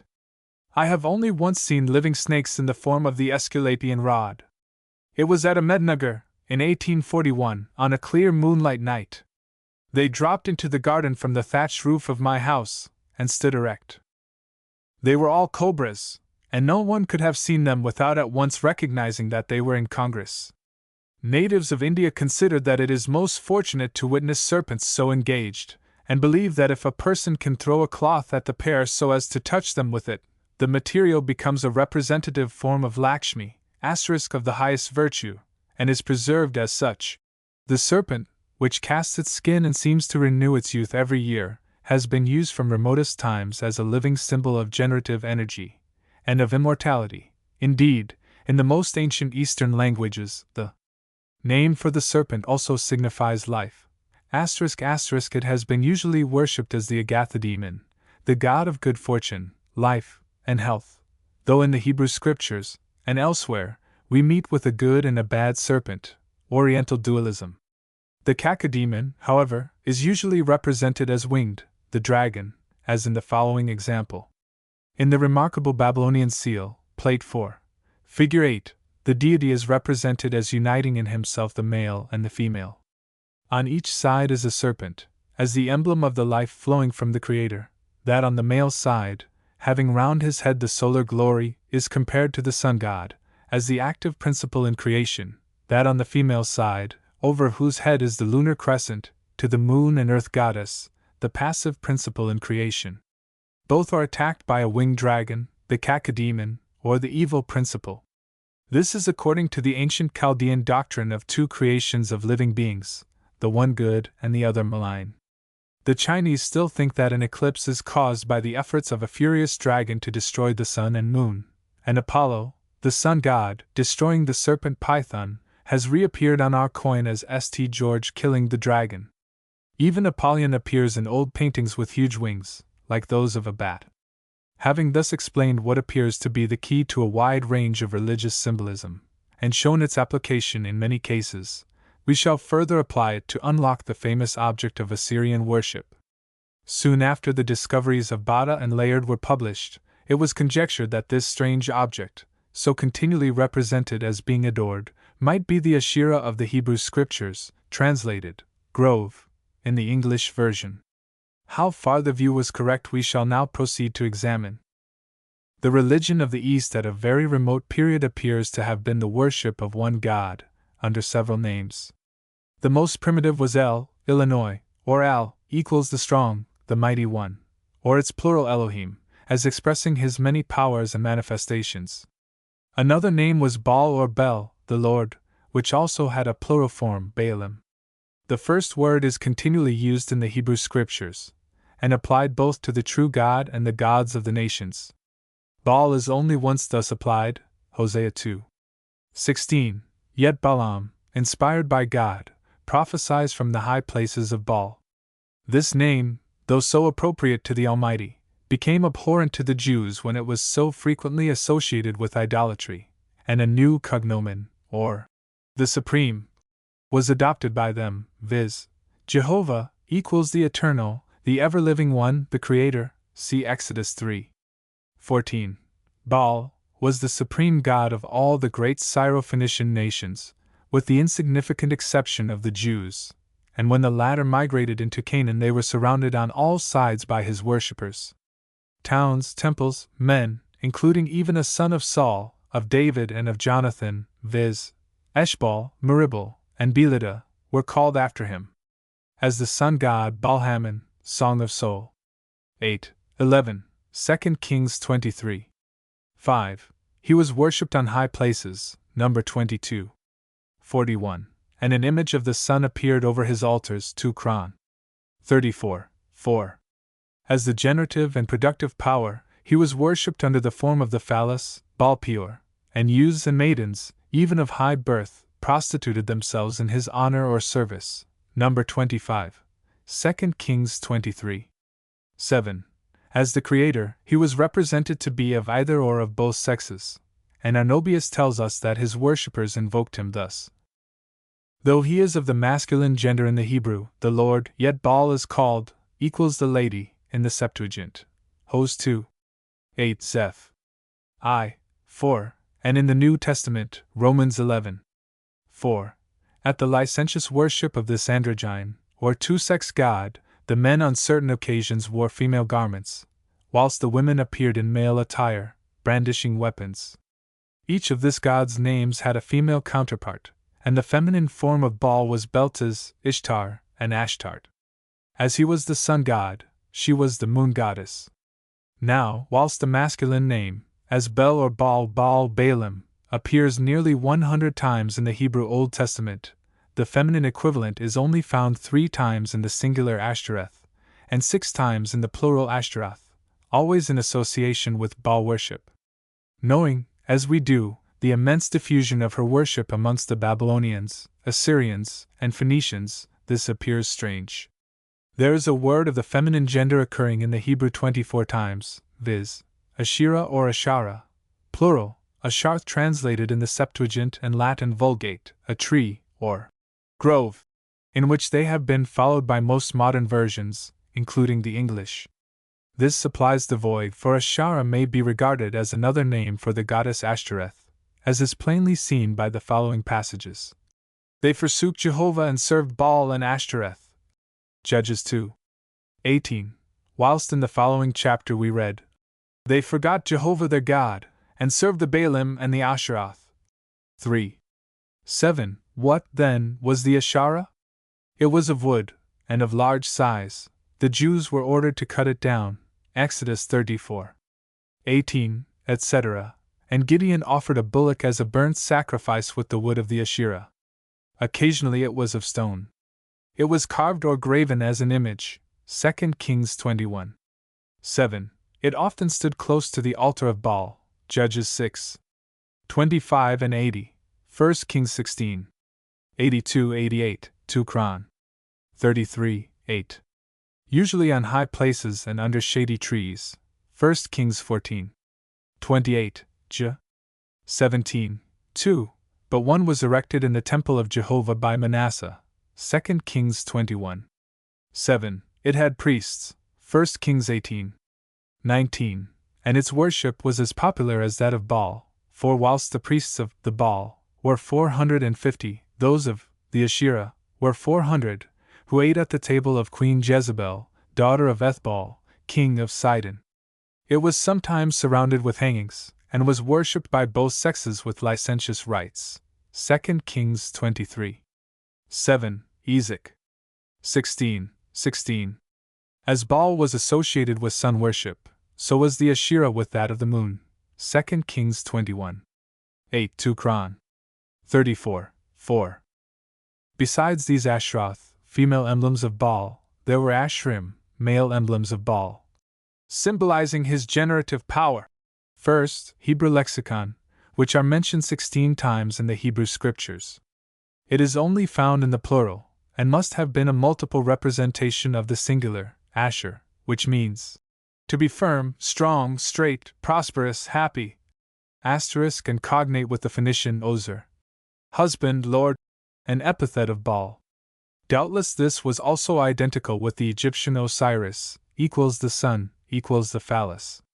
He was said to have suffered death like the sun, and Plutarch tells us that Isis, unable to discover all the remains of her husband, consecrated the phallus as his representative. Thus, the Asherim were male symbols used in Baal worship, and sometimes consisted of multiple phalli, of which the branch carried by an Assyrian priest, in Plate 3. Figure 4, is a conventional form. They were then counterparts of the multimamia of Greek and Roman worship. Asterisk this is confirmed by a curious passage, 1 Kings 15. 13, repeated 2 Chron. 15, 16. We learn 14. 28 that the Jews, under Rehoboam, son of Solomon, having lapsed into idolatry, had built them high places, images, and asherim, groves, a.v. on every high hill, and under every green tree, and that there were also consecrated ones, Sodomites, a.v. in the land. But Asa, his brother, on succeeding to the throne, swept away all these things, and 15. 18. Deposed the queen mother, Maachah, because she had made a Mephibosheth to an Asherah, an idol in a grove. A.v. Mephibosheth is rendered by the Vulgate simulacrum priapi. The word is derived from palates. To be broken, terrified, or the cognate palash, to break or go through, to open up a way. A word or root found in the Hebrew, Phoenician, Syriac, and Ethiopi. Doubtless the Greek, phallus, was hence derived, since it has no independent meaning in Greek, and Herodotus and Diodorus expressly assert that the chief gods of Greece and their mysteries, especially the Dionysiac or Bacchic revels, in which the phallus was carried in procession, were derived from the East. Compare also the Latin pales, English pale, pole, equals maypole. A similar word, with a corresponding meaning, exists in the Sanskrit. Thus, then, according to the Hebrew scriptures, there were two chief symbols used in the worship of Baal, one male, the other female. See figures 15 and 16. We can now look upon the very symbols themselves, which were so used, perhaps the most remarkable in existence. It is well known that the Chaldeans, from whom all other nations derived their religion, astronomy, and science, gave the name of Bel or Baal to their chief god. In the most ancient inscription yet deciphered, written in the Babylonian and Akkadian languages, a king rules by the favor of Bel. Another name for Baal is Asur or Asher, from whom Assyria is named. In the cuneiform inscriptions of Sennacherib, the great king of Assyria, Nineveh is called the city of Bel, and the city beloved by Ishtar. In another inscription he says of the king of Egypt, the terror of Ashur and Ishtar overcame him, and he fled. Assurbanipal thus commences his annals. The great warrior, the delight of Assur and Ishtar, the royal offspring am I. In a cuneiform inscription of Nebuchadnezzar we read, Nineveh the city, the delight of Ishtar, wife of Bel. Again, Beltis, the consort of Bel. Assur and Beltis, the gods of Assyria. Thus we see that Baal and Bel were identical with Assur and Ashur. Doubtless, then, Asherah is the last name with the feminine termination, as Ish equals man, Isha equals woman, and is identical with Ishtar, Ashtaroth, Astarte, and Beltis. The Septuagint has rendered Asherah by Astarte in 2 Chron. 15, 16, and the Vulgate by Astaroth in Judges 3. 7. Herodotus described BC 450 the great temple of Belus at Babylon, and its 7 stages dedicated to the sun, moon, and planets, on the top of which was the shrine. This contained no statue, but there was a golden couch, upon which a chosen female lay, and was nightly visited by the god. Now, therefore, that the palaces of the Assyrian kings, and their chambers of imagery, have been by great good fortune laid open to us, we might expect to discover the long-lost symbolism of Baal worship. And so we have. To commence with the simplest. The ashram is seen as the mystic palm tree, the tree of life, figure 99, the phallic pillar putting forth branches like flames, figure 65, and the tree with 7 phalloid branches, so common on Assyrian and Babylonian seals, plate 17, figure 4. See also the remarkable Syrian medals, plate 17, figure 2, on which is represented Baal as the sun god, holding the bow, and surrounded by phalli. Or, least conventional of all, the simple phallus, of which there are 2 remarkable specimens in the British Museum. Each of these is about 2.5 feet high, and once guarded the bounds of an estate. Among the Greeks and Romans, boundaries were also marked by a phallic statue of Hermes, the god of fertility. These Assyrian emblems have doubtless often been honored with rural sacrifice. Themselves the most expressive symbol of life, they are also covered with its conventional emblems. A back view of one is given, figure 174. The body is mainly occupied with a full-length portrait of the great king. For as the Assyrians represented the deity, the source of all life, by the phallus, so the monarch was the god of this lower world, the incarnation of God on earth. He was the source of life to the empire, and as such was addressed. O king, live forever! Dan. v. 10. He, like the gods, never dies. Le roi est mort, vive le roi! The ensigns of royalty were also those of the creator god. Accordingly, his garments and crown are embroidered with that sacred emblem, the Asherah. He bears the strung bow and arrows, emblems of virile power, borne afterwards by the sun god Apollo, and the western son of Venus. An erect serpent occupies the other side, and ends with forky tongue near the orifice. The glans is covered with symbols. On the summit is a triad of sun emblems. Beneath are 3 altars, over 2 of which are the gland-shaped caps, covered with bull's horns, always worn by the Assyrian guardian angels, and intense emblems of the male potency. For in ancient symbolism, a part of a symbol stands for the whole, as here, the horns represent the bull, and the glands the phallus. Above the 3rd altar is a tortoise, whose protruded head and neck reminded the initiated of the phallus, and the altars are covered with a pattern drawn from the tortoise scales. We have, besides, a vase with a rod inserted, emblem of sexual union, and a cock, with wings and plumage ruffled, running after a hen in amorous heat. The glance only of the other is copied. Figure 175. At the top are the sun symbols, as before. Beneath is the horseshoe-like headdress of Isis, and there are 2 altars marked with the tortoise emblem in front. Over both rises the erect serpent, and upon one lies the head of an arrow or a dart, both male symbols. The Miflet Seth which Queen Macha placed in or near the Asherah probably resembled these Assyrian phalli, or the Ashrim. And now we come to the Asherah, a much more complex and difficult symbol than any other which we have named.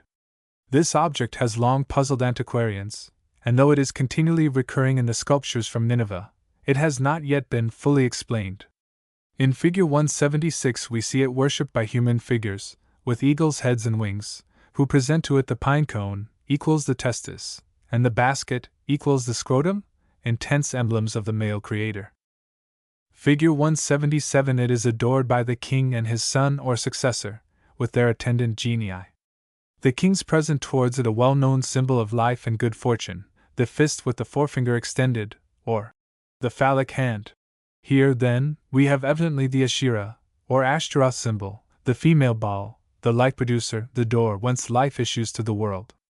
As such the goddess is here symbolized as an arched doorway. In the Phoenician alphabet, the 4th letter, Daleth, equals a door, has the shape of a tent door, as on the Moabite stone, A, and also in the Greek, but another form, perhaps as ancient, is D, which, when placed in its proper position, would be the very form of the Asherah. Asterisk in the plural, this word stands for the labia pudendi, because it shut not up the doors of the womb. Job 3. 10. Asterisk we infer from Numbers 25. 6-8, that in the rites of Baal-peor, the Kadeshath, or women devoted to the god, offered themselves to his worshippers each in a peculiar bower or small arch tent, called a kuba.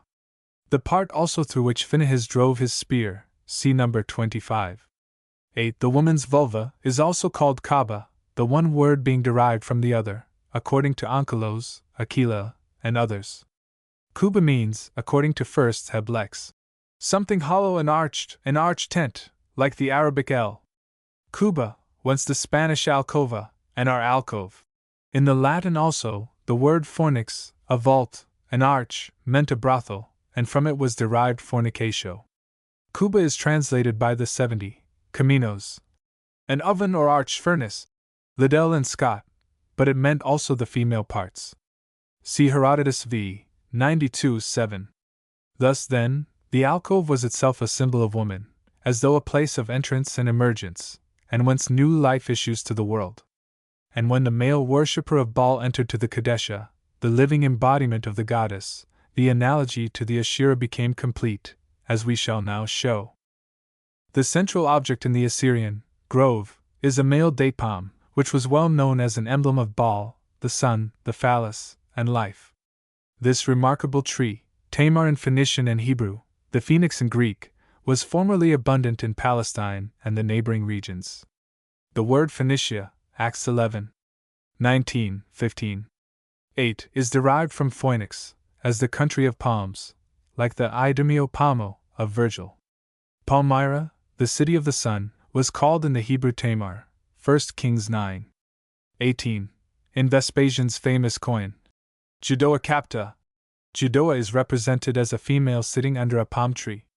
The tree can at once be identified by its tall, straight, branchless stem, of equal thickness throughout, crowned at the top with a cluster of long, curved, feather-like branches, and by its singularly wrinkled bark. All these characteristics are readily recognized in the highly conventional forms of the religious emblem, even in the ornament on the king's robe, figure 174. The date palm is dioecious, the female trees, which are sometimes used as emblems, being always distinguished by the clusters of date fruit. Thy stature is like to a palm tree, thy breasts to clusters. Cant. 7:7. The righteous shall flourish like the palm tree. PS 92. 12. Fruitful and evergreen. They are upright as the palm tree, but speak not. Ja. X. 8-5. The prophet is evidently describing the making of an Asherah. There was a Canaanite city called Baal Tamar, equals Baal, the palm tree, designated so, it is probable, from the worship of Baal there. Under the form of a priapus column, says first Heblex. The real form was doubtless an ashrim, a modified palm tree, as we have already shown. Palm branches have been used in all ages as emblems of life, peace, and victory. They were strewn before Christ. Palm Sunday, the Feast of Palms, is still kept. Even within the present century, on this festival, in many towns of France, women and children carried in procession at the end of their palm branches a phallus made of bread, which they called, undisguisedly, La Pine, whence the festival was called La Fête de Pins. The pine, having been blessed by the priest, the women carefully preserved it during the following year as an amulet. Dolor, Hist, de difference cults. Again, the Greek name for the palm tree, phoenix, was also the name of that mythical Egyptian bird, sacred to Osiris, and a symbol of the resurrection. With some early Christian writers, Christ was the phoenix. The date palm is figured as a tree of life on an Egyptian sepulchral tablet, older than the Exodus, now preserved in the museum at Berlin. Two arms issue from the top of the tree, one of which presents a tray of dates to the deceased, whilst the other gives him water. The water of life. The tree of life is represented by a date palm on some of the earliest Christian mosaics at Rome. Something very like the Assyrian Asherah, or sacred emblem, was sculptured on the great doors of Solomon's temple, by Hiram, the Tyrian, 1 Kings 7. 18-21, we read, He carved upon them carvings of cherubims and palm trees and open flowers, and spread gold upon the cherubims and palm trees. 1 Kings 6. 82-35. He also erected two phallic pillars in front of the temple, Jachin and Boaz, equals it stands, in strength. No wonder Solomon fell to worship Astarte, Chemosh, and Milcom. Although to our modern ideas the mystical tree, symbol of life and immortality, seems out of place in Judaism, yet no sooner did the Jews possess a national coinage under the Maccabees than the palm tree reappears, always with 7 branches, like the golden candlestick, Acts 25, as on the shekel represented plate 17, figure 4. The Assyrian tree has always the same number, and the tufts of foliage, symbolizing the entire female tree, which deck the margins of the mystic D, apt emblems of fertility, have also invariably 7 branches. This may remind us of the 7 visible spheres that move around our earth. In mystic dance, and of Balak's offering, upon 7 altars, 7 bulls and 7 rams, number 23. 1 Rev 2. 1. The mystic door is also barred, like the Egyptian sistrum carried by the priestesses of Isis, to represent the inviolable purity and eternal perfection which were associated with the idea of divinity. When Mary, the mother of Jesus, took the place in Christendom of the great goddess, the dogmas which propounded her immaculate conception and perpetual virginity followed as a matter of course. Thus, then, we explain the greatest symbol in Eastern worship, it is the tree of life in the midst of the garden. which has remained so long a mystery. To Dr. Inman belongs the distinguished merit of having first broken ground in the right direction.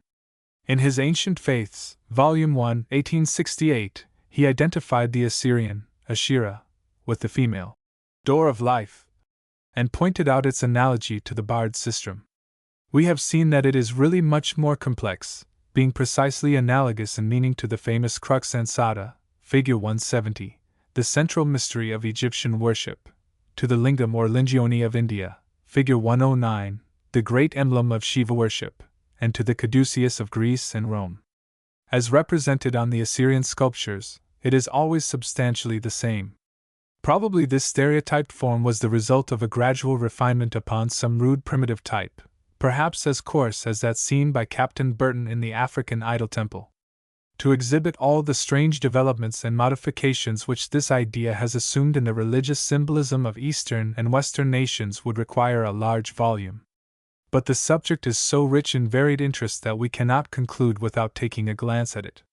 First, the simple O bard is reproduced with a contraction towards the base, as in the Indian yoni and the Egyptian sistrum, used in the worship of Isis. Second, within the O was represented the goddess herself, as revealed within her own symbol. This is illustrated in Plate 17, Figure 5, where Demeter or Ceres is thus depicted, with her cornucopia, from a bronze coin of Damascus. Thirdly, but much more commonly, the goddess holds in her hands emblems of the male potency in creation, and thus completes the symbol. As in the coin figured Plate 17, Figure 8, the goddess, standing within the O, the portico of her temple, holds in her right hand the cross, that most ancient emblem of the male and of life. In the beautiful Greek coin of Sidon next figured, the goddess, evidently Astarte, the moon goddess, the queen of heaven, stands on a ship, the mystic argao or ark, holding in one hand a crozier, in the other the cross. Plate 17, Figure 7. Under Christianity, the Virgin Mary, who, as Queen of Heaven, stands on the crescent moon, is pictured beneath the mystic doorway, with the god as a male child in her arms. See Plate 18, copy from the woodcut title to the Psalter of the Blessed Virgin, printed at Jena, in Old Prussia, 1492. Like Isis, she is the mother, and yet the spouse of God. Clothed with the sun, and having the moon under her feet. Rev. 12. 1. The upper half of the picture is very like the Assyrian scenes. On either side is a king, Frederick III, and his son the Emperor Maximilian, at their devotions. The alcove is of roses, an emblem of virginity. The famous medieval Roman de la Rose turns upon this. Among the many titles given to the Virgin in medieval times, we find Santa Maria della Rosa, that flower being consecrated to her. Hence it is often represented in her hand. Dante writes, in Plate 18, the Virgin Goddess is seated with the Godchild in a bower, exactly the shape of the Assyrian, composed of fruits highly significant of sex, as has already been explained. In some Hindu pictures, the child is naked, having the member erect, and also making the phallic hand, with the right forefinger erected. Plate 14, Figure 14. In other conventional forms we have male symbols only within the female O. This is a very numerous class. In the Figure 3, Plate 17, we see the fir tree or pine take the place of the palm tree, and in Figure 6, Plate 17, the cone. On this remarkable medal of cypress is a representation of the temple of Venus at Paphos, famous even in the days of Homer. Odyss. 8, 862. The worship of that divinity is said to have been imported into Cyprus from the east. The goddess united both sexes in her own person, and was served by castrated priests. We see here, within the innermost sanctum of the temple, a cone as emblem of the male, and the meaning is further pointed by the sun emblem above, inserted within the crescent moon. Let us next examine how the cone came to be used as a masculine emblem. If we turn to figures 174 and 175, it will be seen that the glans was particularly honored as the head of the phallus. It was also the part dedicated to God by effusion of blood in the rite of circumcision. This acorn is conical or dome-shaped, and thus, a part being taken for the whole, The cone or pyramid was used as a conventional symbol of the male creator. Placed on a stem, it is frequently represented as worshipped on Assyrian bas reliefs. See Figure 177. It was also a symbol of fire, the sun, and life. As such, it formed a fitting monument for the Egyptian kings.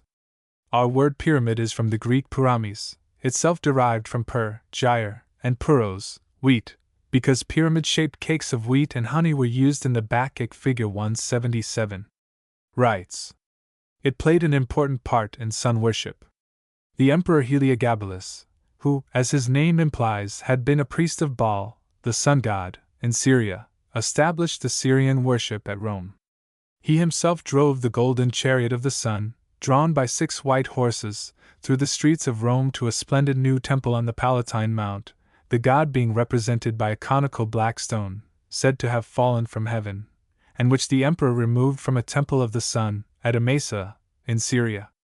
At a subsequent period, an image of the moon goddess, or Astarte, was brought by his orders from a celebrated fane at Carthage to Rome, and there solemnly married with licentious rites to the sun god, amidst general rejoicing. A curious parallel to these mystic nuptials of the Assyrian god and goddess may be found in some of the religious ceremonies of the modern Hindus. Ferguson tells us that the most extraordinary buildings connected with Hindu temples are the vast pillared colonnades or choltris. By far their most important application is when used as nuptial halls, in which the mystic union of a male and female divinity is celebrated once a year. Again, in Indian mythology, the pyramid plays an important part. It belongs to Shiva, equals the sun, equals fire, equals the phallus, equals life. By one complex symbol, very common on ancient Hindu monuments in China and Tibet, the universe was thus represented. Notice the upward gradation. Earth plus water equals this globe. The creator god, whose emblem, flame, mounts upwards, is the author and representative of all life upon it. He is the connecting link, united by the crescent moon with heaven. The arrow or spearhead inserted within the crescent is an earth emblem of Shiva. Like the lingam, it typified the divine source of life, and also the doctrine that perfect wisdom was to be found only in the combination of the male and female principles in nature. It decorates the roofs of the Buddhist monasteries in Tibet, and like the sacred lotus flower and the linga, both of which became emblems of Buddha, was derived from older faiths. Other interpretations may suggest themselves. This will enable us to understand the remarkable sculptures of the 2nd or 3rd century, from the Amravati tope, plate 19, which present so many points in common with the religious symbols of the Chaldeans. In Figure 2 we see a congregation of males and females, the sexes being separated, worshipping a linga, or stone conical pillar, on the front of which is sculptured the sacred tree, with branches like flames, 3 symbols of life in one. It rises from a throne, on the seat of which are placed the 2 emblems of earth and water. In the other figure, the sacred tree takes the place of the linga, rising above the throne, as if from the trisol or trident, male emblems of Shiva. Winged figures, Garudas, attended above, floating over the heads of the worshippers. An intrusion of the newer faith is also to be recognized, as the feet of Buddha are sculptured before the throne. In the mysteries of Mitra, the symbols in Figure 178 were also employed. They represented the elements to which the soul ought to be successively united in passing through the new birth. We will add but 2 more emblems, culled from medieval heraldry, Figures 179 and 180, in both of which the Asherah, the grove, of Baal worship, will be at once recognized: the arrow and the cross, symbols of the male creator, taking the place of the mystic palm tree. In all these, from the rudest to the most complex, we are thus able to trace a common idea, viz., a feeling after God, as the life and light of the universe, and an attempt to express a common hope in visible forms.